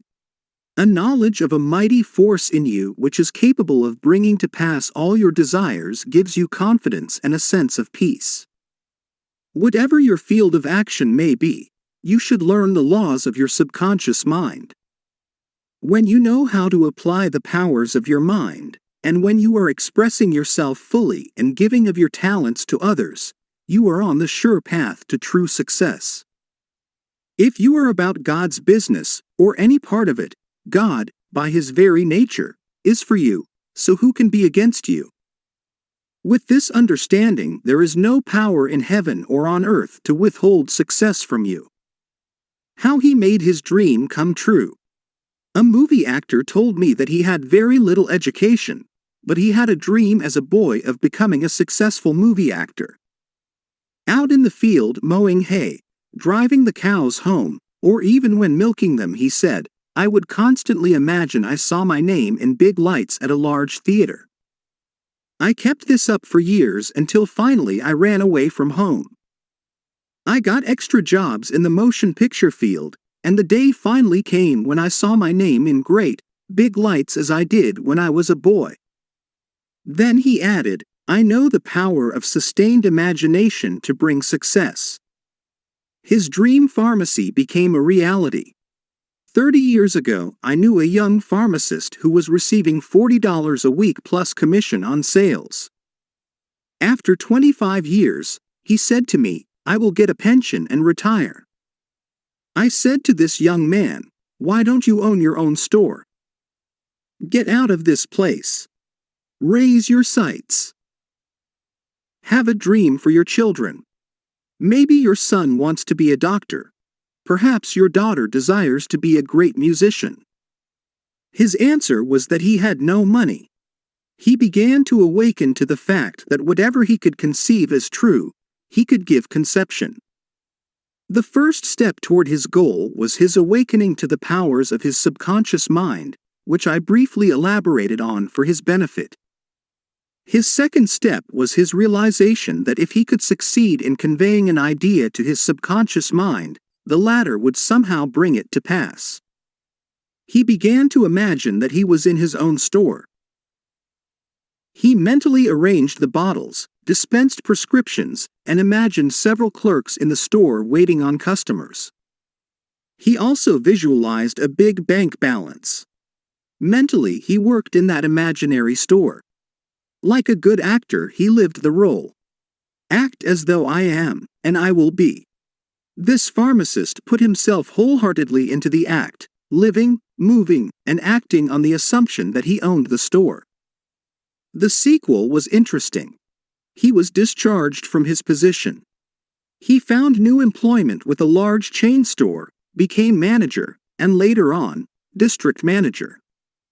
He saved enough money in 4 years to provide a down payment on a drugstore of his own. He called it his dream pharmacy. It was, he said, exactly the store I saw in my imagination. He became a recognized success in his chosen field, and was happy doing what he loved to do. Using the subconscious mind in business. Some years ago, I gave a lecture to a group of businessmen on the powers of imagination and the subconscious mind. In this lecture, I pointed out how Goethe used his imagination wisely when confronted with difficulties and predicaments. His biographers point out that he was accustomed to fill many hours quietly holding imaginary conversations. It is well known that his custom was to imagine one of his friends before him in a chair answering him in the right way. In other words, If he were concerned over any problems, he imagined his friend giving him the right or appropriate answer, accompanied with the usual gestures and tonal qualities of the voice, and he made the entire imaginary scene as real and as vivid as possible. One of the men present at this lecture was a young stockbroker. He proceeded to adopt the technique of Goethe. He began to have mental, imaginary conversations with a multimillionaire banker friend of his who used to congratulate him on his wise and sound judgment, and compliment him on his purchase of the right stocks. He used to dramatize this imaginary conversation until he had psychologically fixed it as a form of belief in his mind. This broker's inner talking and controlled imagination certainly agreed with his aim, which was to make sound investments for his clients. His main purpose in life was to make money for his clients and to see them prosper financially by his wise counsel. He is still using his subconscious mind in his business, and he is a brilliant success in his field of endeavor. Boy of 16 years turns failure into success. A young boy who was attending high school said to me, "I am getting very poor grades. My memory is failing. I do not know what is the matter." I discovered that the only thing wrong with this boy was his attitude, which was one of indifference and resentment towards some of his teachers and fellow students. I taught him how to use his subconscious mind and how to succeed in his studies. He began to affirm certain truths several times a day, particularly at night prior to sleep, and also in the morning after awakening. These are the best times to impregnate the subconscious mind. He affirmed as follows: "I realize that my subconscious mind is a storehouse of memory. It retains everything I read and hear from my teachers. I have a perfect memory, and the infinite intelligence in my subconscious mind constantly reveals to me everything I need to know at all my examinations, whether written or oral. I radiate love and goodwill to all my teachers and fellow students.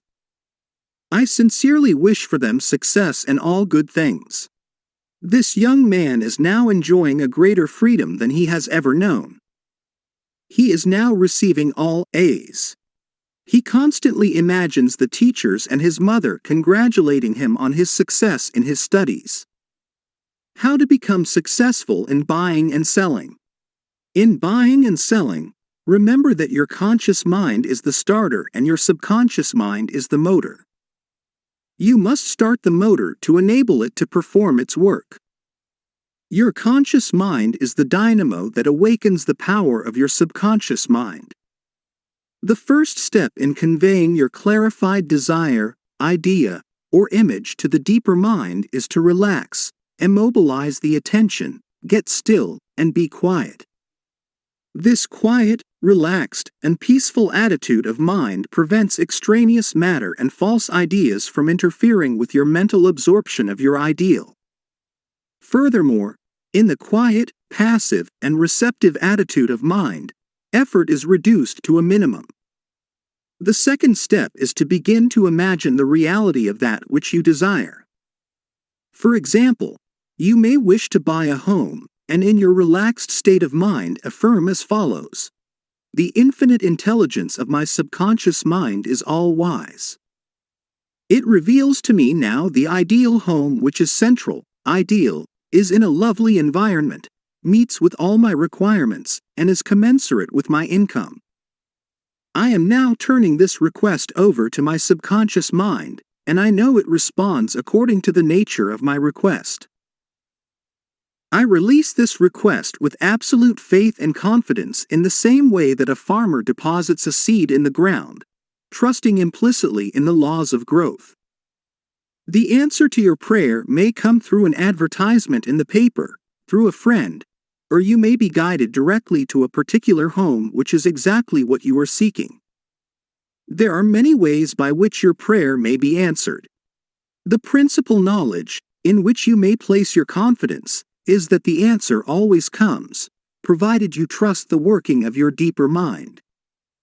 You may wish to sell a home, land, or any kind of property. In private consultation with real estate brokers, I have told them of the way I sold my own home on Orlando Avenue in Los Angeles. Many of them have applied the technique I used with remarkable and speedy results. I placed a sign which read, "For sale by owner," in the garden in front of my home. The day after, I said to myself as I was going to sleep, "Supposing you sold your house, what would you do?" I answered my own question and I said, I would take that sign down and throw it into the garage. In my imagination, I took hold of the sign, pulled it up from the ground, placed it on my shoulder, went to the garage, threw it on the floor, and said jokingly to the sign, "I don't need you anymore." I felt the inner satisfaction of it all, realizing it was finished. The next day, a man gave me a deposit of $1,000 and said to me, "Take your sign down. We will go into escrow now." Immediately, I pulled the sign up and took it to the garage. The outer action conformed to the inner. There is nothing new about this. As within, so without, meaning according to the image impressed on your subconscious mind, so it is on the objective screen of your life. The outside mirrors the inside. External action follows internal action. Here is another very popular method used in selling homes, land, or any kind of property. This buyer is being sent to me by the creative intelligence of my subconscious mind, which makes no mistakes. This buyer may look at many other homes, but mine is the only one he wants and will buy, because he is guided by the infinite intelligence within him. I know the buyer is right, the time is right, and the price is right. Everything about it is right. The deeper currents of my subconscious mind are now in operation, bringing both of us together in divine order. I know that it is so. Remember always that what you are seeking is also seeking you, and whenever you want to sell a home or property of any kind, there is always someone who wants what you have to offer. By using the powers of your subconscious mind correctly, you free your mind of all sense of competition and anxiety in buying and selling. How she succeeded in getting what she wanted. There is a young lady who regularly comes to my lectures and classes. She had to change buses 3 times. It took her 1.5 hours each time to come to the lectures. In one lecture, I explained how a young man who needed a car in his work received one. She went home and experimented as outlined in my lecture. Here is her letter in part, narrating her application of my method, and published by her permission. Dear Dr. Murphy, this is how I received a Cadillac car. I wanted one to come to the lectures regularly. In my imagination, I went through the identical process I would go through if I were actually driving a car. I went to the showroom, and the salesman took me for a ride in one. I also drove it several blocks. I claimed the Cadillac car as my own over and over again. I kept the mental picture of getting into the car, driving it, feeling the upholstery, etc., consistently for over 2 weeks. Last week I drove to your lectures in a Cadillac. My uncle in Inglewood passed away and left me his Cadillac and his entire estate. A success technique employed by many outstanding executives and businessmen. There are many prominent businessmen who quietly use the abstract term, success, over and over many times a day until they reach a conviction that success is theirs. They know that the idea of success contains all the essential elements of success. Likewise, you can begin now to repeat the word success to yourself with faith and conviction. Your subconscious mind will accept it as true of you, and you will be under a subconscious compulsion to succeed. You are compelled to express your subjective beliefs, impressions, and convictions. What does success imply to you? You want, undoubtedly, to be successful in your home life and in your relationship with others. You wish to be outstanding in your chosen work or profession.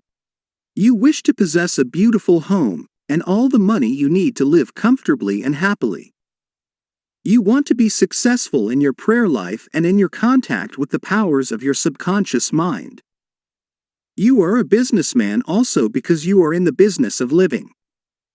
Become a successful businessman by imagining yourself doing what you long to do, and possessing the things you long to possess. Become imaginative.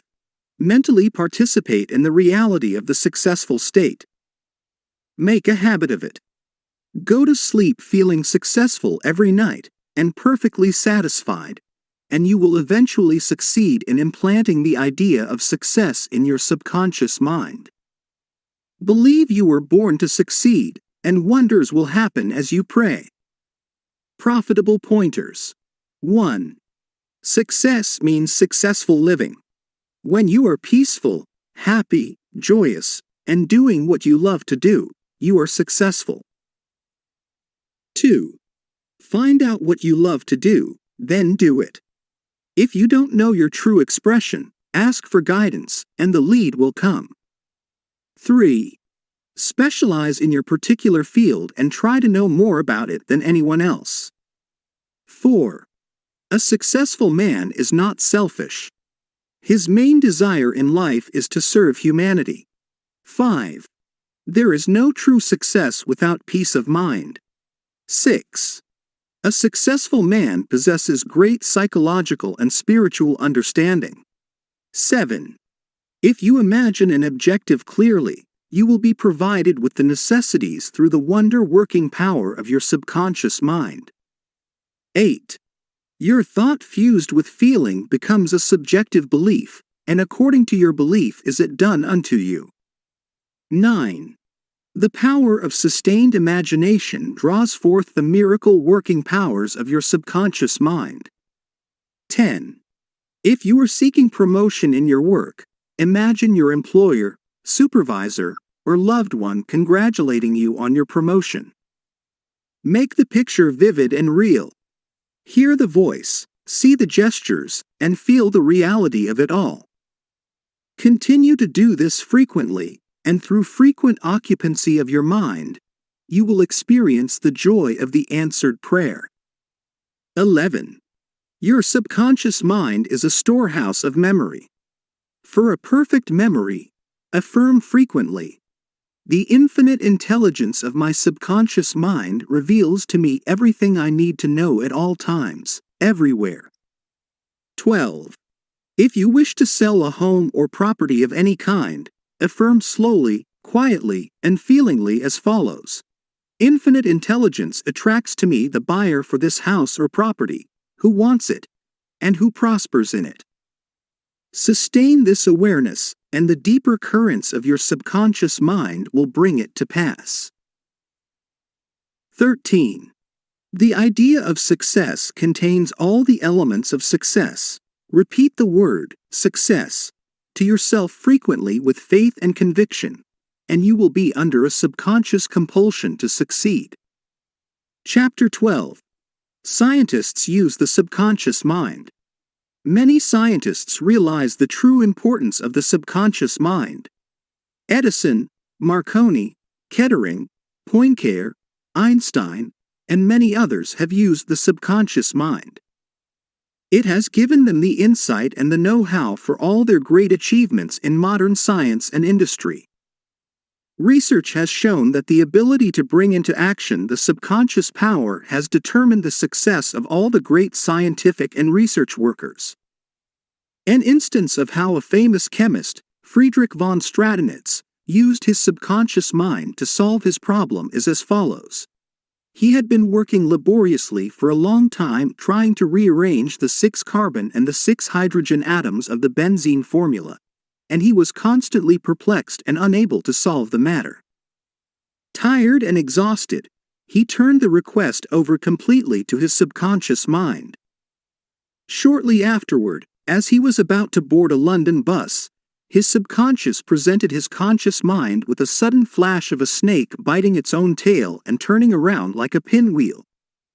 This answer, from his subconscious mind, gave him the long-sought answer of the circular rearrangement of the atoms that is known as the benzene ring, How a distinguished scientist brought forth his inventions. Nikola Tesla was a brilliant electrical scientist who brought forth the most amazing innovations. When an idea for a new invention came into his mind, he would build it up in his imagination, knowing that his subconscious mind would reconstruct and reveal to his conscious mind all the parts needed for its manufacture in concrete form. Through quietly contemplating every possible improvement, he spent no time in correcting defects, and was able to give the technicians the perfect product of his mind. He said, invariably, "My device works as I imagined it should." In 20 years there has not been a single exception. How a famous naturalist solved his problem. Professor Agassiz, a distinguished American naturalist, discovered the indefatigable activities of his subconscious mind while he slept. The following has been reported by his widow in her biography of her famous husband. He had been for 2 weeks striving to decipher the somewhat obscure impression of a fossil fish on the stone slab in which it was preserved. Weary and perplexed, he put his work aside at last, and tried to dismiss it from his mind. Shortly after, he waked one night persuaded that while asleep he had seen his fish with all the missing features perfectly restored. But when he tried to hold and make fast the image, it escaped him. Nevertheless, he went early to the Jardin des Plantes, thinking that on looking anew at the impression he should see something which would put him on the track of his vision. In vain, the blurred record was as black as even. The next night he saw the fish again, but with no more satisfactory result. When he awoke, it disappeared from his memory as before. Hoping that the same experience might be repeated, on the third night he placed a pencil and paper beside his bed before going to sleep. Accordingly, toward morning the fish reappeared in his dream, confusedly at first, but at last with such distinctness that he had no longer any doubt as to its zoological characters. Still half dreaming, in perfect darkness, he traced these characters on the sheet of paper at the bedside. In the morning he was surprised to see in his nocturnal sketch features which he thought it impossible the fossil itself should reveal. He hastened to the Jardin des Plantes, and, with his drawing as a guide, succeeded in chiseling away the surface of the stone under which portions of the fish proved to be hidden. When wholly exposed, it corresponded with his dream and his drawing, and he succeeded in classifying it with ease. An outstanding physician solved the problem of diabetes. Some years ago, I received a clipping from a magazine describing the origin of the discovery of insulin. This is the essence of the article as I recall it. About 40 years ago or more, Dr. Frederick Banting, a brilliant Canadian physician and surgeon, was concentrating his attention on the ravages of diabetes. At that time, medical science offered no effective method of arresting the disease. Dr. Banting spent considerable time experimenting and studying the international literature on the subject. One night he was exhausted and fell asleep. While asleep, his subconscious mind instructed him to extract the residue from the degenerated pancreatic duct of dogs. This was the origin of insulin, which has helped millions of people. You will note that Dr. Banting had been consciously dwelling on the problem for some time, seeking a solution, a way out, and his subconscious responded accordingly. It does not follow that you will always get an answer overnight. The answer may not come for some time. Do not be discouraged.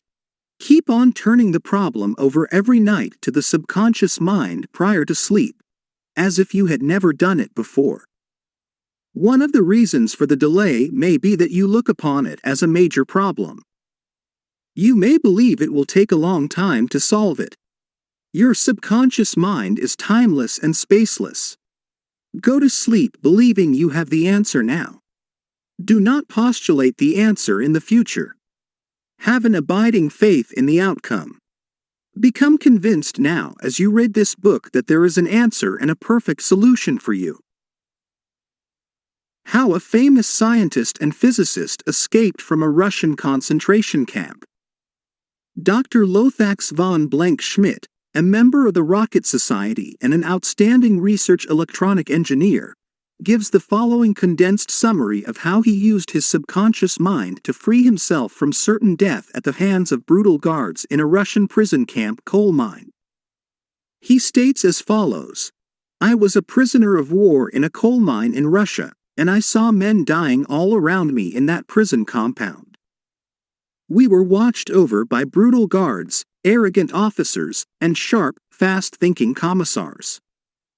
After a short medical checkup, a quota of coal was assigned to each person. My quota was 300 pounds per day. In case any man did not fill his quota, his small food ration was cut down, and in a short time he was resting in the cemetery. I started concentrating on my escape. I knew that my subconscious mind would somehow find a way. My home in Germany was destroyed, my family wiped out.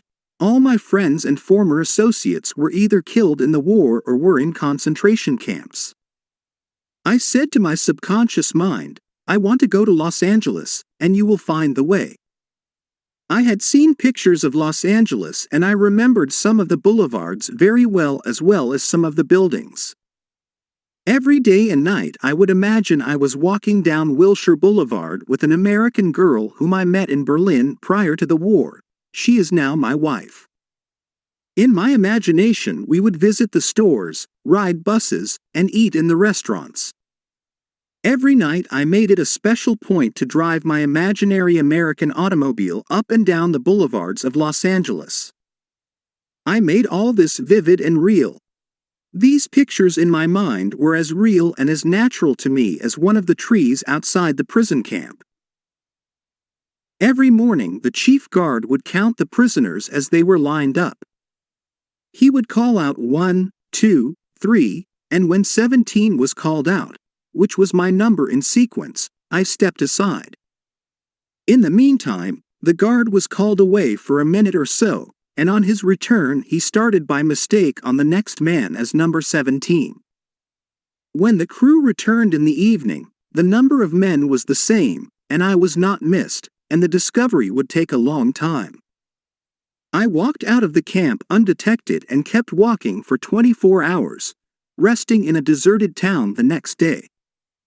I was able to live by fishing and killing some wildlife. I found coal trains going to Poland and traveled on them by night, until finally I reached Poland. With the help of friends, I made my way to Lucerne, Switzerland. One evening at the Palace Hotel, Lucerne, I had a talk with a man and his wife from the United States of America. This man asked me if I would care to be a guest at his home in Santa Monica, California. I accepted, and when I arrived in Los Angeles, I found that their chauffeur drove me along Wilshire Boulevard and many other boulevards which I had imagined so vividly in the long months in the Russian coal mines. I recognized the buildings which I had seen in my mind so often. It actually seemed as if I had been in Los Angeles before. I had reached my goal. I will never cease to marvel at the wonders of the subconscious mind. Truly, it has ways we know not of. How archaeologists and paleontologists reconstruct ancient scenes. These scientists know that their subconscious mind has a memory of everything that has ever transpired. As they study the ancient ruins and fossils, through their imaginative perception, their subconscious mind aids them in reconstructing the ancient scenes. The dead past becomes alive and audible once more. Looking at these ancient temples and studying the pottery, statuary, tools, and household utensils of these ancient times, the scientist tells us of an age when there was no language. Communication was done by grunts, groans, and signs. The keen concentration and disciplined imagination of the scientist awakens the latent powers of his subconscious mind, enabling him to clothe the ancient temples with roofs, and surround them with gardens, pools, and fountains. The fossil remains are clothed with eyes, sinews, and muscles, and they again walk and talk. The past becomes the living present, and we find that in mind there is no time or space. Through disciplined, controlled, and directed imagination, you can be a companion of the most scientific and inspired thinkers of all time. How to receive guidance from your subconscious. When you have what you term a difficult decision to make, or when you fail to see the solution to your problem, begin at once to think constructively about it. If you are fearful and worried, you are not really thinking. True thinking is free from fear. Here is a simple technique you can use to receive guidance on any subject. Quiet the mind and still the body. Tell the body to relax. It has to obey you. It has no volition, initiative, or self-conscious intelligence. Your body is an emotional disk which records your beliefs and impressions. Mobilize your attention. Focus your thought on the solution to your problem. Try to solve it with your conscious mind. Think how happy you would be about the perfect solution. Sense the feeling you would have if the perfect answer were yours now. Let your mind play with this mood in a relaxed way, then drop off to sleep.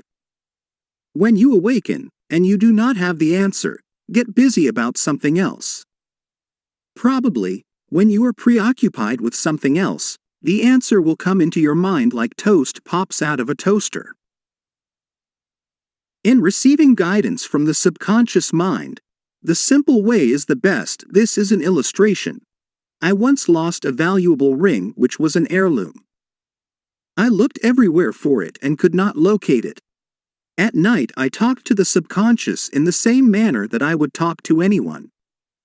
I said to it prior to dropping off to sleep, "You know all things. You know where that ring is, and you now reveal to me where it is." In the morning I awoke suddenly with the words ringing in my ear, "Ask Robert." I thought it very strange that I should ask Robert, a young boy about 9 years of age. However, I followed the inner voice of intuition. Robert said, "Oh, yes, I picked it up in the yard while I was playing with the boys. I placed it on the desk in my room. I did not think it worth anything, so I did not say anything about it." The subconscious mind will always answer you if you trust it. His subconscious revealed the location of his father's will. A young man who attends my lectures had this experience. His father died and apparently left no will.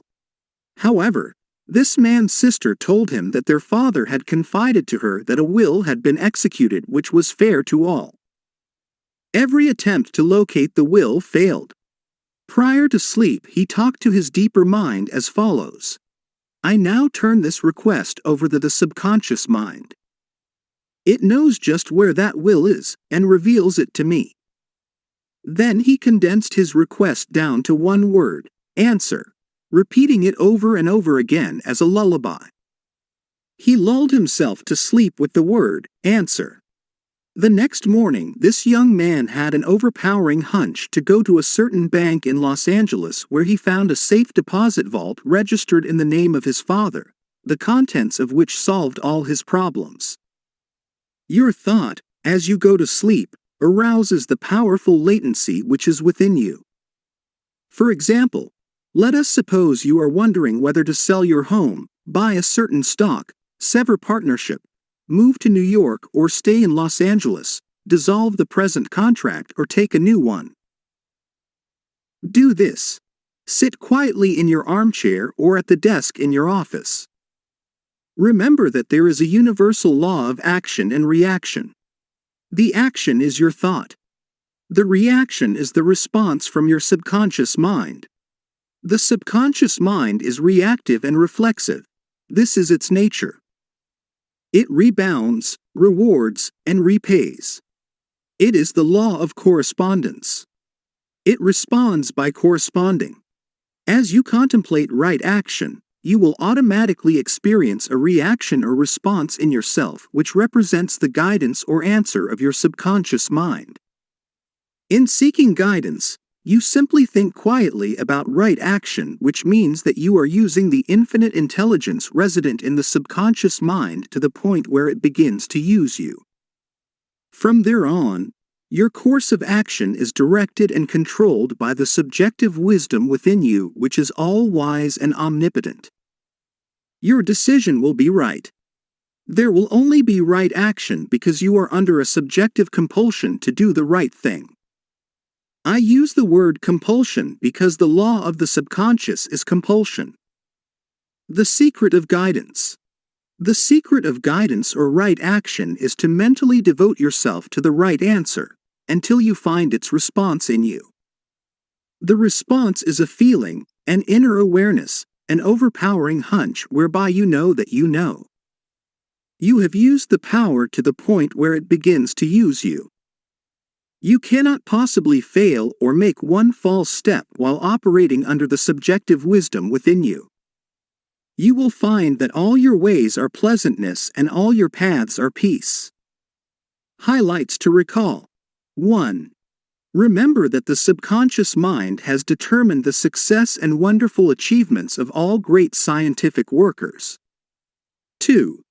By giving your conscious attention and devotion to the solution of a perplexing problem, your subconscious mind gathers all the necessary information and presents it full-blown to the conscious mind. 3. If you are wondering about the answer to a problem, try to solve it objectively. Get all the information you can from research and also from others.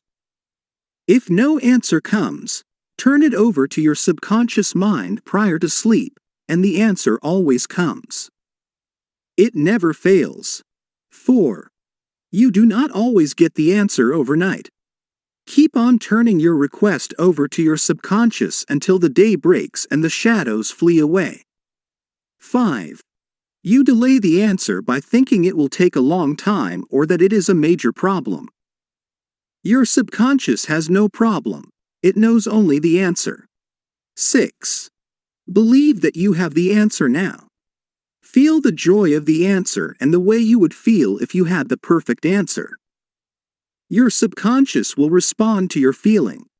7.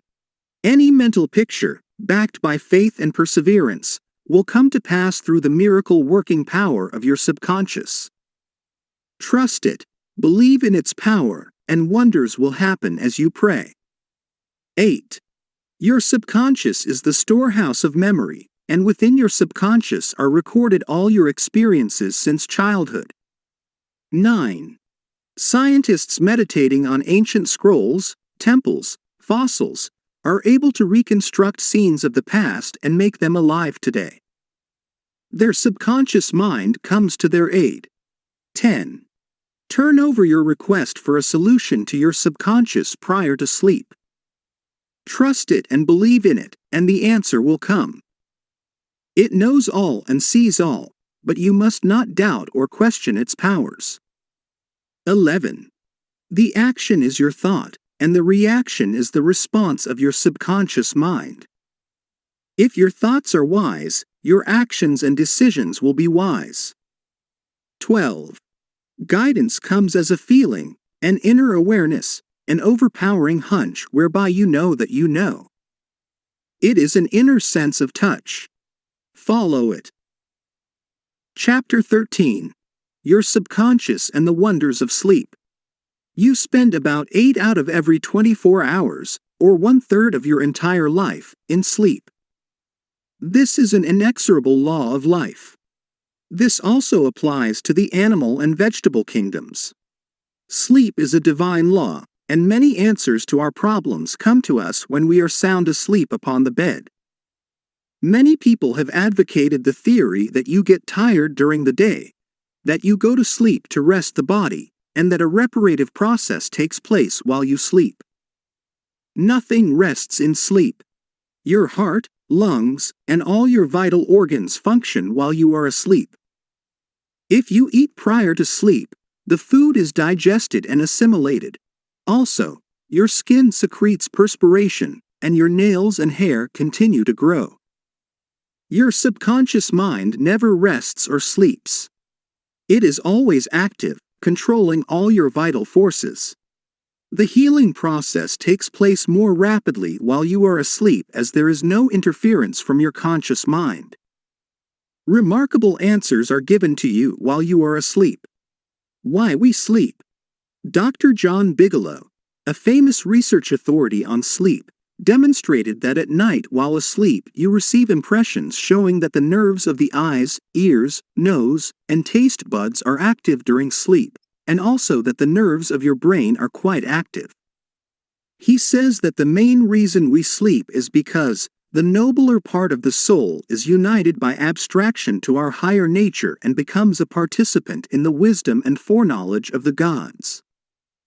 Dr. Bigelow states also, "The results of my studies have not only strengthened my convictions that the supposed exemption from customary toils and activities was not the final purpose of sleep, but have also made clearer to my mind the conviction that no part of a man's life deserves to be considered more indispensable to its symmetrical and perfect spiritual development than the while he is separated from the phenomenal world in sleep."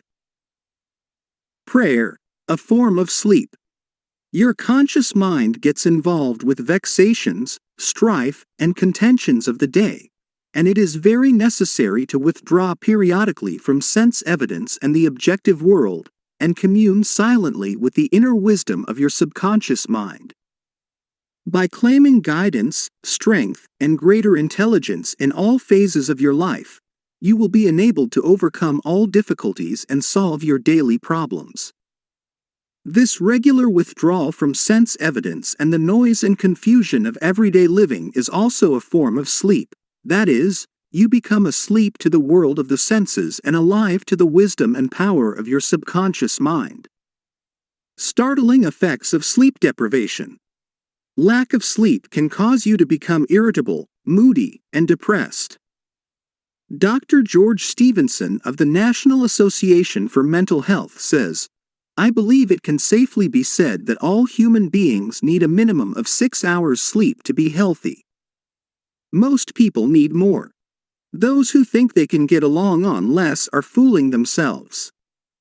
Medical research scholars, investigating sleep processes and deprivation of sleep, point out that severe insomnia has preceded psychotic breakdown in some instances. Remember, you are spiritually recharged during sleep, and adequate sleep is essential to produce joy and vitality in life. You need more sleep. Robert O'Brien, in an article, "Maybe You Need More Sleep," in an issue of the Reader's Digest, reports the following experiment on sleep. For the last 3 years, experiments have been in progress at Walter Reed Army Institute of Research in Washington, D.C. Subjects, more than 100 military and civilian volunteers, have been kept awake for as long as 4 days. Thousands of tests have measured the effects on their behavior and personality. Results of these tests have given scientists astonishingly new insights into the mysteries of sleep. They now know that the tired brain apparently craves sleep so hungrily that it will sacrifice anything to get it. After only a few hours of sleep loss, fleeting stolen naps called lapses, or microsleep, occurred at the rate of 3 or 4 an hour. As in real sleep, eyelids drooped, heartbeat slowed. Each lapse lasted just a fraction of a second. Sometimes the lapses were periods of blankness. Sometimes they were filled with images, wisps of dreams. As hours of sleep loss mounted, the lapses took place more often and lasted longer, perhaps 2 or 3 seconds. Even if the subjects had been piloting an airliner in a thunderstorm, they still couldn't have resisted micro-sleeps for those few priceless seconds. And it can happen to you, as many who have fallen asleep at the wheel of a car can testify. Another startling effect of sleep deprivation was its attack on human memory and perception. Many sleep-deprived subjects were unable to retain information long enough to relate it to the task they were supposed to perform. They were totally befuddled in situations requiring them to hold several factors in mind and act on them, as a pilot must when he skillfully integrates wind direction, air speed, altitude, and glide path to make a safe landing. Sleep brings counsel. A young lady in Los Angeles who listens to my morning radio talks told me that she had been offered a lucrative position in New York City at twice her present salary. She was wondering whether to accept or not and prayed prior to sleep as follows. The creative intelligence of my subconscious mind knows what is best for me. Its tendency is always lifeward, and it reveals to me the right decision which blesses me and all concerned. I give thanks for the answer which I know will come to me. She repeated this simple prayer over and over again as a lullaby prior to sleep, and in the morning she had a persistent feeling that she should not accept the offer. She rejected the offer, and subsequent events verified her inward sense of knowing, because the company went bankrupt in a few months following their offer of employment to her. The conscious mind may be correct on the facts objectively known, but the intuitive faculty of her subconscious mind saw the failure of the concern in question and prompted her accordingly. Saved from certain disaster. I will illustrate how the wisdom of your subconscious mind can instruct you and protect you relative to your request for right action as you go to sleep. Many years ago, before the Second World War, I was offered a very lucrative assignment in the Orient, and I prayed for guidance and the right decision as follows. Infinite intelligence within me knows all things, and the right decision is revealed to me in divine order. I will recognize the answer when it comes. I repeated this simple prayer over and over again as a lullaby prior to sleep, and in a dream came the vivid realization of things to come 3 years hence. An old friend appeared in the dream and said, "Read these headlines, do not go." The headlines of the newspaper which appeared in the dream related to war and the attack on Pearl Harbor. Occasionally, the writer dreams literally. The aforementioned dream was undoubtedly a dramatization of the subconscious mind which projected a person whom I trusted and respected. To some, a warning may come in the form of a mother who appears in a dream.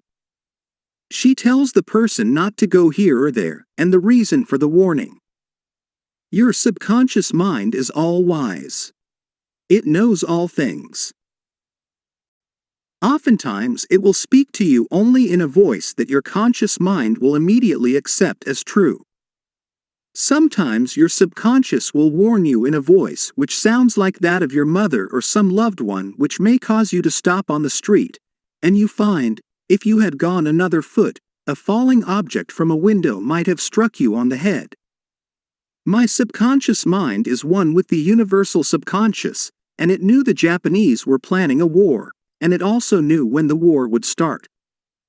Dr. Ryan, director of the Department of Psychology at Duke University, has gathered together a vast amount of evidence showing that a great number of people all over the world see events before they happen, and in many instances are, therefore, able to avoid the tragic event which was foreseen vividly in a dream. The dream which I had showed clearly the headlines in the New York Times about 3 years prior to the tragedy of Pearl Harbor. In consequence of this dream, I immediately canceled the trip as I felt a subconscious compulsion to do so. 3 years later, the Second World War proved the truth of the inner voice of intuition. Your future is in your subconscious mind. Remember that the future, the result of your habitual thinking, is already in your mind except when you change it through prayer. The future of a country, likewise, is in the collective subconscious of the people of that nation. There is nothing strange in the dream I had wherein I saw the headlines of the New York newspapers long before the war began.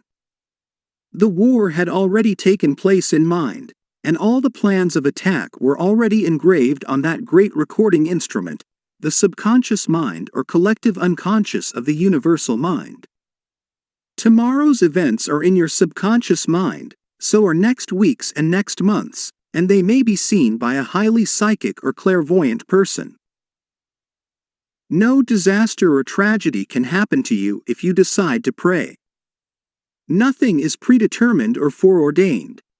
Your mental attitude, that is, the way you think, feel, and believe, determines your destiny. You can, through scientific prayer, which is explained in a previous chapter, mold, fashion, and create your own future. Whatsoever a man soweth, that shall he also reap. A cat nap nets him $15,000. One of my students mailed me a newspaper clipping 3 or 4 years ago about a man called Ray Hammerstrom, a roller at the steelworks in Pittsburgh operated by Jones and Laughlin Steel Corporation. He received $15,000 for his dream. According to the article, the engineers could not fix a faulty switch in a newly installed bar mill which controlled the delivery of straight bars to the cooling beds. The engineers worked on the switch about 11 or 12 times to no avail. Hammerstrom thought a lot about the problem and tried to figure out a new design which might work. Nothing worked. One afternoon he laid down for a nap, and prior to sleep he began to think about the answer to the switch problem. He had a dream in which a perfect design for the switch was portrayed. When he awoke, he sketched his new design according to the outline of his dream. This visionary catnap won Hammerstrom a check for $15,000, the largest award the firm ever gave an employee for a new idea. How a famous professor solved his problem in sleep.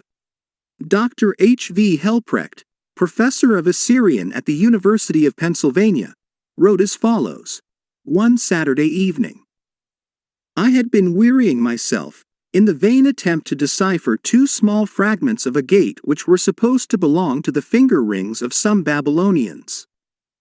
About midnight, weary and exhausted, I went to bed and dreamed the following remarkable dream. A tall, thin priest of Nippur, about 40 years of age, led me to the treasure chamber of the temple, a small, low-ceilinged room without windows, while scraps of agate and lapis lazuli lay scattered on the floor. Here he addressed me as follows: The 2 fragments which you have published separately on pages 22 and 26 belong together, are not finger rings. The first 2 rings served as earrings for the statue of the god. The 2 fragments you have are the portions of them. If you will put them together, you will have confirmation of my words.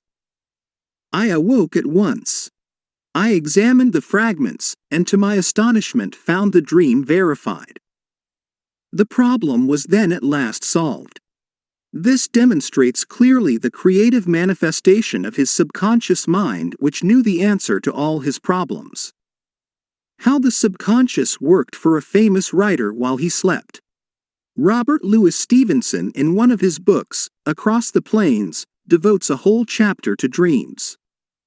He was a vivid dreamer and had the persistent habit of giving specific instructions to his subconscious every night prior to sleep. He would request his subconscious to evolve stories for him while he slept.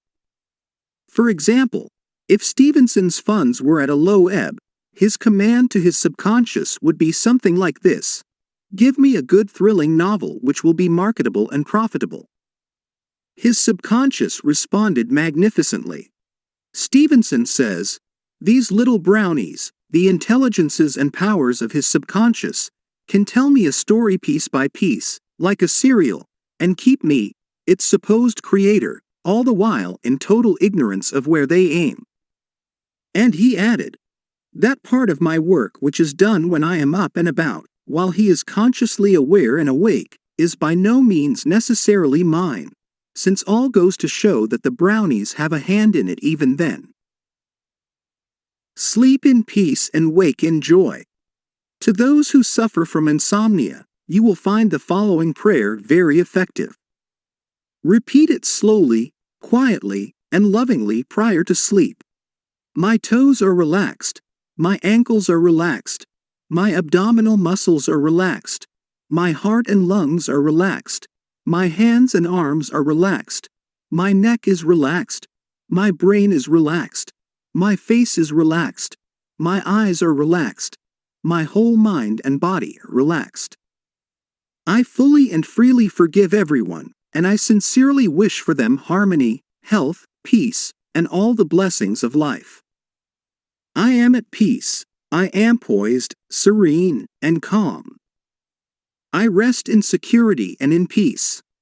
A great stillness steals over me, and a great calm quiets my whole being as I realize the divine presence within me. I know that the realization of life and love heals me. I wrap myself in the mantle of love and fall asleep filled with goodwill for all. Throughout the night peace remains with me, and in the morning I shall be filled with life and love. A circle of love is drawn around me. I will fear no evil, for thou art with me.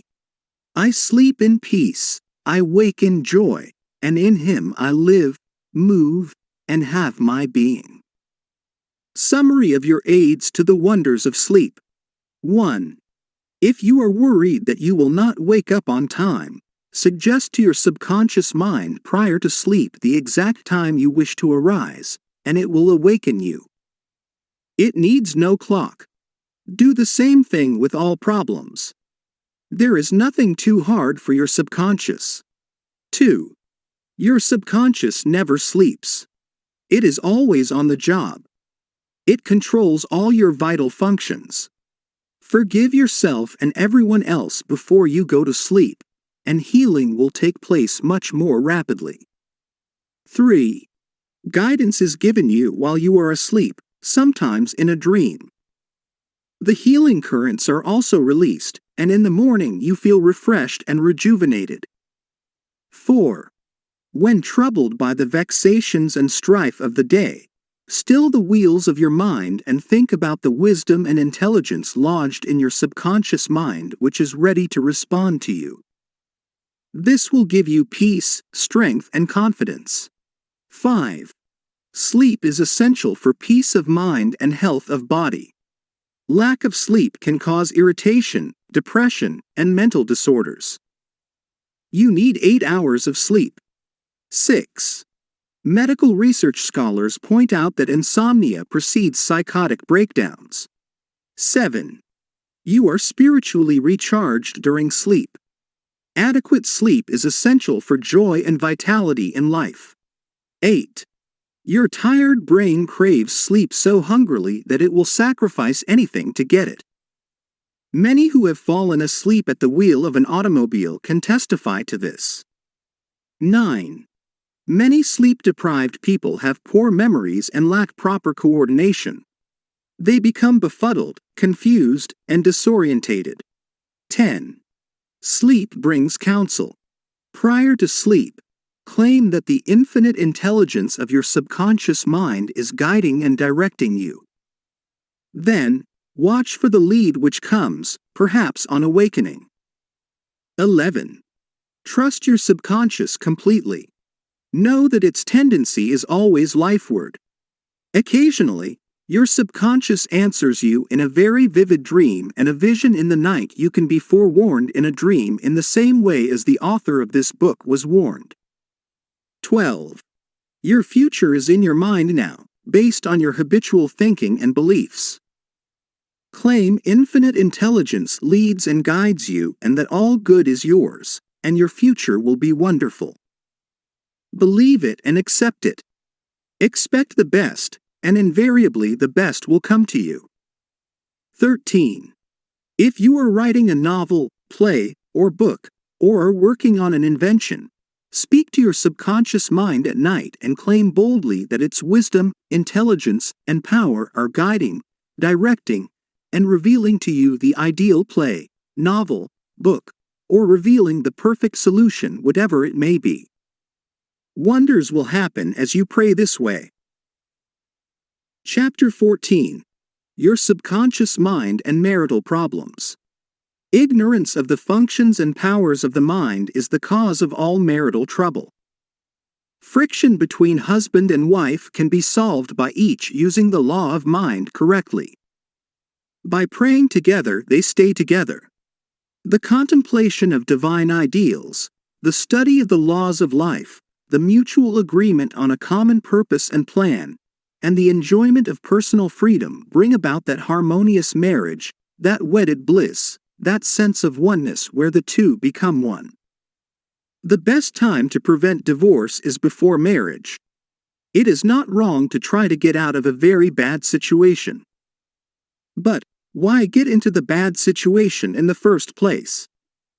Would it not be better to give attention to the real cause of marital problems, in other words, to really get at the root of the matter involved?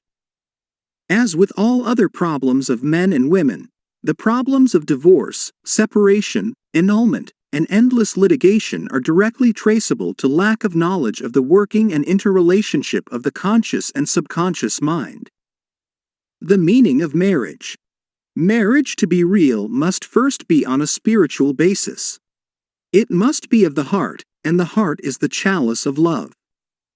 Honesty, sincerity, kindness, and integrity are also forms of love. Each partner should be perfectly honest and sincere with the other. It is not a true marriage when a man marries a woman for her money, social position, or to lift his ego, because this indicates a lack of sincerity, honesty, and true love. Such a marriage is a farce, a sham, and a masquerade. When a woman says, "I am tired working. I want to get married because I want security," her premise is false. She is not using the laws of mind correctly. Her security depends upon her knowledge of the interaction of the conscious and subconscious mind and its application. For example, a woman will never lack for wealth or health if she applies the techniques outlined in the respective chapters of this book. Her wealth can come to her independent of her husband, father, or anyone else. A woman is not dependent on her husband for health, peace, joy, inspiration, guidance, love, wealth, security, happiness, or anything in the world. Her security and peace of mind come from her knowledge of the inner powers within her and from the constant use of the laws of her own mind in a constructive fashion. How to attract the ideal husband. You are now acquainted with the way your subconscious mind works. You know that whatever you impress upon it will be experienced in your world. Begin now to impress your subconscious mind with the qualities and characteristics you desire in a man. The following is an excellent technique. Sit down at night in your armchair, close your eyes, let go, relax the body, become very quiet, passive, and receptive. Talk to your subconscious mind and say to it, "I am now attracting a man into my experience who is honest, sincere, loyal, faithful, peaceful, happy, and prosperous. These qualities which I admire are sinking down into my subconscious mind now. As I dwell upon these characteristics, they become a part of me and are embodied subconsciously. I know there is an irresistible law of attraction and that I attract to me a man according to my subconscious belief. I attract that which I feel to be true in my subconscious mind. I know I can contribute to his peace and happiness. He loves my ideals, and I love his ideals. He does not want to make me over, neither do I want to make him over. There is mutual love, freedom, and respect." Practice this process of impregnating your subconscious mind. Then, you will have the joy of attracting to you a man possessing the qualities and characteristics you mentally dwelt upon. Your subconscious intelligence will open up a pathway, whereby both of you will meet, according to the irresistible and changeless flow of your own subconscious mind. Have a keen desire to give the best that is in you of love, devotion, and cooperation. Be receptive to this gift of love which you have given to your subconscious mind. How to attract the ideal wife. Affirm as follows: I now attract the right woman who is in complete accord with me. This is a spiritual union because it is divine love functioning through the personality of someone with whom I blend perfectly. I know I can give to this woman love, light, peace, and joy. I feel and believe I can make this woman's life full, complete, and wonderful. I now decree that she possesses the following qualities and attributes. She is spiritual, loyal, faithful, and true. She is harmonious, peaceful, and happy. We are irresistibly attracted to each other. Only that which belongs to love, truth, and beauty can enter my experience. I accept my ideal companion now. As you think quietly and with interest on the qualities and attributes which you admire in the companion you seek, you will build the mental equivalent into your mentality. Then, the deeper currents of your subconscious mind will bring both of you together in divine order. No need for third mistake. Recently, a teacher said to me, "I have had 3 husbands and all 3 have been passive, submissive, and dependent on me to make all decisions and govern everything. Why do I attract such type men?" I asked her whether she had known that her second husband was the effeminate type, and she replied, "Of course not. Had I known, I would not have married him." Apparently, she had not learned anything from the first mistake. The trouble was with her own personality makeup. She was very masculine, domineering, and unconsciously wanted someone who would be submissive and passive so that she could play the dominant role.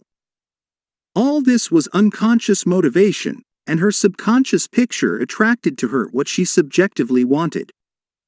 She had to learn to break the pattern by adopting the right prayer process. How she broke the negative pattern. The above-mentioned woman learned a simple truth. When you believe you can have the type of man you idealize, it is done unto you as you believe. The following is the specific prayer she used to break the old subconscious pattern and attract to her the ideal mate. I am building into my mentality the type of man I deeply desire. The man I attract for a husband is strong, powerful, loving, very masculine, successful, honest, loyal, and faithful. He finds love and happiness with me. I love to follow where he leads. I know he wants me, and I want him. I am honest, sincere, loving, and kind. I have wonderful gifts to offer him. They are goodwill, a joyous heart, and a healthy body. He offers me the same. It is mutual. I give and I receive. Divine intelligence knows where this man is, and the deeper wisdom of my subconscious mind is now bringing both of us together in its own way, and we recognize each other immediately. I release this request to my subconscious mind, which knows how to bring my request to pass. I give thanks for the perfect answer. She prayed in the above manner night and morning, affirming these truths and knowing that through frequent occupation of the mind she would reach the mental equivalent of that which she sought. The answer to her prayer. Several months went by. She had a great number of dates and social engagements, none of which was agreeable to her. When she was about to question, waver, doubt, and vacillate, she reminded herself that the infinite intelligence was bringing it to pass in its own way and that there was nothing to be concerned about.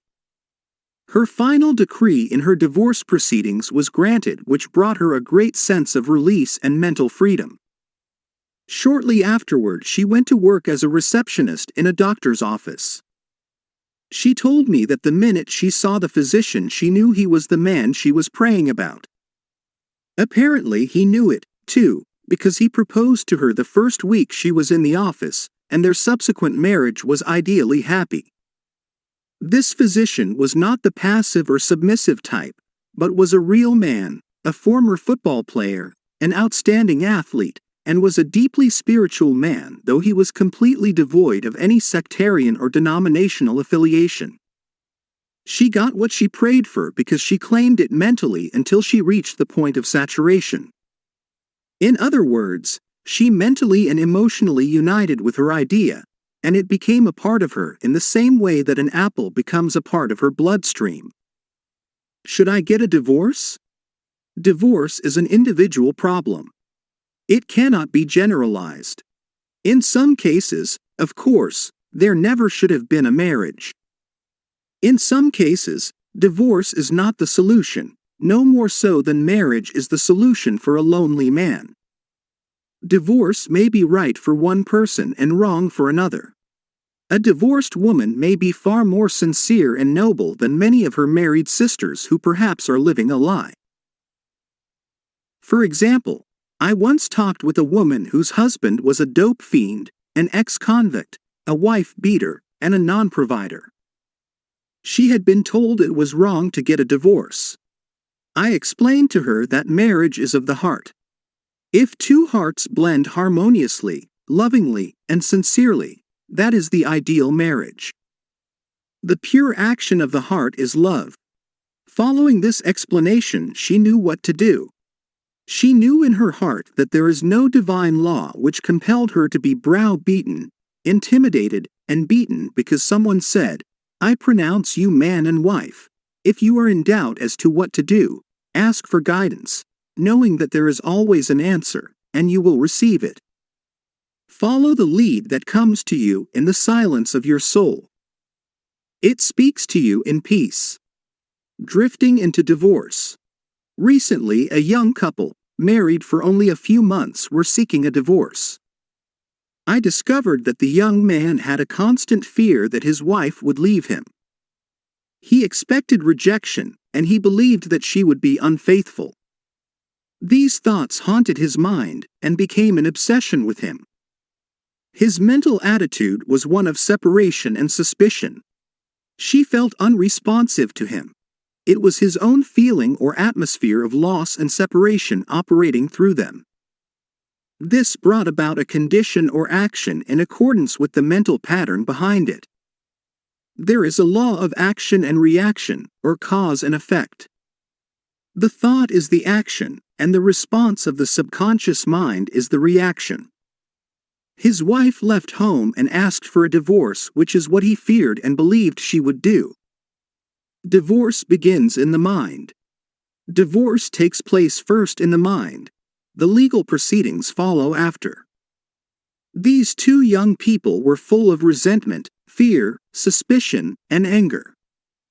These attitudes weaken, exhaust, and debilitate the whole being. They learned that hate divides and that love unites. They began to realize what they had been doing with their minds. Neither one of them knew the law of mental action, and they were misusing their minds and bringing on chaos and misery.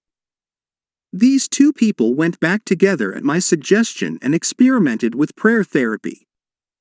They began to radiate love, peace, and goodwill to each other. Each one practiced radiating harmony, health, peace, and love to the other, and they alternated in the reading of the Psalms every night. Their marriage is growing more beautiful every day. The nagging wife.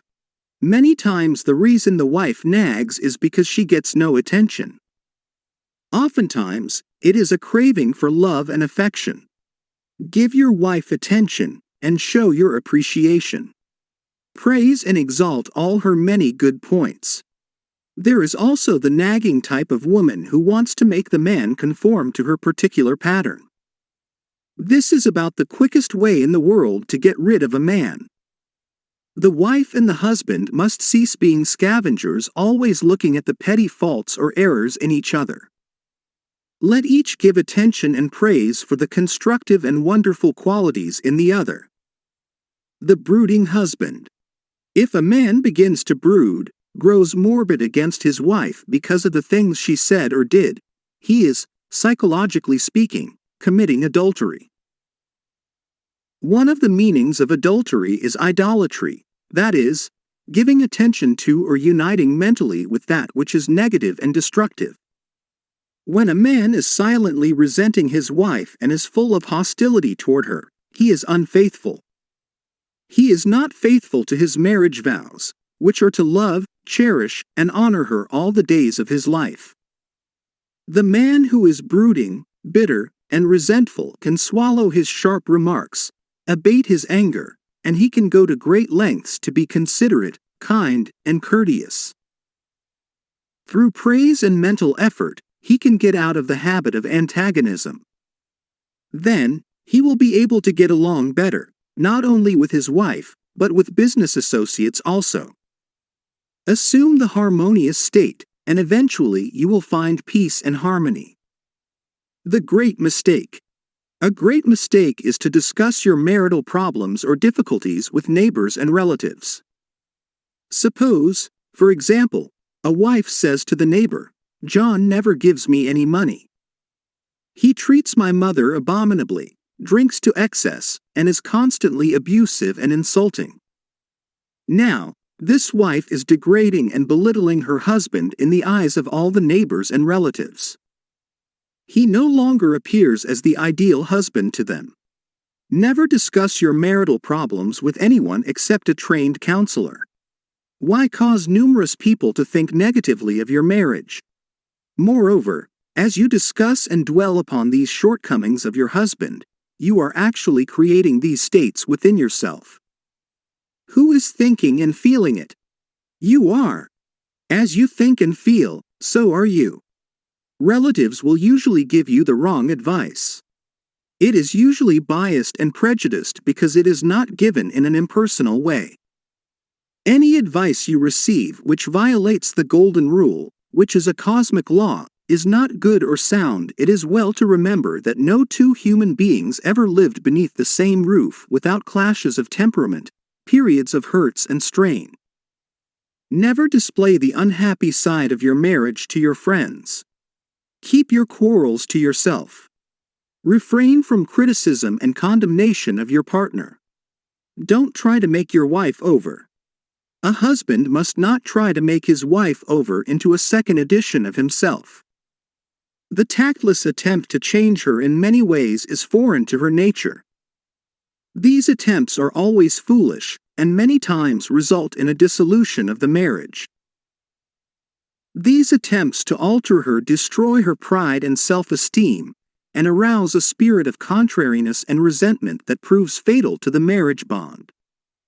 Adjustments are needed, of course, but if you have a good look inside your own mind, and study your character and behavior, you will find so many shortcomings, they will keep you busy the rest of your life. If you say, "I will make him over into what I want," you are looking for trouble and the divorce court. You are asking for misery. You will have to learn the hard way that there is no one to change but yourself. Pray together and stay together through steps in prayer. The first step. Never carry over from one day to another accumulated irritations arising from little disappointments. Measure to forgive each other for any sharpness before you retire at night. The moment you awaken in the morning, claim infinite intelligence is guiding you in all your ways. Send out loving thoughts of peace, harmony, and love to your marriage partner, to all members of the family, and to the whole world. The second step. Say grace at breakfast. Give thanks for the wonderful food, for your abundance, and for all your blessings. Make sure that no problems, worries, or arguments shall enter into the table conversation. The same applies at dinner time. Say to your wife or husband, "I appreciate all you are doing, and I radiate love and goodwill to you all day long." The third step. The husband and wife should alternate in praying each night. Do not take your marriage partner for granted. Show your appreciation and love. Think appreciation and goodwill, rather than condemnation, criticism, and nagging. The way to build a peaceful home and a happy marriage is to use a foundation of love, beauty, harmony, mutual respect, faith in God, and all things good. Read the 23rd, 27th, and 91st Psalms, the 11th chapter of Hebrews, the 13th chapter of 1 Corinthians, and other great texts of the Bible before going to sleep. As you practice these truths, your marriage will grow more and more blessed through the years. Review your actions. 1. Ignorance of mental and spiritual laws is the cause of all marital unhappiness. By praying scientifically together, you stay together. 2. The best time to prevent divorce is before marriage. If you learn how to pray in the right way, you will attract the right mate for you. 3. Marriage is the union of a man and woman who are bound together by love. Their hearts beat as one, and they move onward, upward, and Godward. 4. Marriage does not bequeath happiness. People find happiness by dwelling on the eternal truths of God and the spiritual values of life. Then, the man and woman can contribute to each other's happiness and joy. 5. You attract the right mate by dwelling on the qualities and characteristics you admire in a woman or a man, and then your subconscious mind will bring you together in divine order. 6. You must build into your mentality the mental equivalent of what you want in a marriage partner. If you want to attract an honest, sincere, and loving partner in life, you must be honest, sincere, and loving yourself. 7. You do not have to repeat mistakes in marriage. When you really believe you can have the type man or woman you idealize, it is done unto you as you believe. To believe is to accept something as true. Accept your ideal companion now mentally. 8. Do not wonder how, why, or where you will meet the mate you are praying for. Trust implicitly the wisdom of your subconscious mind. It has the know-how, and you don't have to assist it. 9. You are mentally divorced when you indulge in peeves, grudges, ill will, and hostility toward your marriage partner. You are mentally dwelling with error in the bed of your mind. Adhere to your marriage vows. I promise to cherish, love, and honor him or her all the days of my life. 10. Cease projecting fear patterns to your marriage partner. Project love, peace, harmony, and goodwill, and your marriage will grow more beautiful and more wonderful through the years. 11. Radiate love, peace, and goodwill to each other. These vibrations are picked up by the subconscious mind, resulting in mutual trust, affection, and respect. 12. A nagging wife is usually seeking attention and appreciation. She is craving for love and affection. Praise and exalt her many good points. Show her that you love her and appreciate her. 13. A man who loves his wife does not do anything unloving or unkind in word, manner, or action. Love is what love does. 14. In marital problems, always seek expert advice. You would not go to a carpenter to pull a tooth. Neither should you discuss your marriage problems with relatives or friends. You should go to a trained person for counsel. 15. Never try to make your wife or husband over. These attempts are always foolish and tend to destroy the pride and self-esteem of the other. Moreover, it arouses a spirit of resentment that proves fatal to the marriage bond. Cease trying to make the other a second edition of yourself. 16. Pray together and you will stay together. Scientific prayer solves all problems. Mentally picture your wife as she ought to be, joyous, happy, healthy, and beautiful. See your husband as he ought to be, strong, powerful, loving, harmonious, and kind. Maintain this mental picture, and you will experience the marriage made in heaven, which is harmony and peace. Chapter 15. Your subconscious mind and your happiness. William James, father of American psychology, said that the greatest discovery of the 19th century was not in the realm of physical science. The greatest discovery was the power of the subconscious touched by faith. In every human being is that limitless reservoir of power which can overcome any problem in the world. True and lasting happiness will come into your life the day you get the clear realization that you can overcome any weakness, the day you realize that your subconscious can solve your problems, heal your body, and prosper you beyond your fondest dream. You might have felt very happy when your child was born, when you got married, when you graduated from college, or when you won a great victory or a prize. You might have been very happy when you became engaged to the loveliest girl or the most handsome man. You could go on and list innumerable experiences which have made you happy. However, no matter how marvelous these experiences are, they do not give real lasting happiness, they are transitory. The book of Proverbs gives the answer. Whosoever trusteth in Lord, happy is he. When you trust in the Lord, the power and wisdom of your subconscious mind, to lead, guide, govern, and direct all your ways, you will become poised, serene, and relaxed.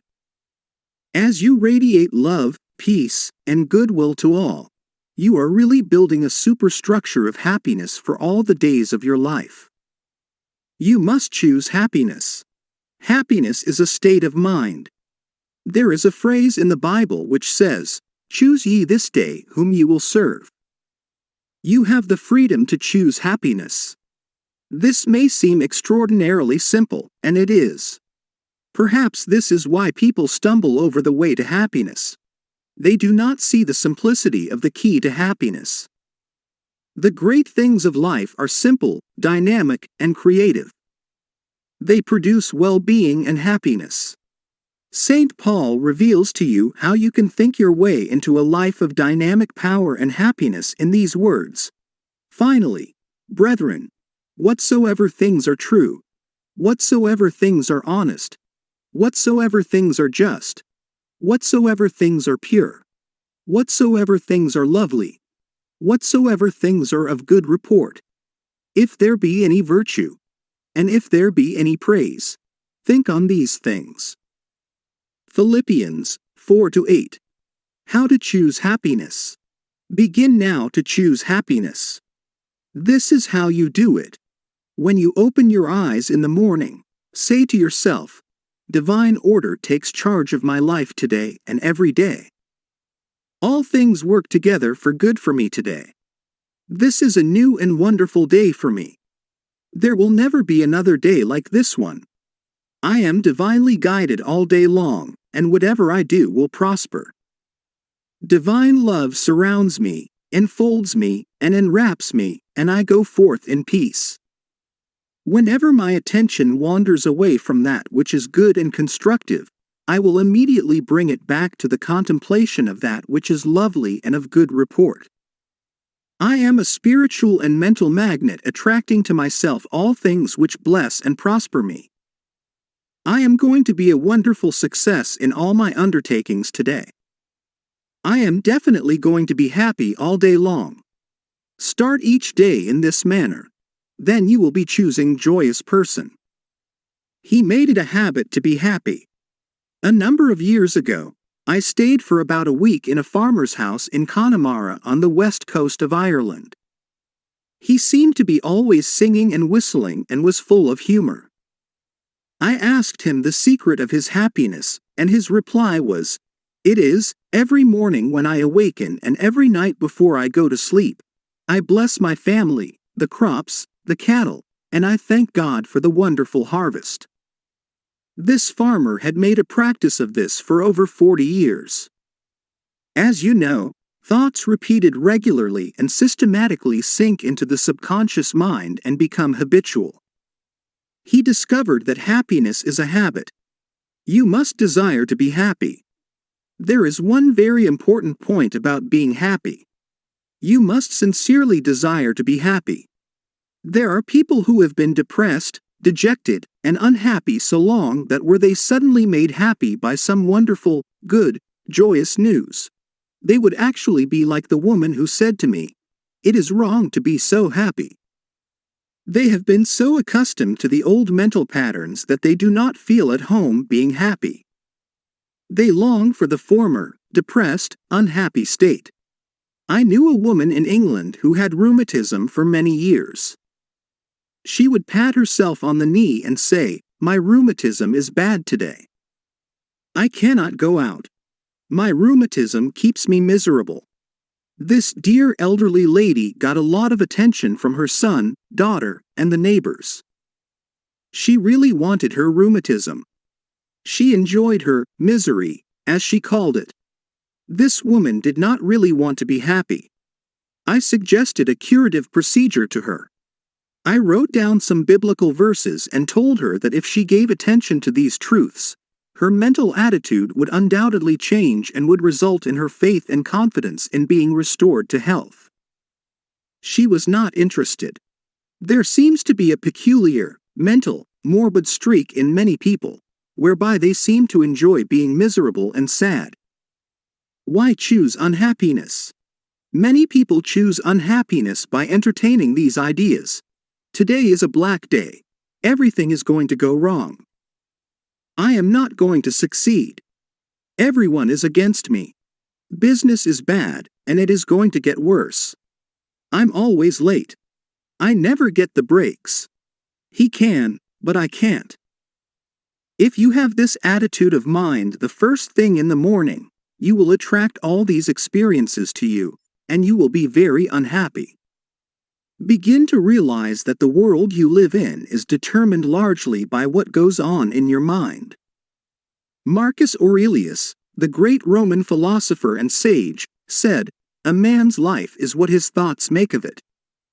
Emerson, America's foremost philosopher, said, "A man is what he thinks all day long."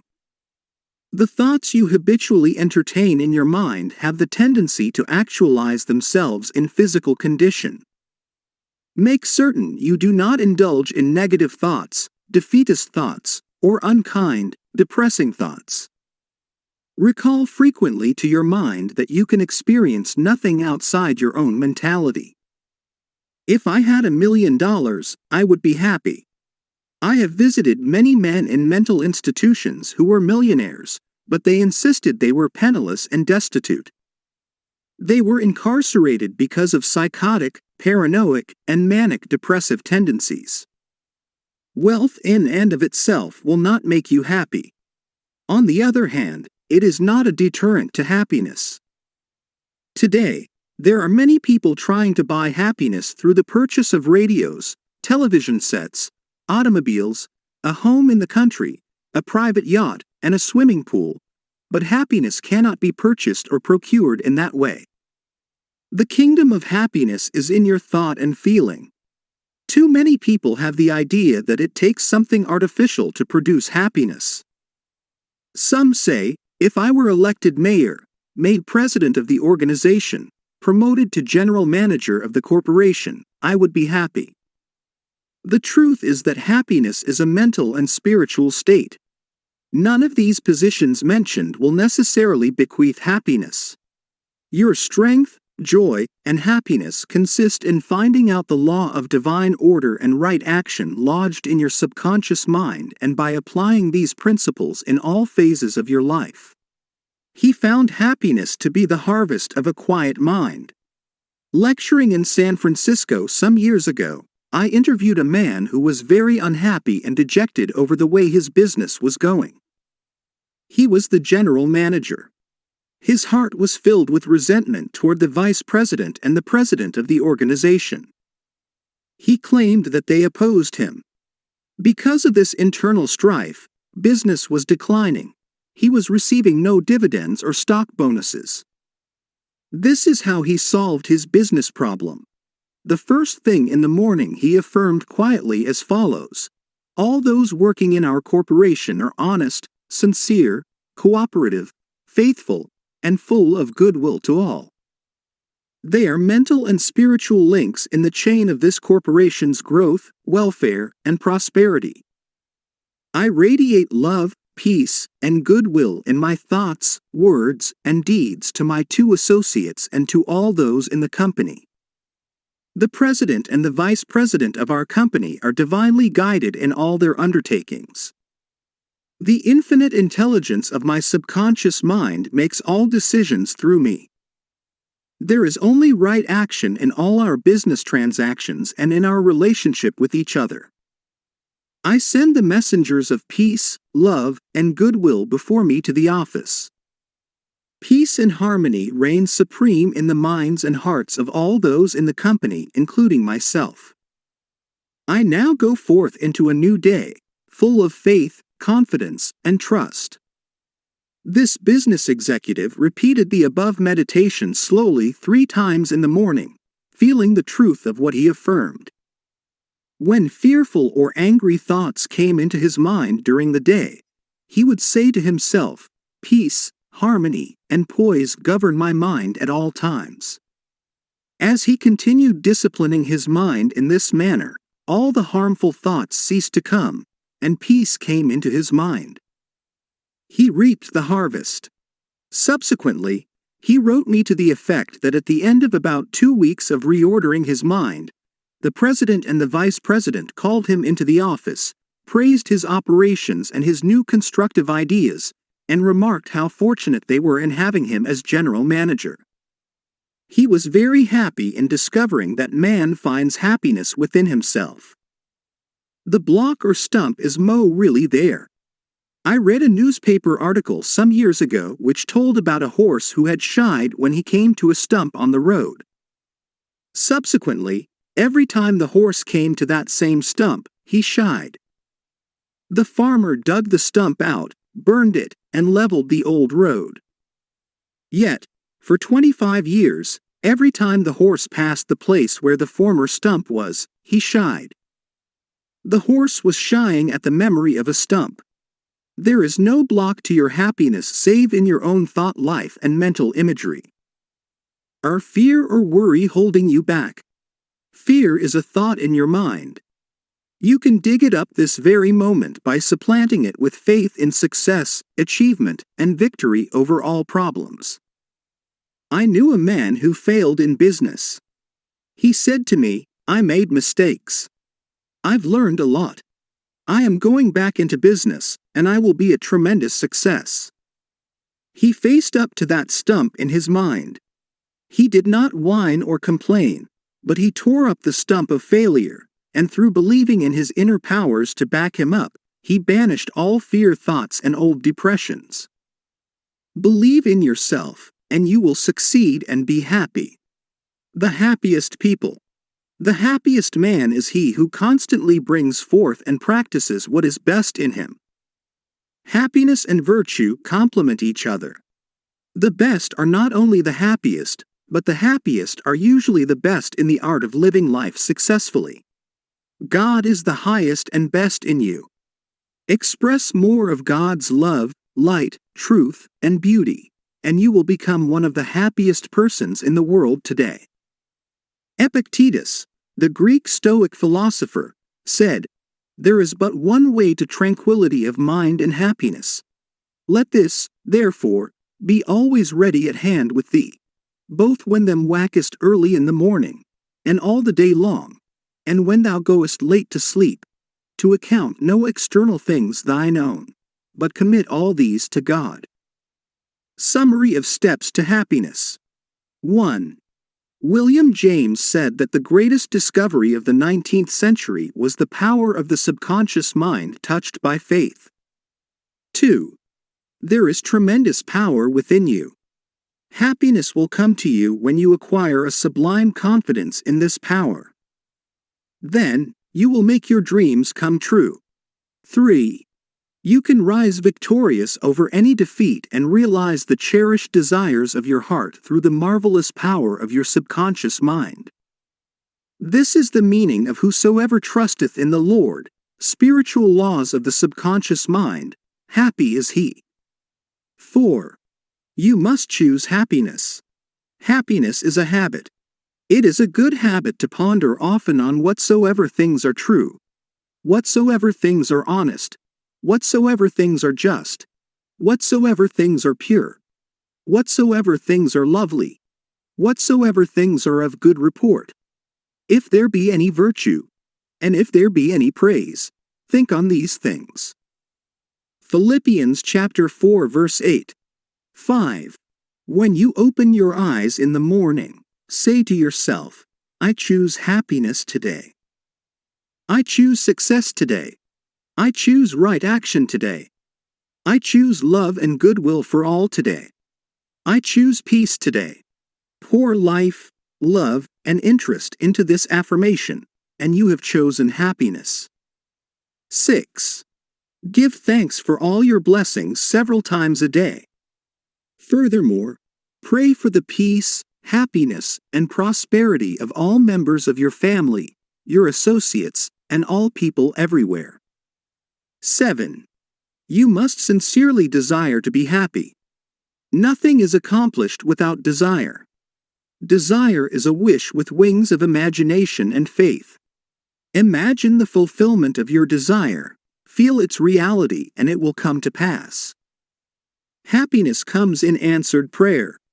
By constantly dwelling on thoughts of fear, worry, anger, hate, and failure, you will become very depressed and unhappy. Remember, your life is what your thoughts make of it. 9. You cannot buy happiness with all the money in the world. Some millionaires are very happy, some are very unhappy. Many people with very little worldly goods are very happy, and some are very unhappy. Some married people are happy, and some very unhappy. Some single people are happy, and some are very unhappy. The kingdom of happiness is in your thought and feeling. 10. Happiness is the harvest of a quiet mind. Anchor your thoughts on peace, poise, security, and divine guidance, and your mind will be productive of happiness. 11. There is no block to your happiness. External things are not causative, these are effects, not cause. Take your cue from the only creative principle within you. Your thought is cause, and a new cause produces a new effect. Choose happiness. 12. The happiest man is he who brings forth the highest and the best in him. God is the highest and the best in him, for the kingdom of God is within. Chapter 16. Your subconscious mind and harmonious human relations. In studying this book, you learn that your subconscious mind is a recording machine which faithfully reproduces whatever you impress upon it. This is one of the reasons for the application of the golden rule in human relations.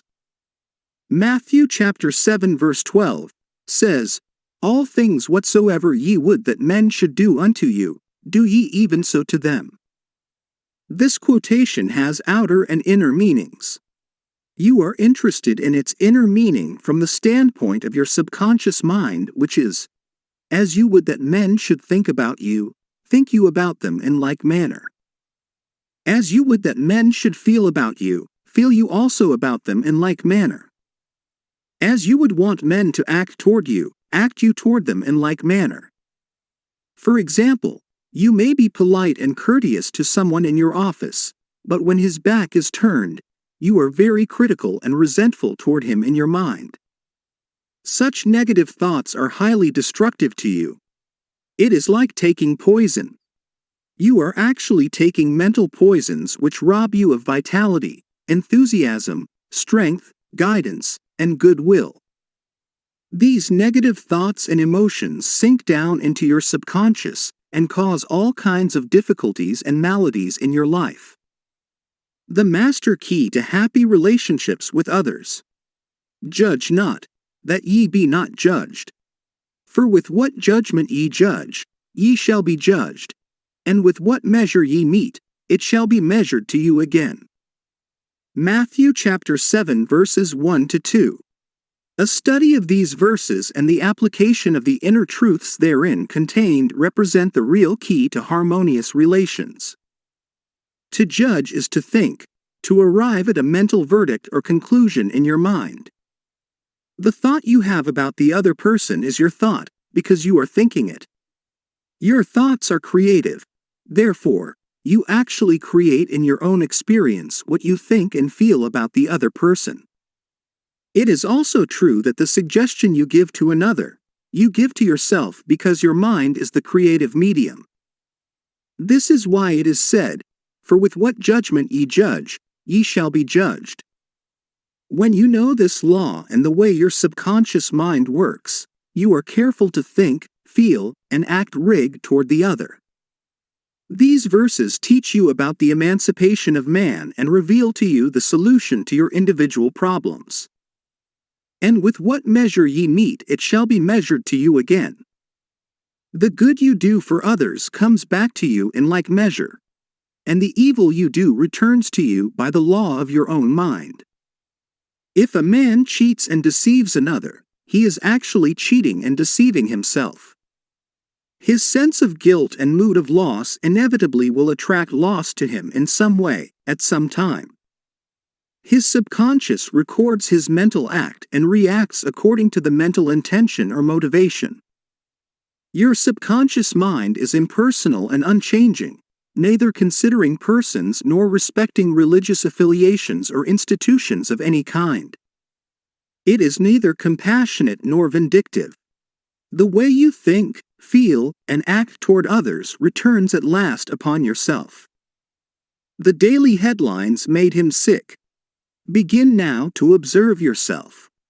Observe your reactions to people, conditions, and circumstances. How do you respond to the events and news of the day? It makes no difference if all the other people were wrong and you alone were right. If the news disturbs you, it is your evil because your negative emotions robbed you of peace and harmony. A woman wrote me about her husband, saying that he goes into a rage when he reads what certain newspaper columnists write in the newspaper. She added that this constant reaction of anger and suppressed rage on his part brought on bleeding ulcers, and his physician recommended an emotional reconditioning. I invited this man to see me and I explained to him the way his mind functions, indicating how emotionally immature it was to get angry when others write articles with which he disapproves or disagrees. He began to realize that he should give the newspaperman freedom to express himself even though the latter disagreed with him politically, religiously, or in any other way. In the same manner, the newspaperman would give him freedom to write a letter to the newspaper disagreeing with his published statements. He learned that he could disagree without being disagreeable. He awakened to the simple truth that it is never what a person says or does that affects him. It is his reaction to what is said or done that matters. This explanation was the cure for this man, and he realized that with a little practice he could master his morning tantrums. His wife told me, subsequently, that he laughed at himself and also at what the columnists say. They no longer have power to disturb, annoy, and irritate him. His ulcers have disappeared due to his emotional poise and serenity. I hate women, but I like men. A private secretary was very bitter toward some of the girls in her office because they were gossiping about her, and as she said, spreading vicious lies about her. She admitted that she did not like women. She said, "I hate women, but I like men." I discovered also that she spoke to the girls who were under her in the office in a very haughty, imperious, and irritable tone of voice. She pointed out that they took a delight in making things difficult for her. There was a certain pomposity in her way of speaking, and I could see where her tone of voice would affect some people unpleasantly. If all the people in the office or factory annoy you, isn't it a possibility that the vibration, annoyance, and turmoil may be due to some subconscious pattern or mental projection from you? We know that a dog will react ferociously if you hate or fear dogs. Animals pick up your subconscious vibrations and react accordingly. Many undisciplined human beings are just as sensitive as dogs, cats, and other animals. I suggested a process of prayer to this private secretary who hated women, explaining to her that when she began to identify herself with spiritual values and commenced to affirm the truths of life, her voice, mannerisms, and hatred of women would completely disappear. She was surprised to know that the emotion of hatred shows up in a person's speech, actions, in his writings, and in all phases of his life. She ceased reacting in the typical, resentful, and angry way. She established a pattern of prayer which she practiced regularly, systematically, and conscientiously in the office. The prayer was as follows: I think, speak, and act lovingly, quietly, and peacefully. I now radiate love, peace, tolerance, and kindliness to all the girls who criticized me and gossiped about me. I anchor my thoughts on peace, harmony, and goodwill to all. Whenever I am about to react negatively, I say firmly to myself, I am going to think, speak, and act from the standpoint of the principle of harmony, health, and peace within myself. Creative intelligence leads, rules, and guides me in all my ways. The practice of this prayer transformed her life, and she found that all criticism and annoyance ceased. The girls became co-workers and friends along life's journey. She discovered that there is no one to change but myself. His inner speech held back his promotion. One day a salesman came to see me and described his difficulties in working with the sales manager of his organization. He had been with the company 10 years and had received no promotion or recognition of any kind. He showed me his sales figures, which were greater proportionately than the other men in the territory. He said that the sales manager did not like him, that he was unjustly treated, and that at conferences the manager was rude to him, and at times ridiculed his suggestions. I explained that undoubtedly the cause was to a great degree within himself, and that his concept and belief about his superior bore witness to the reaction of this man. The measure we meet shall be measured to us again. His mental measure or concept of the sales manager was that he was mean and cantankerous. He was filled with bitterness and hostility toward the executive.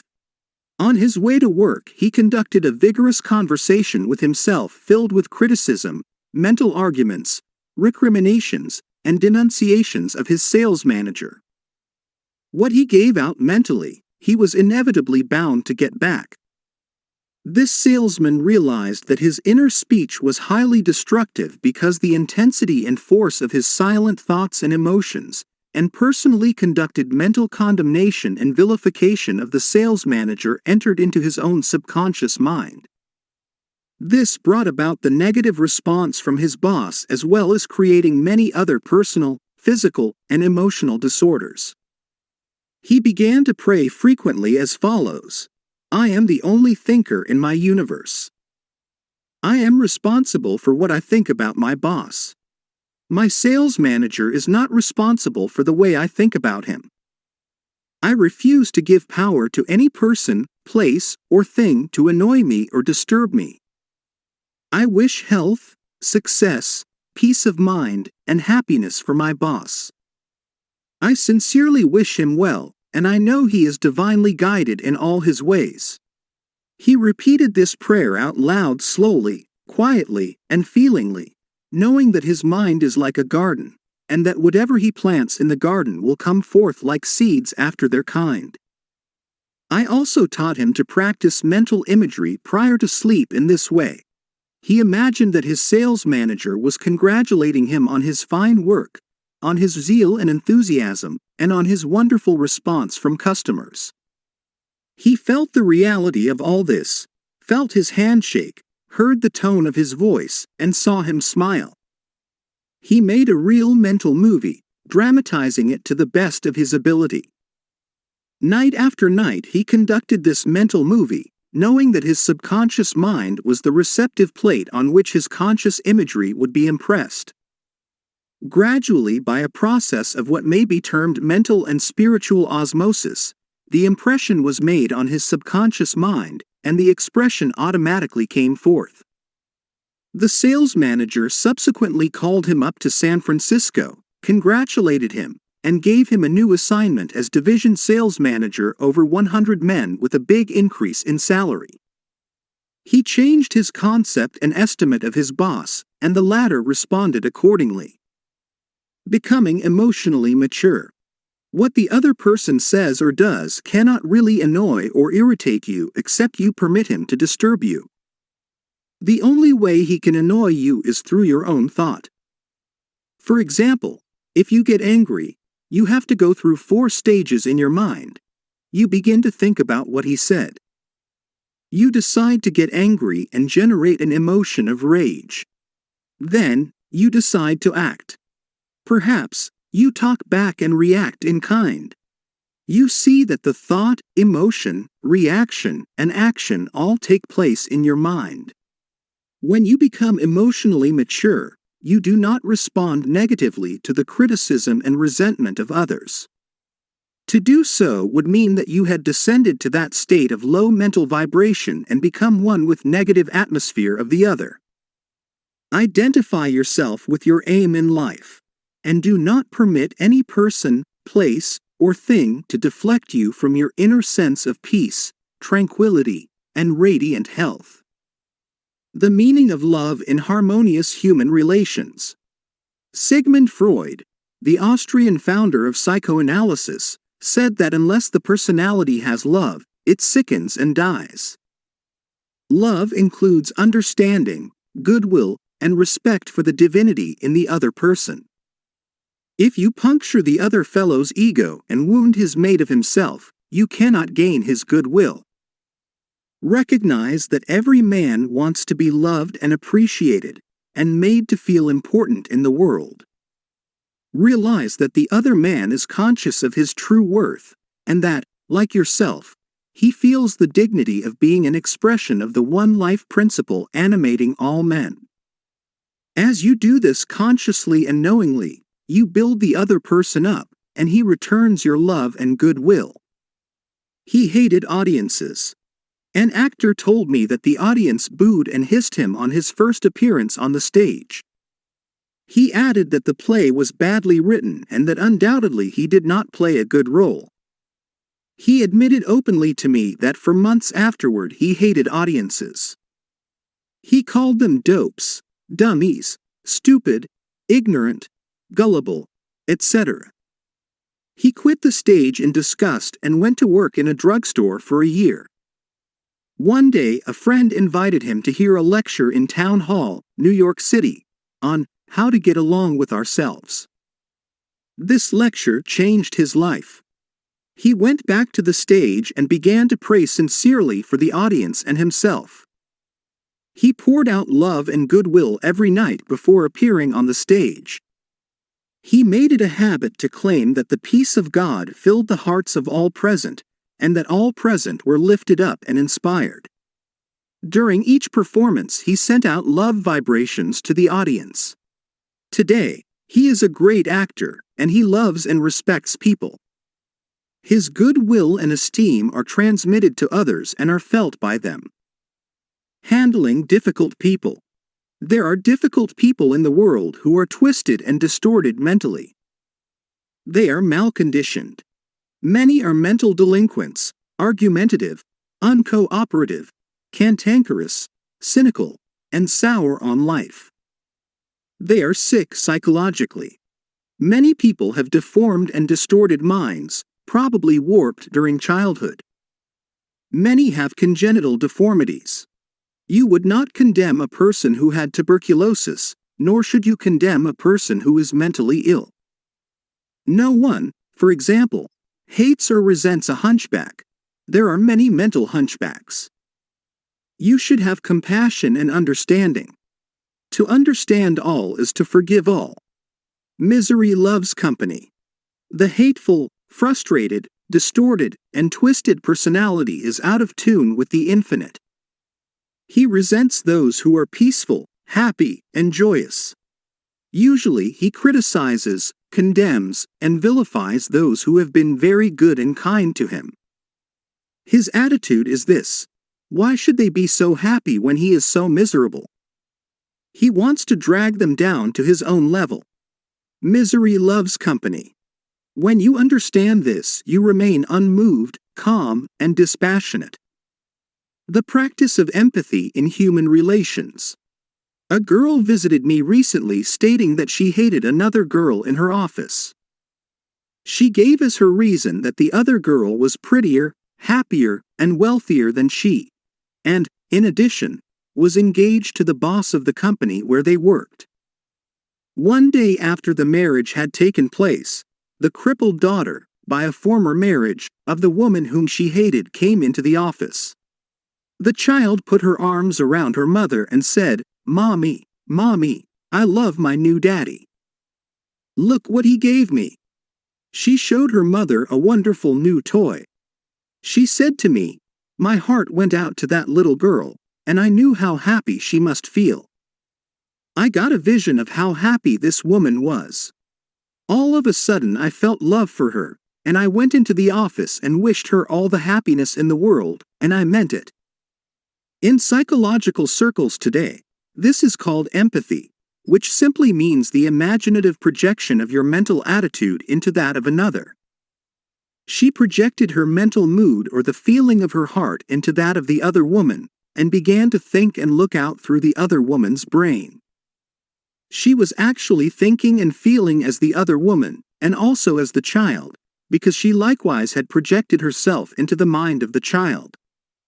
She was looking out from that vantage point on the child's mother. If tempted to injure or think ill of another, project yourself mentally into the mind of Moses and think from the standpoint of the 10 Commandments. If you are prone to be envious, jealous, or angry, project yourself into the mind of Jesus and think from that standpoint, and you will feel the truth of the words, "Love ye one another." Appeasement never wins. Do not permit people to take advantage of you and gain their point by temper tantrums, crying jags, or so-called heart attacks. These people are dictators who try to enslave you and make you do their bidding. Be firm but kind, and refuse to yield. Appeasement never wins. Refuse to contribute to their delinquency, selfishness, and possessiveness. Remember, do that which is right. You are here to fulfill your ideal and remain true to the eternal verities and spiritual values of life which are eternal. Give no one in all the world the power to deflect you from your goal, your aim in life, which is to express your hidden talents to the world, to serve humanity, and to reveal more and more of God's wisdom, truth, and beauty to all people in the world. Remain true to your ideal. Know definitely and absolutely that whatever contributes to your peace, happiness, and fulfillment must of necessity bless all men who walk the earth. The harmony of the part is the harmony of the whole, for the whole is in the part, and the part is in the whole. All you owe the other, as Paul says, is love, and love is the fulfilling of the law of health, happiness, and peace of mind. Profitable pointers in human relations. 1. Your subconscious mind is a recording machine which reproduces your habitual thinking. Think good of the other, and you are actually thinking good about yourself. 2. A hateful or resentful thought is a mental poison. Do not think ill of another, for to do so is to think ill of yourself. You are the only thinker in your universe, and your thoughts are creative. 3. Your mind is a creative medium. Therefore, what you think and feel about the other, you are bringing to pass in your own experience. This is the psychological meaning of the Golden Rule. As you would that man should think about you, think you about them in the same manner. 4. To cheat, rob, or defraud another brings lack, loss, and limitation to yourself. Your subconscious mind records your inner motivations, thoughts, and feelings. These being of a negative nature, loss, limitation, and trouble come to you in countless ways. Actually, what you do to the other, you are doing to yourself. 5. The good you do, the kindness proffered, the love and goodwill you send forth, will all come back to you multiplied in many ways. 6. You are the only thinker in your world. You are responsible for the way you think about the other. Remember, the other person is not responsible for the way you think about him. Your thoughts are reproduced. What are you thinking now about the other fellow? 7. Become emotionally mature and permit other people to differ from you. They have a perfect right to disagree with you, and you have the same freedom to disagree with them. 8. Animals pick up your fear vibrations and snap at you. If you love animals, they will never attack you. Many undisciplined human beings are just as sensitive as dogs, cats, and other animals. 9. Your inner speech, representing your silent thoughts and feelings, is experienced in the reactions of others toward you. 10. Wish for the other what you wish for yourself.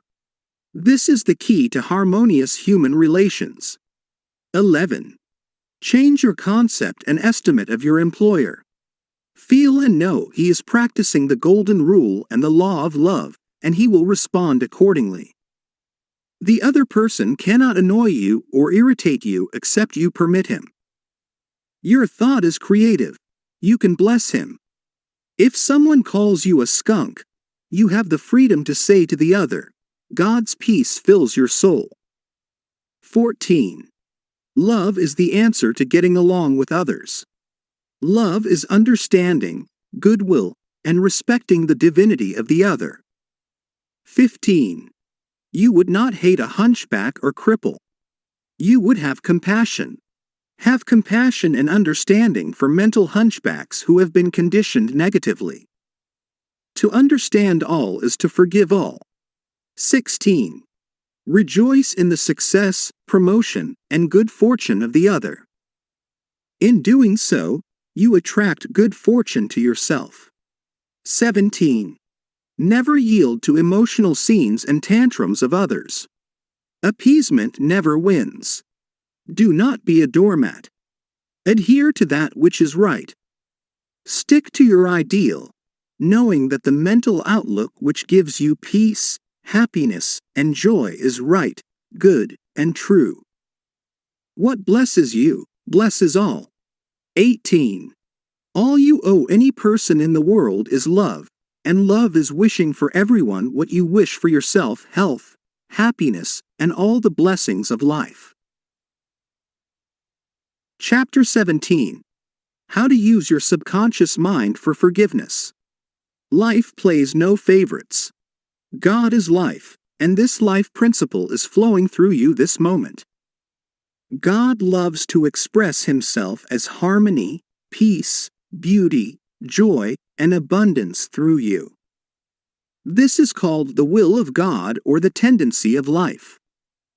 If you set up resistance in your mind to the flow of life through you, this emotional congestion will get snarled up in your subconscious mind and cause all kinds of negative conditions.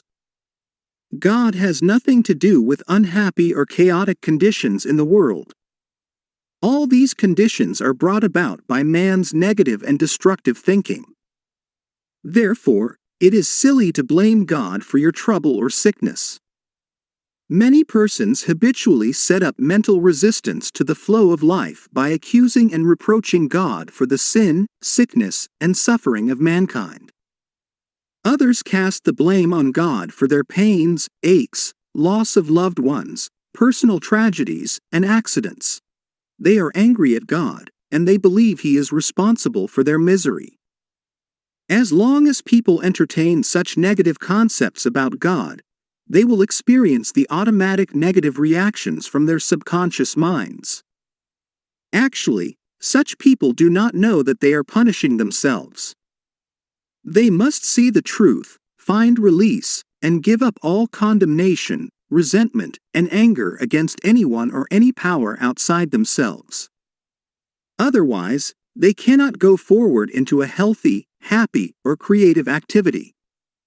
The minute these people entertain a God of love in their minds and hearts, and when they believe that God is their loving Father who watches over them, cares for them, guides them, sustains and strengthens them, this concept and belief about God or the life principle will be accepted by their subconscious mind, and they will find themselves blessed in countless ways. Life always forgives you. Life forgives you when you cut your finger. The subconscious intelligence within you sets about immediately to repair it. New cells build bridges over the cut. Should you take some tainted food by error, life forgives you and causes you to regurgitate it in order to preserve you. If you burn your hand, the life principle reduces the edema and congestion and gives you new skin, tissue, and cells. Life holds no grudges against you, and it is always forgiving you. Life brings you back to health, vitality, harmony, and peace, if you cooperate by thinking in harmony with nature. Negative, hurtful memories, bitterness, and ill will clutter up and impede the free flow of the life principle in you. How he banished the feeling of guilt. I knew a man who worked every night until about 1 o'clock in the morning. He paid no attention to his 2 boys or his wife. He was always too busy working hard. He thought people should pat him on the back because he was working so arduously and persistently past midnight every night. He had a blood pressure of over 200 and was full of guilt. Unconsciously, he proceeded to punish himself by hard work, and he completely ignored his children. A normal man does not do that. He is interested in his boys and in their development. He does not shut his wife out of his world. I explained to him why he was working so arduously. There is something eating you inside, otherwise, you would not act this way. You are punishing yourself, and you have to learn to forgive yourself. He did have a deep sense of guilt. It was toward a brother. I explained to him that God was not punishing him, but that he was punishing himself. For example, if you misuse the laws of life, you will suffer accordingly. If you put your hand on a naked charged wire, you will get burned. The forces of nature are not evil. It is your use of them that determines whether they have a good or evil effect. Electricity is not evil. It depends on how you use it, whether to burn down a structure or light up a home. The only sin is ignorance of the law, and the only punishment is the automatic reaction of man's misuse of the law. If you misuse the principle of chemistry, you may blow up the office or the factory. If you strike your hand on a board, you may cause your hand to bleed. The board is not for that purpose. Its purpose may be to lean upon or to support your feet.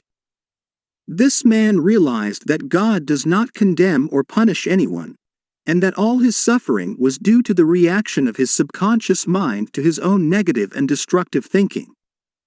He had cheated his brother at one time, and the brother had now passed on. Still, he was full of remorse and guilt. I asked him, "Would you cheat your brother now?" He said, "No." "Did you feel you were justified at the time?" His reply was, "Yes." "But, you would not do it now?" He added, "No, I am helping others to know how to live." I added the following comment: "You have a greater reason and understanding now." Forgiveness is to forgive yourself. Forgiveness is getting your thoughts in line with the divine law of harmony. Self-condemnation is called hell, bondage and restriction. Forgiveness is called heaven, harmony and peace. The burden of guilt and self-condemnation was lifted from his mind, and he had a complete healing. The doctor tested his blood pressure, and it had become normal. The explanation was the cure. A murderer learned to forgive himself. A man who murdered his brother in Europe visited me many years ago. He was suffering from great mental anguish and torture, believing that God must punish him. He explained that his brother had been having an affair with his wife, and that he had shot him on the spur of the moment. This had happened about 15 years previous to his interview with me. In the meantime, this man had married an American girl and had been blessed with 3 lovely children. He was in a position where he helped many people, and he was a transformed man.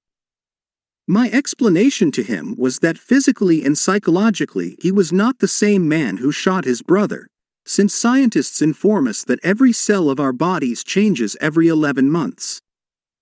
Moreover, mentally and spiritually he was a new man. He was now full of love and goodwill for humanity. The old man who committed the crime 15 years before was mentally and spiritually dead. Actually, he was condemning an innocent man. This explanation had a profound effect upon him, and he said it was as if a great weight had been lifted from his mind. He realized the significance of the following truth in the Bible. "Come now, let us reason together, saith the Lord. Though your sins be as scarlet, they shall be as white as snow. Though they be red like crimson, they shall be as wool." Isaiah chapter 1 verse 18. Criticism cannot hurt you without your consent. A schoolteacher told me that one of her associates criticized a speech she had given, saying to her that she spoke too fast, she swallowed some of her words, she couldn't be heard, her diction was poor, and her speech ineffective. This teacher was furious and full of resentment toward her critic. She admitted to me that the criticisms were just. Her first reaction was really childish, and she agreed that the letter was really a blessing and a marvelous corrective.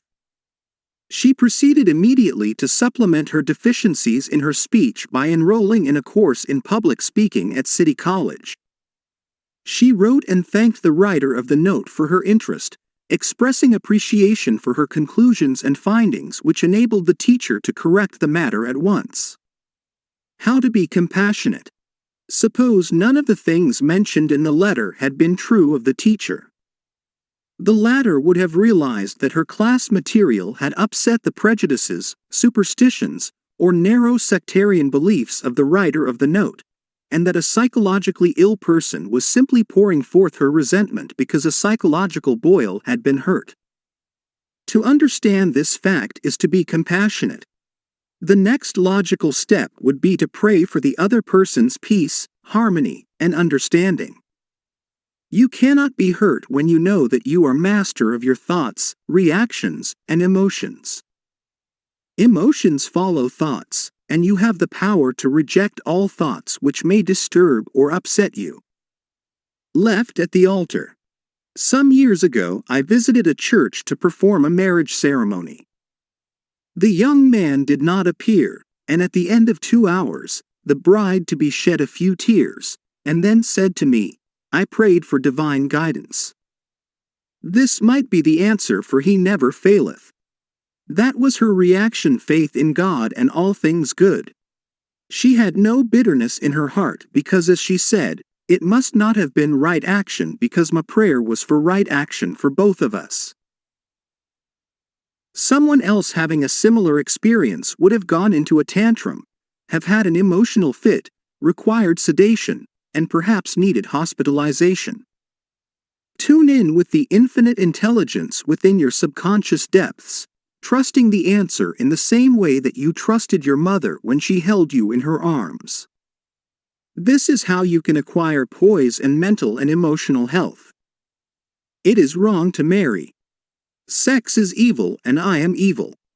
Some time ago I talked to a young lady aged 22. She was taught that it was a sin to dance, to play cards, to swim, and to go out with men. She was threatened by her mother, who told her she would burn eternally in hellfire if she disobeyed her will and her religious teachings. This girl wore a black dress and black stockings. She wore no rouge, lipstick, or any form of makeup because her mother said that these things were sinful. Her mother told her that all men were evil, and that sex was of the devil and simply diabolic debauchery. This girl had to learn how to forgive herself as she was full of guilt. To forgive means to give for. She had to give up all these false beliefs for the truths of life and a new estimate of herself. When she went out with young men in the office where she worked, she had a deep sense of guilt and thought that God would punish her. Several eligible young men proposed to her, but she said to me, "It is wrong to marry. Sex is evil and I am evil." This was her conscience or early conditioning speaking. She came to me once weekly for about 10 weeks, and I taught her the workings of the conscious and subconscious mind as set forth in this book. This young girl gradually came to see that she had been completely brainwashed, mesmerized, and conditioned by an ignorant, superstitious, bigoted, and frustrated mother. She broke away completely from her family and started to live a wonderful life. At my suggestion, she dressed up and had her hair attended to. She took lessons in dancing from a man, and she also took driving lessons. She learned to swim, play cards, and had a number of dates. She began to love life. She prayed for a divine companion by claiming that infinite spirit would attract to her a man who harmonized with her thoroughly. Eventually, this came to pass. As she left my office one evening, there was a man waiting to see me, and I casually introduced them. They are now married and harmonize with each other perfectly. Forgiveness is necessary for healing. And when ye stand praying, forgive, if ye have aught against any. Mark chapter 11 verse 25. Forgiveness of others is essential to mental peace and radiant health. You must forgive everyone who has ever hurt you if you want perfect health and happiness. Forgive yourself by getting your thoughts in harmony with divine law and order.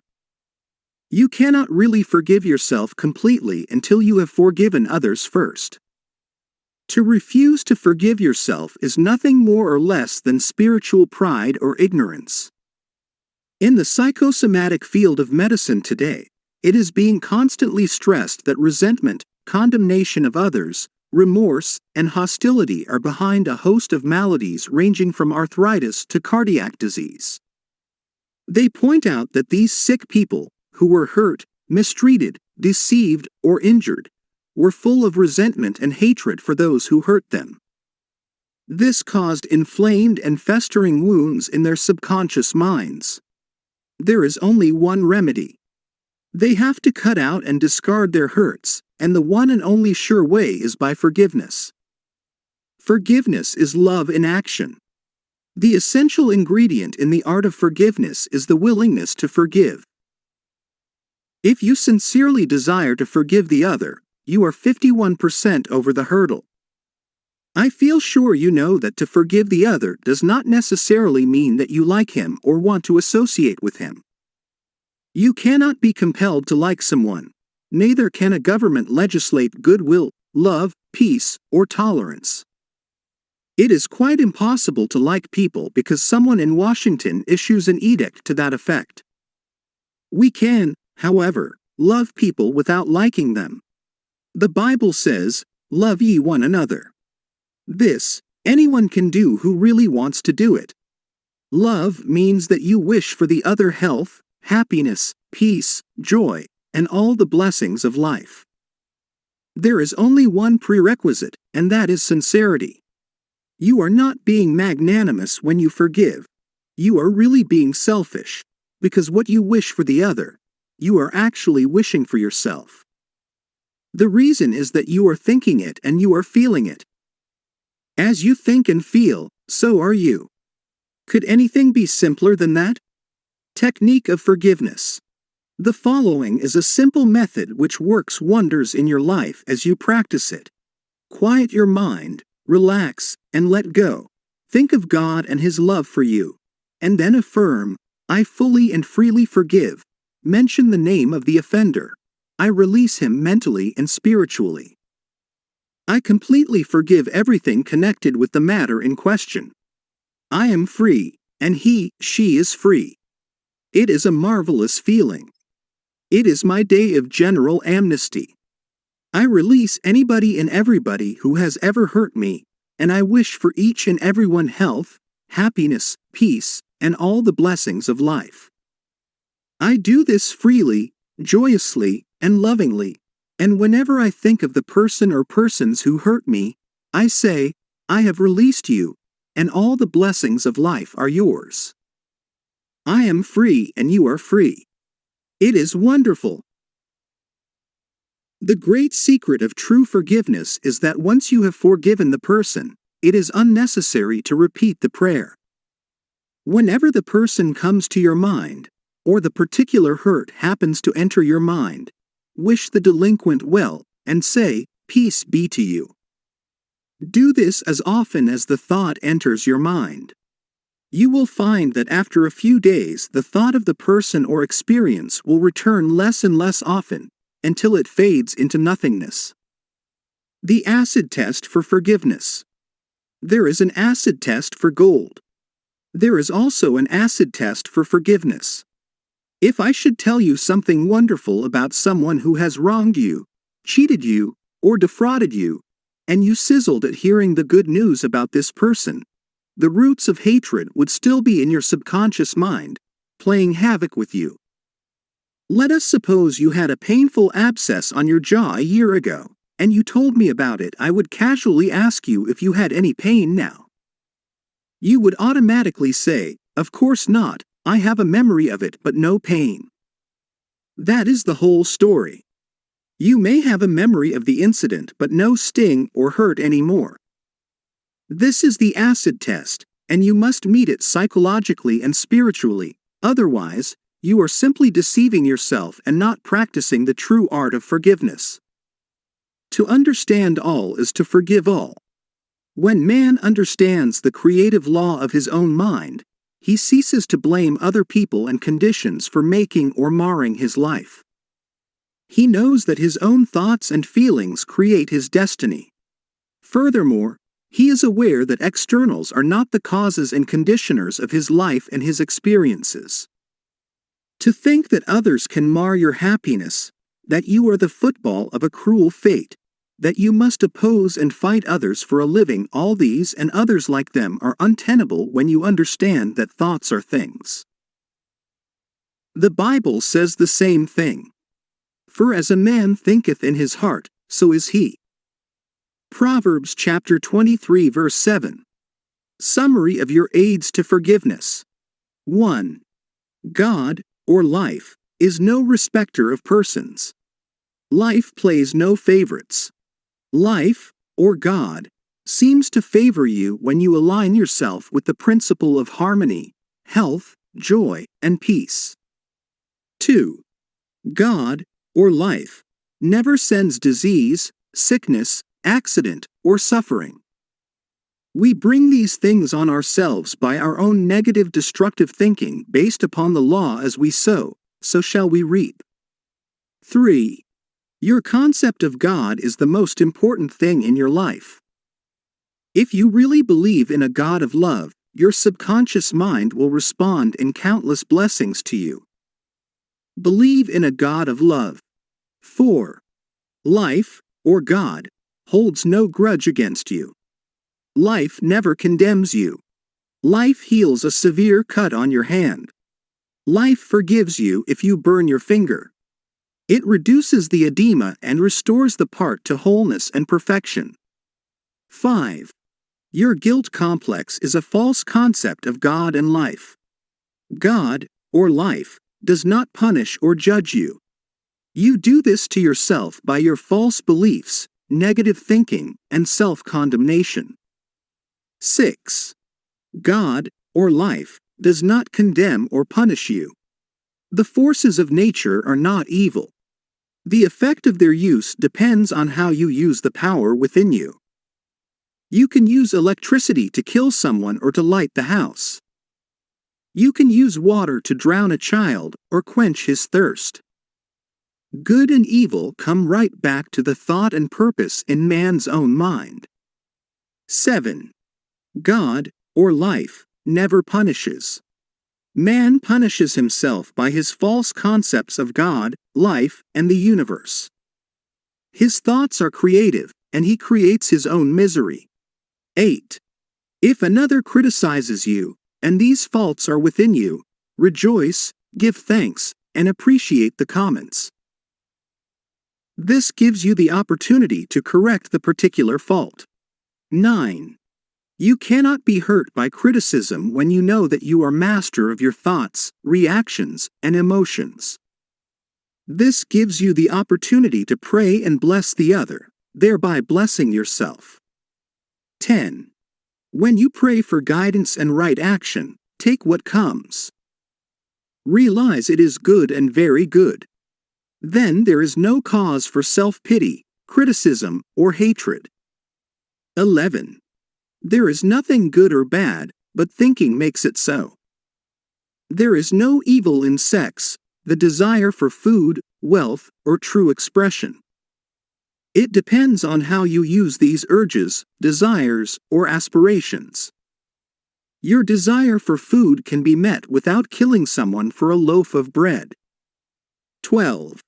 Resentment, hatred, ill will, and hostility are behind a host of maladies. Forgive yourself and everybody else by pouring out love, life, joy, and goodwill to all those who have hurt you. Continue until such time as you meet them in your mind and you are at peace with them. 13. To forgive is to give something for. Give love, peace, joy, wisdom, and all the blessings of life to the other, until there is no sting left in your mind. This is really the acid test of forgiveness. 14. Let us suppose you had an abscess in your jaw about a year ago. It was very painful. Ask yourself if it is painful now. The answer is in the negative. Likewise, if someone has hurt you, lied about and vilified you, and said all manner of evil about you, is your thought of that person negative? Do you sizzle when he or she comes into your mind? If so, the roots of hatred are still there, playing havoc with you and your good. The only way is to wither them with love by wishing for the person all the blessings of life, until you can meet the person in your mind, and you can sincerely react with a benediction of peace and goodwill. This is the meaning of forgive until 70 times 7. Chapter 18. How your subconscious removes mental blocks. The solution lies within the problem. The answer is in every question. If you are presented with a difficult situation and you cannot see your way clear, the best procedure is to assume that infinite intelligence within your subconscious mind knows all and sees all, has the answer, and is revealing it to you now. Your new mental attitude that the creative intelligence is bringing about a happy solution will enable you to find the answer. Rest assured that such an attitude of mind will bring order, peace, and meaning to all your undertakings. How to break or build a habit. You are a creature of habit. Habit is the function of your subconscious mind. You learn to swim, ride a bicycle, dance, and drive a car by consciously doing these things over and over again until they establish tracks in your subconscious mind. Then, the automatic habit action of your subconscious mind took over. This is sometimes called second nature, which is a reaction of your subconscious mind to your thinking and acting. You are free to choose a good habit or a bad habit. If you repeat a negative thought or act over a period of time, you will be under the compulsion of a habit. The law of your subconscious is compulsion. How he broke a bad habit. Mr. Jones said to me, "An uncontrollable urge to drink seizes me, and I remain drunk for 2 weeks at a time. I can't give up this terrible habit." Time and time again, these experiences had occurred to this unfortunate man. He had grown into the habit of drinking to excess. Although he had started drinking of his own initiative, he also began to realize that he could change the habit and establish a new one. He said that while through his willpower he was able to suppress his desires temporarily, his continued efforts to suppress the many urges only made matters worse. His repeated failures convinced him that he was hopeless and powerless to control his urge or obsession. This idea of being powerless operated as a powerful suggestion to his subconscious mind and aggravated his weakness, making his life a succession of failures. I taught him to harmonize the functions of the conscious and subconscious mind. When these two cooperate, the idea or desire implanted in the subconscious mind is realized. His reasoning mind agreed that if the old habit path or track had carried him into trouble, he could consciously form a new path to freedom, sobriety, and peace of mind. He knew that his destructive habit was automatic, but since it was acquired through his conscious choice, he realized that if he had been conditioned negatively, he also could be conditioned positively. As a result, He ceased thinking of the fact that he was powerless to overcome the habit. Moreover, he understood clearly that there was no obstacle to his healing other than his own thought. Therefore, there was no occasion for great mental effort or mental coercion. The power of his mental picture. This man acquired a practice of relaxing his body and getting into a relaxed, drowsy, meditative state. Then he filled his mind with the picture of the desired end, knowing his subconscious mind could bring it about the easiest way. He imagined his daughter congratulating him on his freedom, and saying to him, "Daddy, it's wonderful to have you home."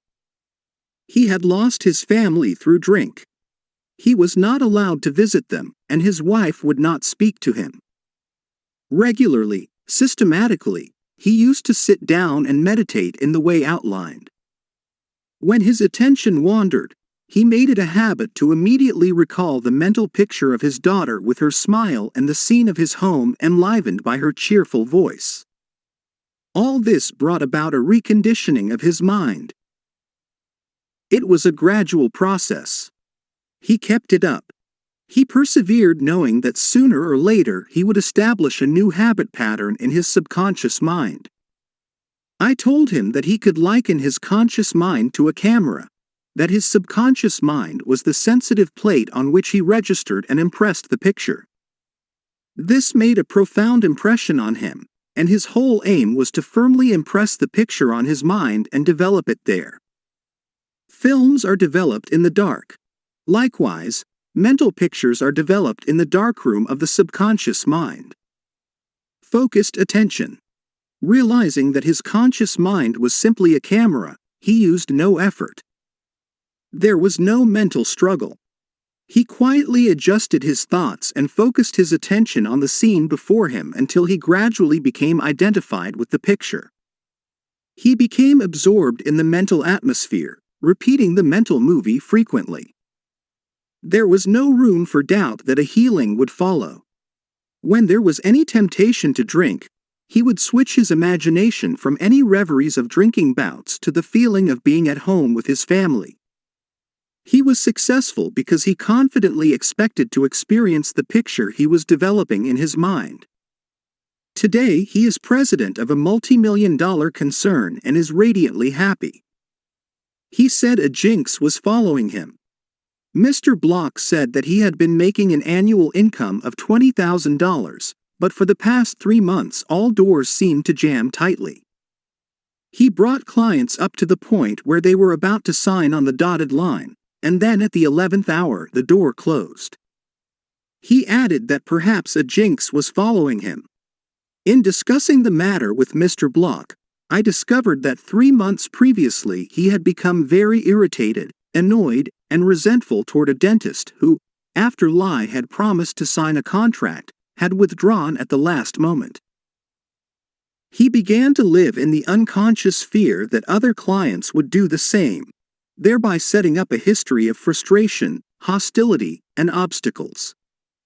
He gradually built up in his mind a belief in obstruction and last-minute cancellations until a vicious circle had been established. What I fear most has come upon me. Mr. Block realized that the trouble was in his own mind and that it was essential to change his mental attitude. His run of so-called misfortune was broken in the following way. I realize I am one with the infinite intelligence of my subconscious mind which knows no obstacle, difficulty, or delay. I live in the joyous expectancy of the best. My deeper mind responds to my thoughts. I know that the work of the infinite power of my subconscious cannot be hindered. Infinite intelligence always finishes successfully whatever it begins. Creative wisdom works through me, bringing all my plans and purposes to completion. Whatever I start, I bring to a successful conclusion. My aim in life is to give wonderful service, and all those whom I contact are blessed by what I have to offer. All my work comes to full fruition in divine order. He repeated this prayer every morning before going to call on his customers, and he also prayed each night prior to sleep. In a short time he had established a new habit pattern in his subconscious mind, and he was back in his old accustomed stride as a successful salesman. How much do you want what you want? A young man asked Socrates how he could get wisdom. Socrates replied, "Come with me." He took the lad to a river, pushed the boy's head under the water, held it there until the boy was gasping for air, then relaxed and released his head. When the boy regained his composure, he asked him, "What did you desire most when you were underwater?" "I wanted air," said the boy. Socrates said to him, "When you want wisdom as much as you wanted air when you were immersed in the water, you will receive it. Likewise, when you really have an intense desire to overcome any block in your life, and you come to a clear-cut decision that there is a way out, and that is the course you wish to follow, then victory and triumph are assured. If you really want peace of mind and inner calm, you will get it. Regardless of how unjustly you have been treated, or how unfair the boss has been, or what a mean scoundrel someone has proved to be, all this makes no difference to you when you awaken to your mental and spiritual powers. You know what you want, and you will definitely refuse to let the thieves' thoughts of hatred, anger, hostility, and ill will rob you of peace, harmony, health, and happiness. You cease to become upset by people, conditions, news, and events by identifying your thoughts immediately with your aim in life. Your aim is peace, health, inspiration, harmony, and abundance. Feel a river of peace flowing through you now. Your thought is the immaterial and invisible power, and you choose to let it bless, inspire, and give you peace. Why he could not be healed. This is a case history of a married man with 4 children who was supporting and secretly living with another woman during his business trips. He was ill, nervous, irritable, and cantankerous, and he could not sleep without drugs. The doctor's medicine failed to bring down his high blood pressure of over 200. He had pains in numerous organs of his body which doctors could not diagnose or relieve. To make matters worse, he was drinking heavily. The cause of all this was a deep unconscious sense of guilt. He had violated the marriage vows, and this troubled him. The religious creed he was brought up on was deeply lodged in his subconscious mind, and he drank excessively to heal the wound of guilt. Some invalids take morphine and codeine for severe pains. He was taking alcohol for the pain or wound in his mind. It was the old story of adding fuel to the fire. The explanation and the cure. He listened to the explanation of how his mind worked. He faced his problem, looked at it, and gave up his dual role. He knew that his drinking was an unconscious attempt to escape.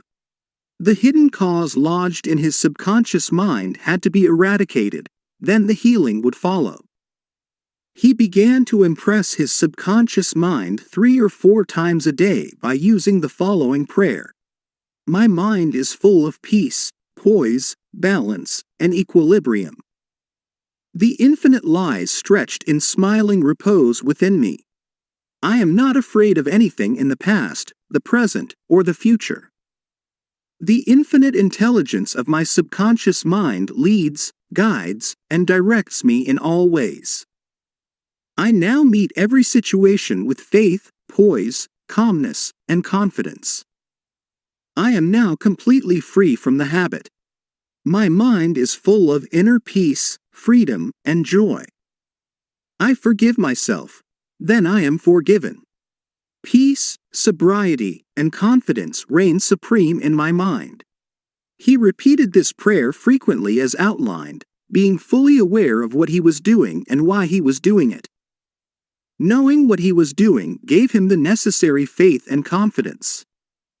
I explained to him that as he spoke these statements out loud, slowly, lovingly, and meaningfully, they would gradually sink down into his subconscious mind. Like seeds, they would grow after their kind. These truths, on which he concentrated, went in through his eyes. His ears heard the sound, and the healing vibrations of these words reached his subconscious mind and obliterated all the negative mental patterns which caused all the trouble. Light dispels darkness. The constructive thought destroys the negative thought. He became a transformed man within a month. Refusing to admit it. If you are an alcoholic or drug addict, admit it. Do not dodge the issue. Many people remain alcoholics because they refuse to admit it. Your disease is an instability, an inner fear. You are refusing to face life, and so you try to escape your responsibilities through the bottle. As an alcoholic, you have no free will, although you think you have, and you may even boast about your willpower. If you are a habitual drunkard and say bravely, "I will not touch it anymore," you have no power to make this assertion come true, because you do not know where to locate the power. You are living in a psychological prison of your own making, and you are bound by your beliefs, opinions, training, and environmental influences. Like most people, you are a creature of habit. You are conditioned to react the way you do. Building in the idea of freedom. You can build the idea of freedom and peace of mind into your mentality so that it reaches your subconscious depths. The latter, being all-powerful, will free you from all desire for alcohol. Then, you will have the new understanding of how your mind works, and you can truly back up your statement and prove the truth to yourself. 51% healed. If you have a keen desire to free yourself from any destructive habit, you are 51% healed already. When you have a greater desire to give up the bad habit than to continue it, you will not experience too much difficulty in gaining complete freedom. Whatever thought you anchor the mind upon, the latter magnifies. If you engage the mind on the concept of freedom, freedom from the habit, and peace of mind, and if you keep it focused on this new direction of attention, you generate feelings and emotions which gradually emotionalize the concept of freedom and peace. Whatever idea you emotionalize is accepted by your subconscious and brought to pass. The law of substitution. Realize that something good can come out of your suffering. You have not suffered in vain. However, it is foolish to continue to suffer. If you continue as an alcoholic, it will bring about mental and physical deterioration and decay. Realize that the power in your subconscious is backing you up. Even though you may be seized with melancholia, you should begin to imagine the joy of freedom that is in store for you. This is the law of substitution. Your imagination took you to the bottle. Let it take you now to freedom and peace of mind. You will suffer a little bit, but it is for a constructive purpose. You will bear it like a mother in the pangs of childbirth, and you will, likewise, bring forth a child of the mind. Your subconscious will give birth to sobriety. Cause of alcoholism. The real cause of alcoholism is negative and destructive thinking, for as a man thinketh, so is he. The alcoholic has a deep sense of inferiority, inadequacy, defeat, and frustration, usually accompanied by a deep inner hostility.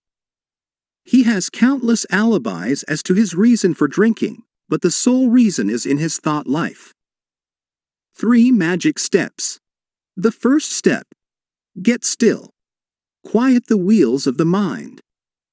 Enter into a sleepy, drowsy state. In this relaxed, peaceful, receptive state, you are preparing for the second step. The second step. Take a brief phrase, which can readily be graven on the memory, and repeat it over and over as a lullaby. Use the phrase, "Sobriety and peace of mind are mine now, and I give thanks." To prevent the mind from wandering, repeat it aloud or sketch its pronunciation with the lips and tongue as you say it mentally. This helps its entry into the subconscious mind. Do this for 5 minutes or more. You will find a deep emotional response. The third step. Just before going to sleep, practice what Johann von Goethe, German author, used to do. Imagine a friend, a loved one in front of you. Your eyes are closed, you are relaxed and at peace. The loved one or friend is subjectively present and is saying to you, "Congratulations." You see the smile. You hear the voice. You mentally touch the hand. It is all real and vivid. The word congratulations implies complete freedom. Hear it over and over again until you get the subconscious reaction which satisfies. Keep on keeping on. When fear knocks at the door of your mind, or when worry, anxiety, and doubt cross your mind, behold your vision, your goal. Think of the infinite power within your subconscious mind, which you can generate by your thinking and imagining, and this will give you confidence, power, and courage. Keep on, persevere, until the day breaks and the shadows flee away. Review your thought power. 1. The solution lies within the problem. The answer is in every question. Infinite intelligence responds to you as you call upon it with faith and confidence. 2. Habit is the function of your subconscious mind. There is no greater evidence of the marvelous power of your subconscious than the force and sway habit holds in your life. You are a creature of habit. 3. You form habit patterns in your subconscious mind by repeating a thought and act over and over again until it establishes tracks in the subconscious mind and becomes automatic, such as swimming, dancing, typing, walking, driving your car, etc. 4. You have freedom to choose. You can choose a good habit or a bad habit. Prayer is a good habit. 5. Whatever mental picture, backed by faith, you behold in your conscious mind, your subconscious mind will bring to pass. The only obstacle to your success and achievement is your own thought or mental image. 7. When your attention wanders, bring it back to the contemplation of your good or goal. Make a habit of this. This is called disciplining the mind. 8. Your conscious mind is the camera, and your subconscious mind is the sensitive plate on which you register or impress the picture. 9. The only jinx that follows anyone is a fear thought repeated over and over in the mind. Break the jinx by knowing that whatever you start, you will bring to a conclusion in divine order. Picture the happy ending and sustain it with confidence. 10. To form a new habit, you must be convinced that it is desirable. When your desire to give up the bad habit is greater than your desire to continue, you are 51% healed already. 11.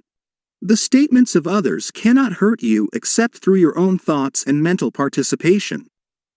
Identify yourself with your aim, which is peace, harmony, and joy. You are the only thinker in your universe. 12. Excessive drinking is an unconscious desire to escape. The cause of alcoholism is negative and destructive thinking. The cure is to think of freedom, sobriety, and perfection, and to feel the thrill of accomplishment. 13. Many people remain alcoholics because they refuse to admit it. 14.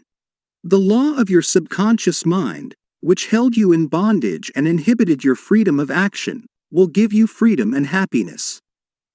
It depends on how you use it. 15. Your imagination took you to the bottle. Let it take you to freedom by imagining you are free. 16. The real cause of alcoholism is negative and destructive thinking. As a man thinketh in his heart, subconscious mind, so is he. 17. When fear knocks at the door of your mind, let faith in God and all things good open the door. Chapter 19. How to use your subconscious mind to remove fear. One of our students told me that he was invited to speak at a banquet. He said he was panic-stricken at the thought of speaking before 1,000 people. He overcame his fear this way. For several nights he sat down in an armchair for about 5 minutes and said to himself slowly, quietly, and positively, I am going to master this fear. I am overcoming it now. I speak with poise and confidence. I am relaxed and at ease. He operated a definite law of mind and overcame his fear. The subconscious mind is amenable to suggestion and is controlled by suggestion. When you still your mind and relax, the thoughts of your conscious mind sink down into the subconscious through a process similar to osmosis, whereby fluids separated by a porous membrane intermingle. As these positive seeds, or thoughts, sink into the subconscious area, they grow after their kind, and you become poised, serene, and calm. Man's greatest enemy. It is said that fear is man's greatest enemy. Fear is behind failure, sickness, and poor human relations. Millions of people are afraid of the past, the future, old age, insanity, and death. Fear is a thought in your mind, and you are afraid of your own thoughts. A little boy can be paralyzed with fear when he is told there is a boogeyman under his bed who is going to take him away. When his father turns on the light and shows him there is no boogeyman, he is freed from fear. The fear in the mind of the boy was as real as if there really was a boogeyman there. He was healed of a false thought in his mind. The thing he feared did not exist. Likewise, most of your fears have no reality. They are merely a conglomeration of sinister shadows, and shadows have no reality. Do the thing you fear. Ralph Waldo Emerson, philosopher and poet, said, "Do the thing you are afraid to do, and the death of fear is certain." There was a time when the writer of this chapter was filled with unutterable fear when standing before an audience. The way I overcame it was to stand before the audience, do the thing I was afraid to do, and the death of fear was certain.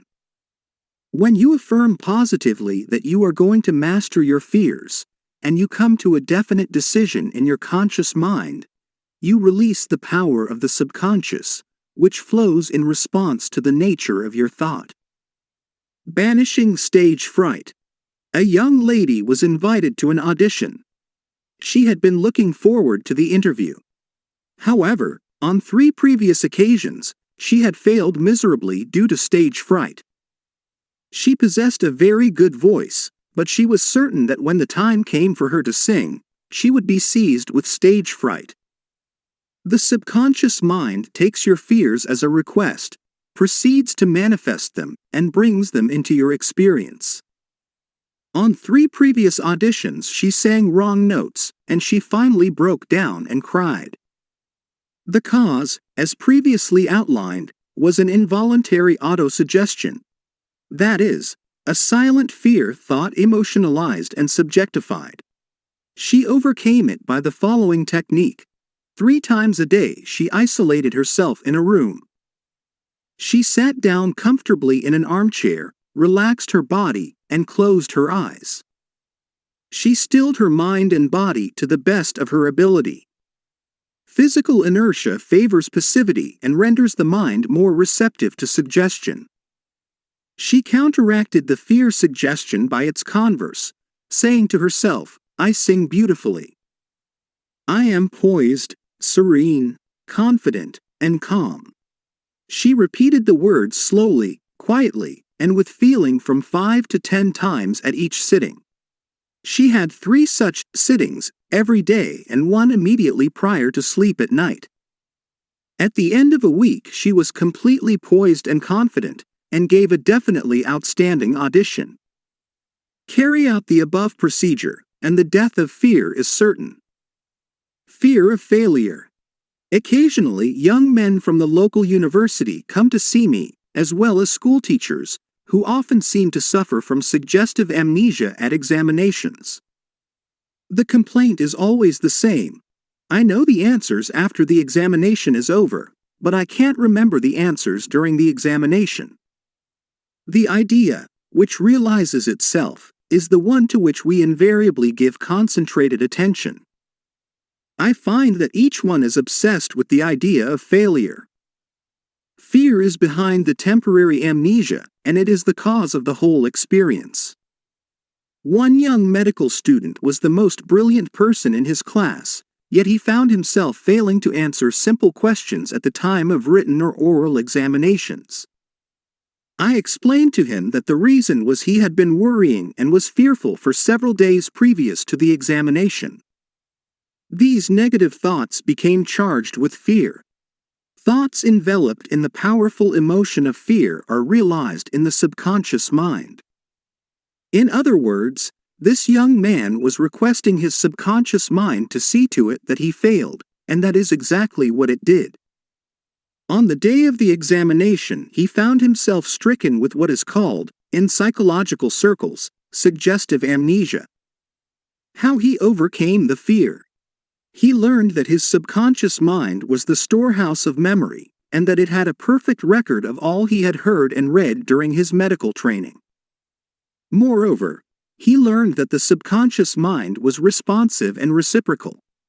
The way to be en rapport with it was to be relaxed, peaceful, and confident. Every night and morning he began to imagine his mother congratulating him on his wonderful record. He would hold an imaginary letter from her in his hand. As he began to contemplate the happy result, he called forth a corresponding or reciprocal response or reaction in himself. The all-wise and omnipotent power of the subconscious took over, dictated, and directed his conscious mind accordingly. He imagined the end, thereby willing the means to the realization of the end. Following this procedure, he had no trouble passing subsequent examinations. In other words, the subjective wisdom took over, compelling him to give an excellent account of himself. Fear of water, mountains, closed places, etc. There are many people who are afraid to go into an elevator, climb mountains, or even swim in the water. It may well be that the individual had unpleasant experiences in the water in his youth, such as having been thrown forcibly into the water without being able to swim. He might have been forcibly detained in an elevator, which failed to function properly, causing resultant fear of closed places. I had an experience when I was about 10 years of age. I accidentally fell into a pool and went down 3 times. I can still remember the dark water engulfing my head, and my gasping for air until another boy pulled me out at the last moment. This experience sank into my subconscious mind, and for years I feared the water. An elderly psychologist said to me, "Go down to the swimming pool, look at the water, and say out loud in strong tones, 'I am going to master you. I can dominate you.' Then go into the water, take lessons, and overcome it." This I did, and I mastered the water. Do not permit water to master you.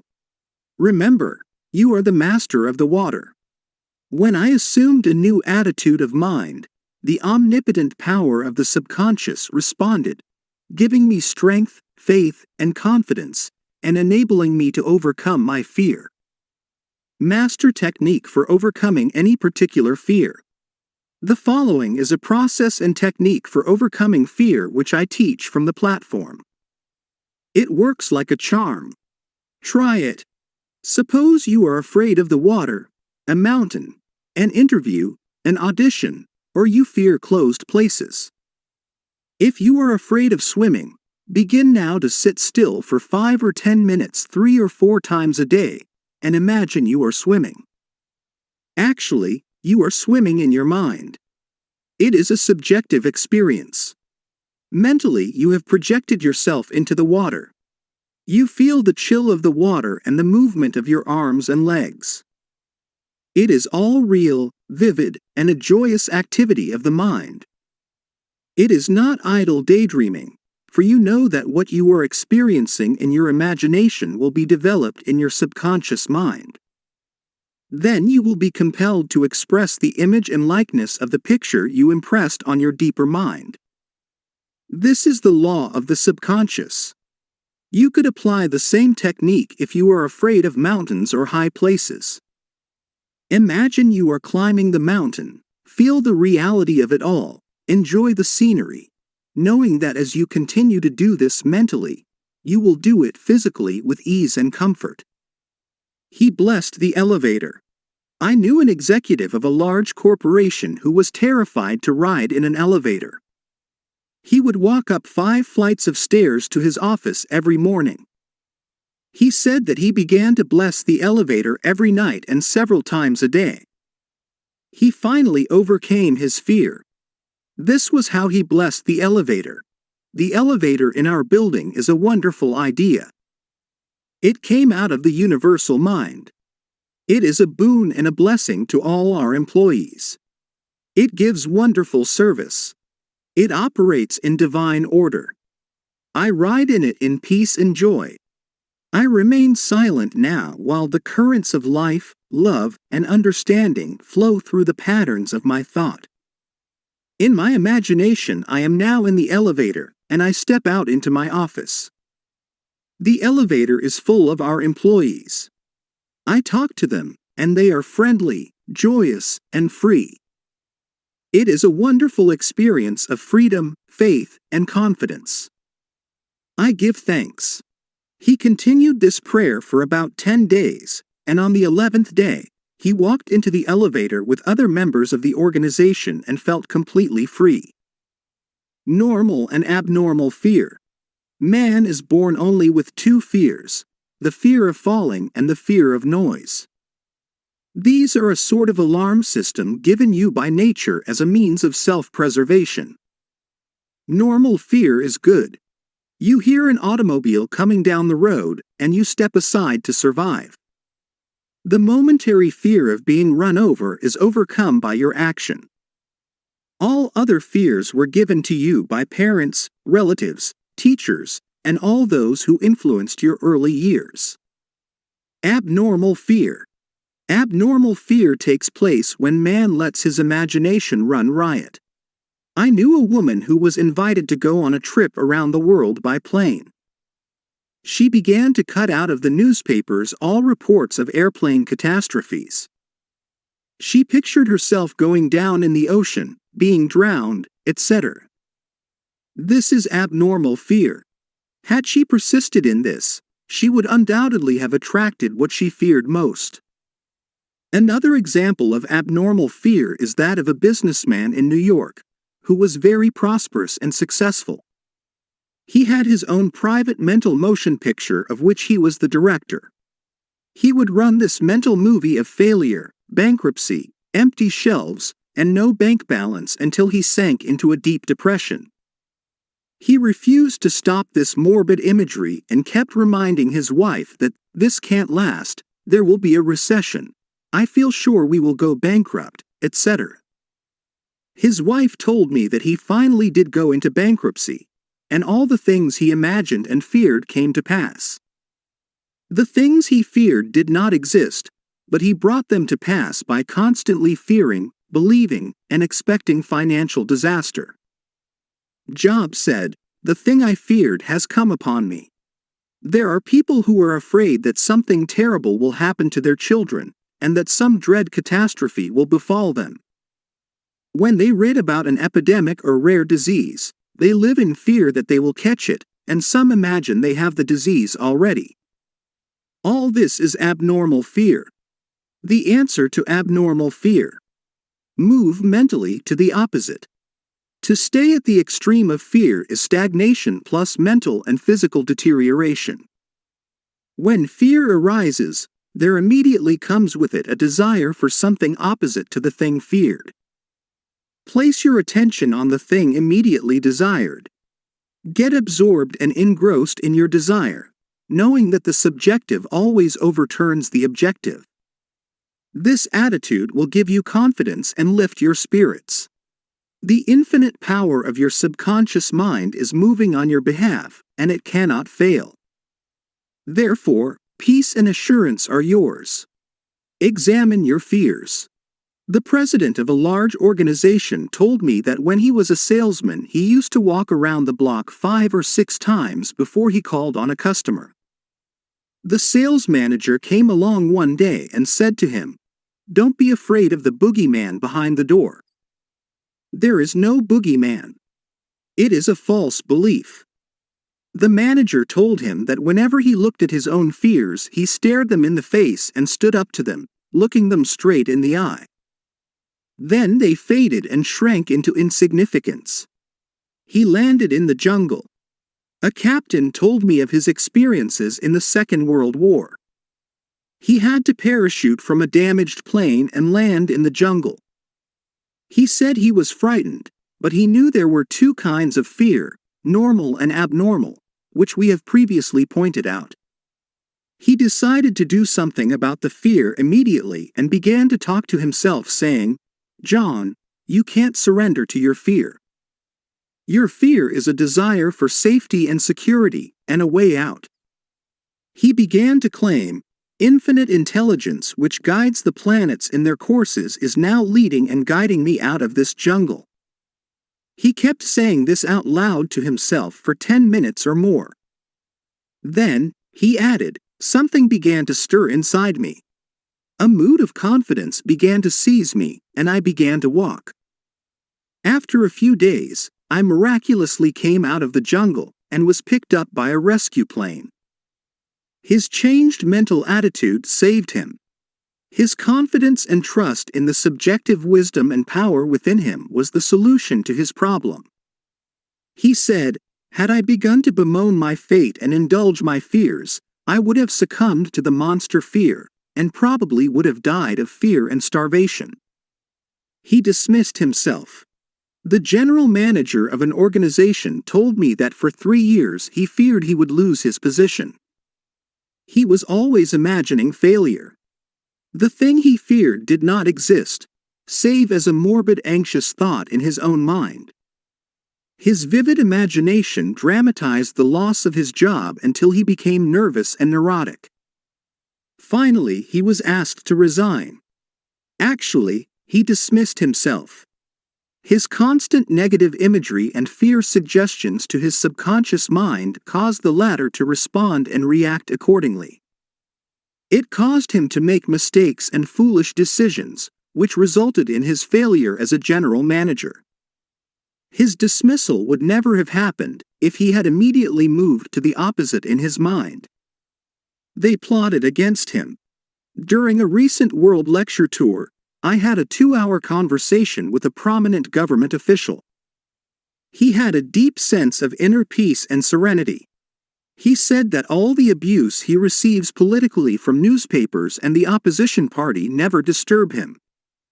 His practice is to sit still for 15 minutes in the morning and realize that in the center of himself is a deep, still ocean of peace.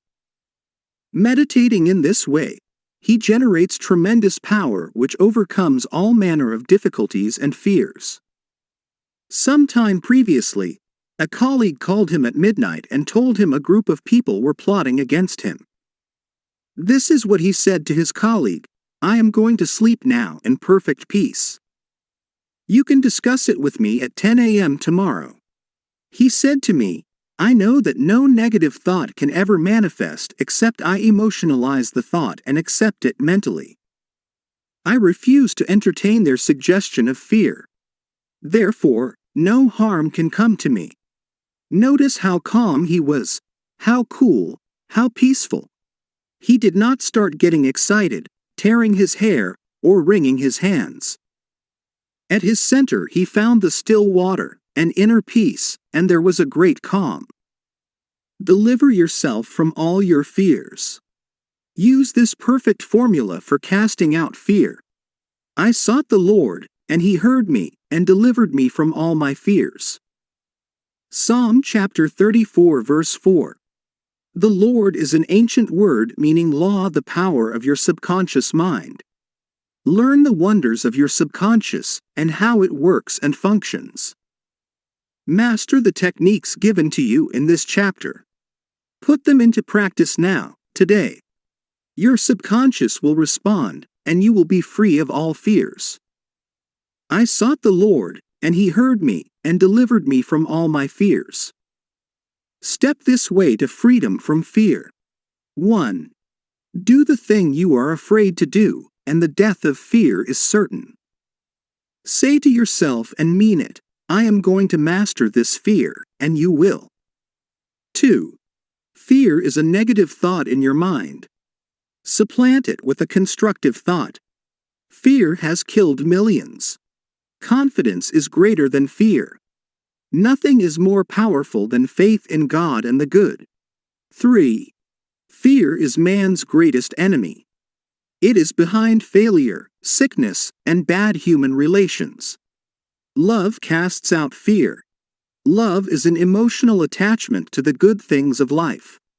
Fall in love with honesty, integrity, justice, goodwill, and success. Live in the joyous expectancy of the best, and invariably the best will come to you. 4. Counteract the fear suggestions with the opposite, such as, I sing beautifully, I am poised, serene, and calm. It will pay fabulous dividends. 5. Fear is behind amnesia at oral and written examination time. You can overcome this by affirming frequently, I have a perfect memory for everything I need to know. Or you can imagine a friend congratulating you on your brilliant success on the examination. Persevere and you will win. 6. If you are afraid to cross water, swim. In your imagination, swim freely, joyously. Project yourself into the water mentally. Feel the chill and thrill of swimming across the pool. Make it vivid. As you do this subjectively, you will be compelled to go into the water and conquer it. This is the law of your mind. 7. If you are afraid of closed places, such as elevators, lecture halls, etc., mentally ride in an elevator blessing all its parts and functions. You will be amazed how quickly the fear will be dissipated. 8. You were born with only 2 fears, the fear of falling and the fear of noise. All your other fears were acquired. Get rid of them. 9. Normal fear is good. Abnormal fear is very bad and destructive. To constantly indulge in fear thoughts results in abnormal fear, obsessions, and complexes. To fear something persistently causes a sense of panic and terror. 10.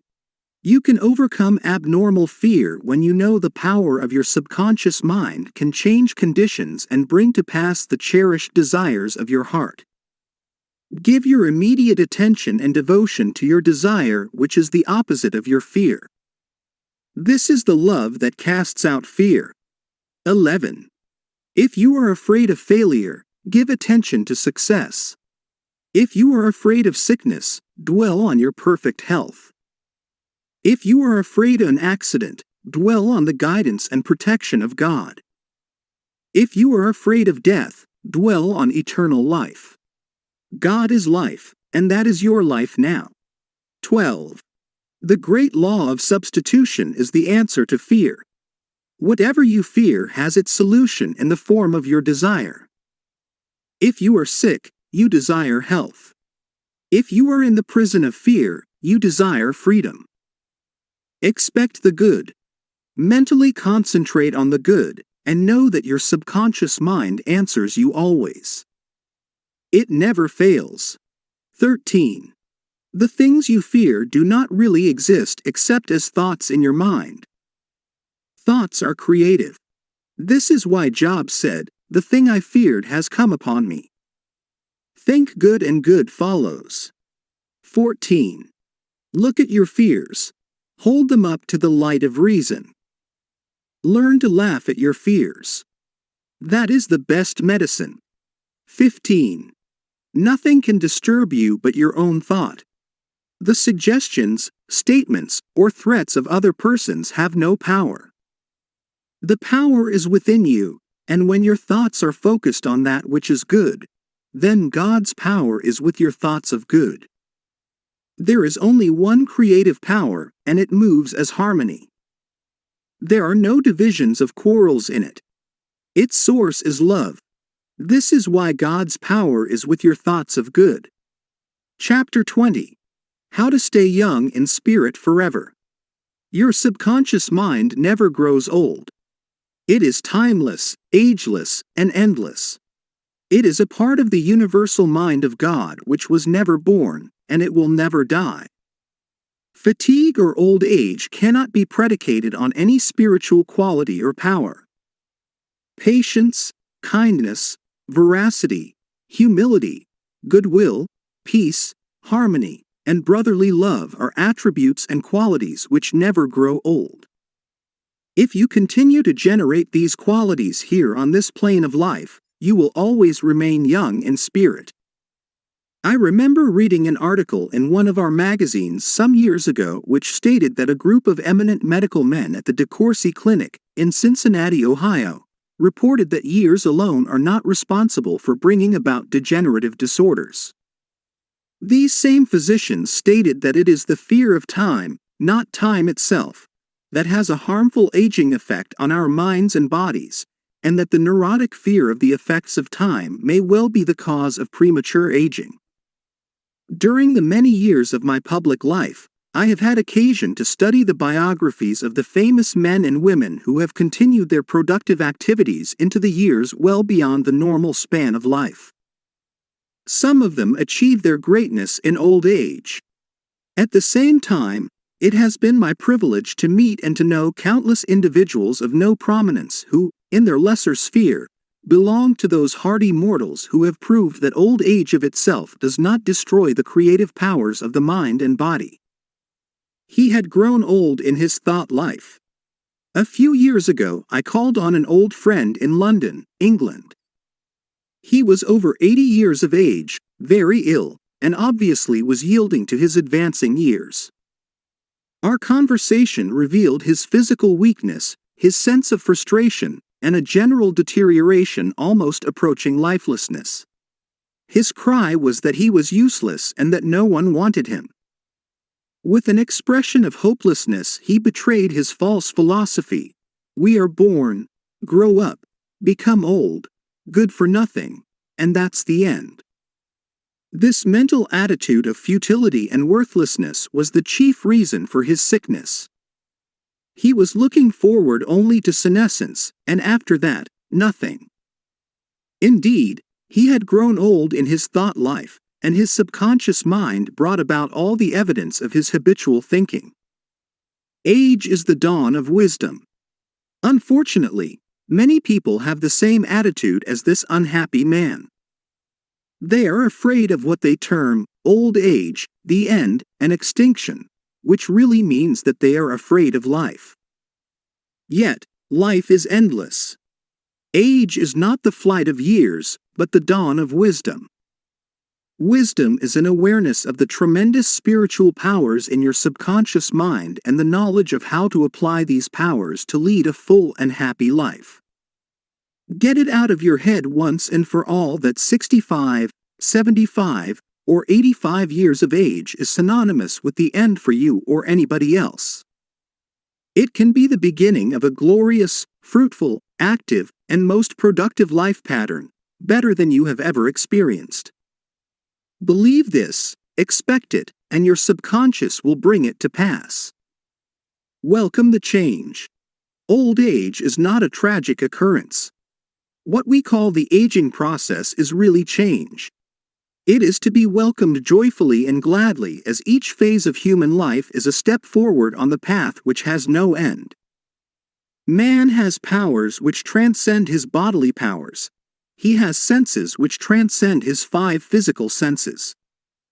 Scientists today are finding positive, indisputable evidence that something conscious in man can leave his present body and travel thousands of miles to see, hear, touch, and speak to people, even though his physical body never leaves the couch on which it reclines. Man's life is spiritual and eternal. He need never grow old, for life, or God, cannot grow old. The Bible says that God is life. Life is self-renewing, eternal, indestructible, and is the reality of all men. Evidence for survival. The evidence gathered by the psychical research societies both in Great Britain and America is overwhelming. You may go into any large metropolitan library and get volumes on the proceedings of the Psychical Research Society based on findings of distinguished scientists on survival following so-called death. You will find a startling report on scientific experiments establishing the reality of life after death in the Case for Psychic Survival by Hereward Carrington, director of the American Psychical Institute.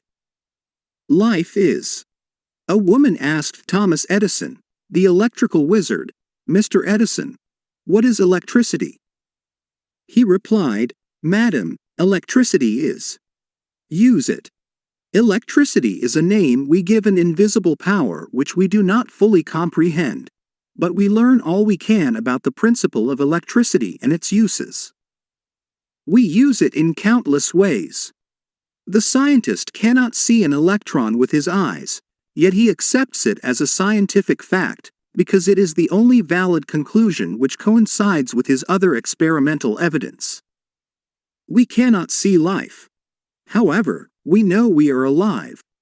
Life is, and we are here to express it in all its beauty and glory.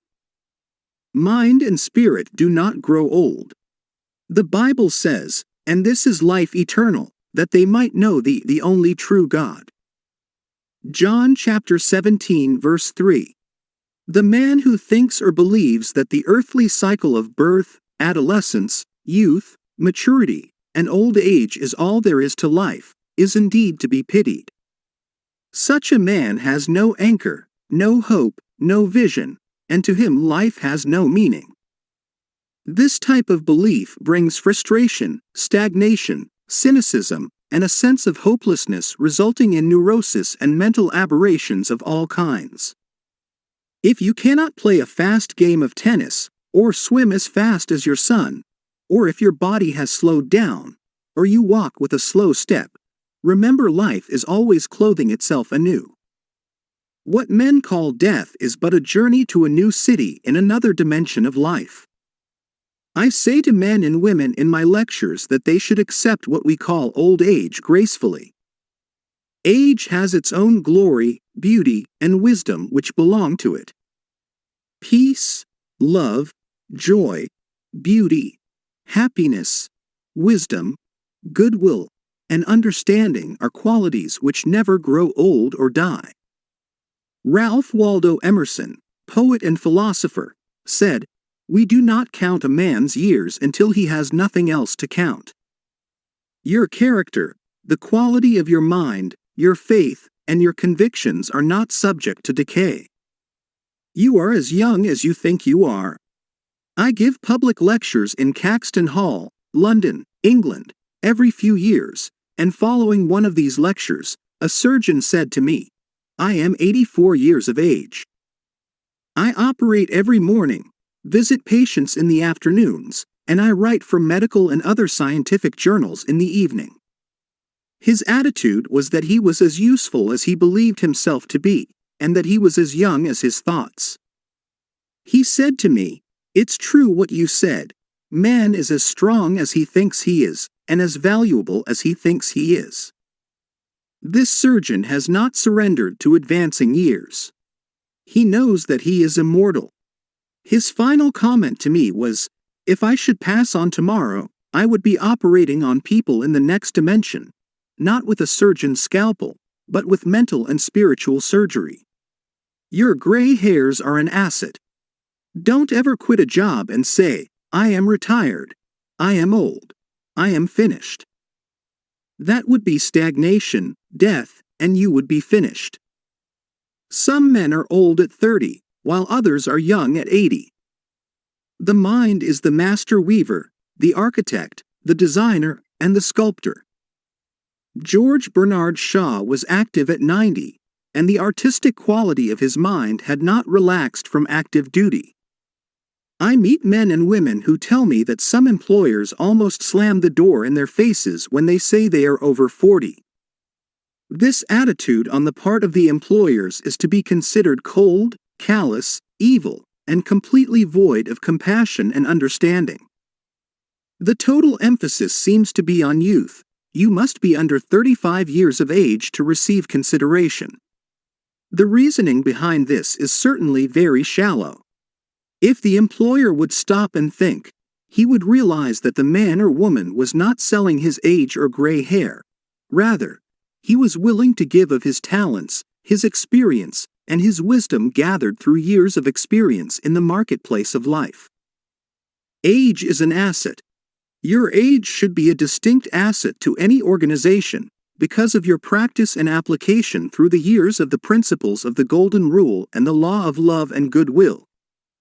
Your gray hair, if you have any, should stand for greater wisdom, skill, and understanding. Your emotional and spiritual maturity should be a tremendous blessing to any organization. A man should not be asked to resign when he is 65 years of age. That is the time of life when he could be most useful in handling personnel problems, making plans for the future, making decisions, and guiding others in the realm of creative ideas based on his experience and insight into the nature of the business. Be your age. A motion picture writer in Hollywood told me that he had to write scripts which would cater to the 12-year-old mind. This is a tragic state of affairs if the great masses of people are expected to become emotionally and spiritually mature. It means that the emphasis is placed on youth in spite of the fact that youth stands for inexperience, lack of discernment, and hasty judgment. I can keep up with the best of them. I am now thinking of a man 65 years of age who is trying frantically to keep young. He swims with young men every Sunday, goes on long hikes, plays tennis, and boasts of his prowess and physical powers, saying, "Look, I can keep up with the best of them." He should remember the great truth, as a man thinketh in his heart, so is he. Proverbs chapter 23 verse 7. Diets, exercises, and games of all kinds will not keep this man young. It is necessary for him to observe that he grows old or remains young in accordance with his processes of thinking. Your subconscious mind is conditioned by your thoughts. If your thoughts are constantly on the beautiful, the noble, and the good, you will remain young regardless of the chronological years. Fear of old age. Job said, "The thing which I greatly feared is come upon me." There are many people who fear old age and are uncertain about the future, because they anticipate mental and physical deterioration as the years advance. What they think and feel comes to pass. You grow old when you lose interest in life, when you cease to dream, to hunger after new truths, and to search for new worlds to conquer. When your mind is open to new ideas, new interests, and when you raise the curtain and let in the sunshine and inspiration of new truths of life and the universe, you will be young and vital. You have much to give. If you are 65 or 95 years of age, realize you have much to give. You can help stabilize, advise, and direct the younger generation. You can give the benefit of your knowledge, your experience, and your wisdom. You can always look ahead, for at all times you are gazing into infinite life.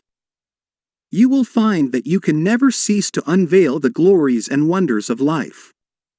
Try to learn something new every moment of the day, and you will find your mind will always be young. 110 years old.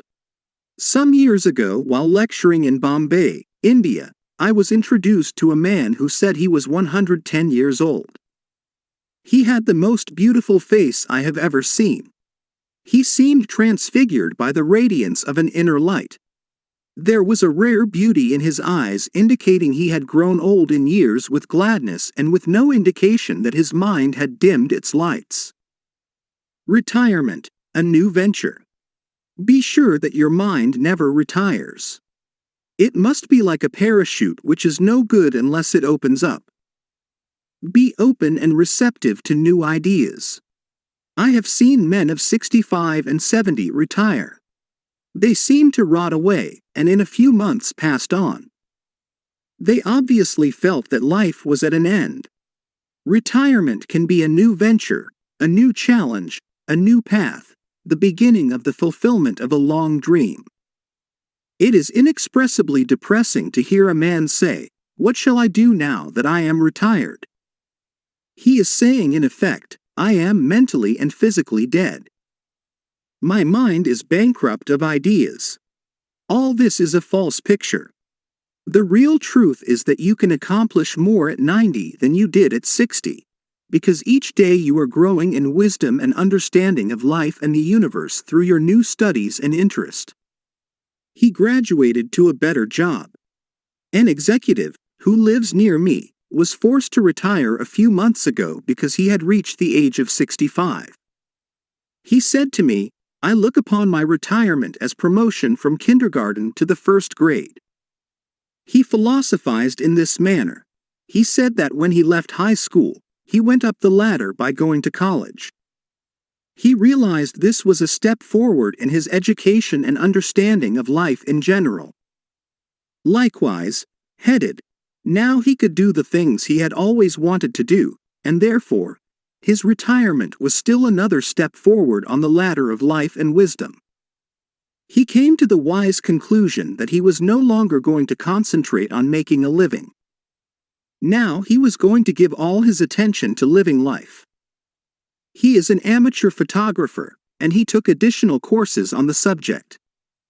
He took a trip around the world and took movies of famous places. He now lectures before various groups, lodges, and clubs, and is in popular demand. There are countless ways of taking an interest in something worthwhile outside yourself. Become enthusiastic over new creative ideas, make spiritual progress, and continue to learn and to grow. In this manner you remain young in heart, because you are hungering and thirsting after new truths, and your body will reflect your thinking at all times. You must be a producer and not a prisoner of society. The newspapers are taking cognizance of the fact that the voting population of the elderly in California elections is increasing by leaps and bounds. This means that their voices will be heard in the legislature of the state and also in the halls of Congress. I believe there will be enacted a federal law prohibiting employers from discrimination against men and women because of age. A man of 65 years may be younger mentally, physically, and physiologically than many men at 30. It is stupid and ridiculous to tell a man he cannot be hired because he is over 40. It is like saying to him that he is ready for the scrap heap or the junk pile. What is a man of 40 or over to do? Must he bury his talents and hide his light under a bushel? Men who are deprived and prevented from working because of age must be sustained by government treasuries at county, state, and federal levels. The many organizations who refuse to hire them and benefit from their wisdom and experience will be taxed to support them. This is a form of financial suicide. Man is here to enjoy the fruit of his labor, and he is here to be a producer and not a prisoner of society which compels him to idleness. Man's body slows down gradually as he advances through the years, but his conscious mind can be made much more active, alert, alive, and quickened by the inspiration from his subconscious mind. His mind, in reality, never grows old. Job said, "Oh, that I were as in months past, as in the days when God preserved me, when his candle shined upon my head, and when by his light I walked through darkness. As I was in the days of my youth, when the secret of God was upon my tabernacle." Job chapter 29 verses 2-4. Secret of youth. To recapture the days of your youth, feel the miraculous, healing, self-renewing power of your subconscious mind moving through your whole being. Know and feel that you are inspired, lifted up, rejuvenated, revitalized, and recharged spiritually. You can bubble over with enthusiasm and joy, as in the days of your youth, for the simple reason that you can always mentally and emotionally recapture the joyous state. The candle which shines upon your head is divine intelligence, and reveals to you everything you need to know. It enables you to affirm the presence of your good, regardless of appearances. You walk by the guidance of your subconscious mind, because you know that the dawn appears and the shadows flee away. Get a vision. Instead of saying, "I am old," say, "I am wise in the way of the divine life." Don't let the corporation, newspapers, or statistics hold a picture before you of old age, declining years, decrepitude, senility, and uselessness. Reject it, for it is a lie. Refuse to be hypnotized by such propaganda. Affirm life, not death. Get a vision of yourself as happy, radiant, successful, serene, and powerful. Your mind does not grow old. Former President Herbert Hoover, now 88 years old, is very active and is performing monumental work. I interviewed him a few years ago in his suite at the Waldorf Astoria, New York City. I found him healthy, happy, vigorous, and full of life and enthusiasm. He was keeping several secretaries busy handling his correspondence and was himself writing books of a political and historical nature. Like all great men, I found him affable, genial, amiable, loving, and most understanding. His mental acumen and sagacity gave me the thrill of a lifetime. He is a deeply religious man and is full of faith in God and in the triumph of the eternal truth of life. He was subjected to a barrage of criticism and condemnation in the years of the Great Depression, but he weathered the storm and did not grow old in hatred, resentment, ill will, and bitterness. On the contrary, he went into the silence of his soul, and communing with the divine presence within him, he found the peace which is the power at the heart of God. His mind active at 99. My father learned the French language at 65 years of age, and became an authority on it at 70. He made a study of Gaelic when he was over 60, and became an acknowledged and famous teacher of the subject. He assisted my sister in a school of higher learning and continued to do so until he passed away at 99. His mind was as clear at 99 as it was when he was 20. Moreover, his handwriting and his reasoning powers had improved with age. Truly, you are as old as you think and feel. We need our senior citizens. Marcus Porcius Cato, the Roman patriot, learned Greek at 80. Madame Ernestine Schumann-Heink, the great German-American contralto, reached the pinnacle of her musical success after she became a grandmother. It is wonderful to behold the accomplishments of the oldsters. General Douglas MacArthur, Harry S. Truman, General Dwight David Eisenhower, and American financier Bernard Baruch are interesting, active, and contributing their talents and wisdom to the world. The Greek philosopher, Socrates, learned to play musical instruments when he was 80 years old. Michelangelo was painting his greatest canvases at 80. At 80, C.O. Simonides won the prize for poetry, Johann von Goethe finished Faust, and Leopold von Ranke commenced his History of the World, which he finished at 92. Alfred Tennyson wrote a magnificent poem, Crossing the Bar, at 83. Isaac Newton was hard at work close to 85. At 88, John Wesley was directing, preaching, and guiding Methodism. We have several men of 95 years who come to my lectures, and they tell me they are in better health now than they were at 20. Let us place our senior citizens in high places and give them every opportunity to bring forth the flowers of paradise. If you are retired, get interested in the laws of life and the wonders of your subconscious mind. Do something you have always wanted to do. Study new subjects and investigate new ideas. Pray as follows. As the heart panteth after the water brooks, so panteth my soul after thee, O God. Psalm chapter 42 verse 1. The fruits of old age. His flesh shall be fresher than a child's. He shall return to the days of his youth. Job chapter 33 verse 25. Old age really means the contemplation of the truths of God from the highest standpoint.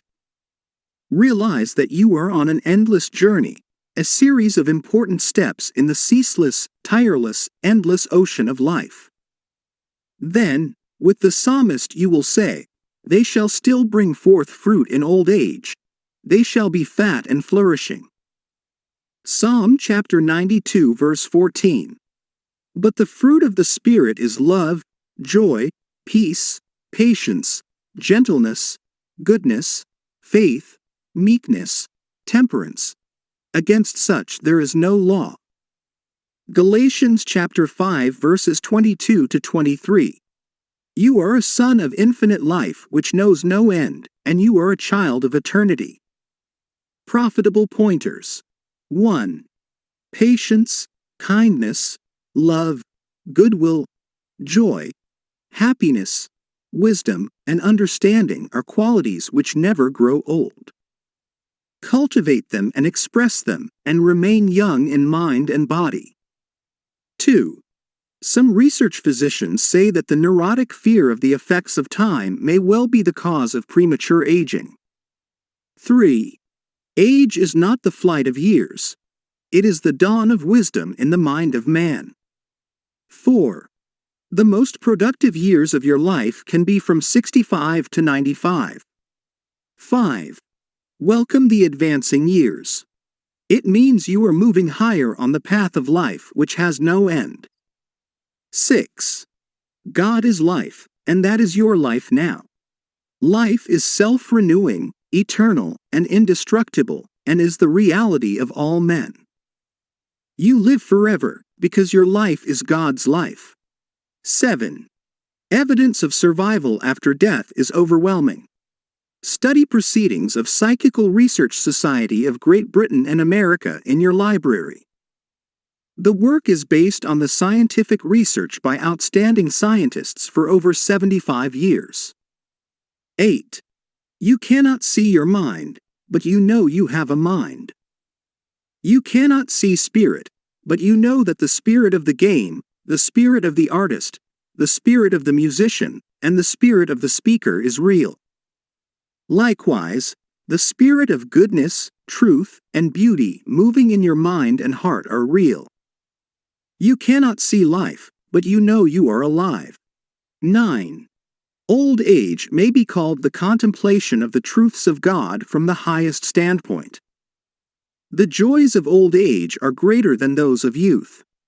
Your mind is engaged in spiritual and mental athletics. Nature slows down your body so that you may have the opportunity to meditate on things divine. 10. We do not count a man's years until he has nothing else to count. Your faith and convictions are not subject to decay. 11. You are as young as you think you are. You are as strong as you think you are. You are as useful as you think you are. You are as young as your thoughts. 12. 12. Your gray hairs are an asset. You are not selling your gray hairs. You are selling your talent, abilities, and wisdom which you have garnered through the years. 13. Diets and exercises won't keep you young. As a man thinketh, so is he. 14. Fear of old age can bring about physical and mental deterioration. The thing I greatly feared has come upon me. 15. You grow old when you cease to dream, and when you lose interest in life. You grow old if you are irritable, crotchety, petulant, and cantankerous. Fill your mind with the truths of God and radiate the sunshine of His love. This is youth. 16. Look ahead, for at all times you are gazing into infinite life. 17. Your retirement is a new venture. Take up new studies and new interests. You can now do the things you always wanted to do when you were so busy making a living. Give your attention to living life. 18. Become a producer and not a prisoner of society. Don't hide your light under a bushel. 19.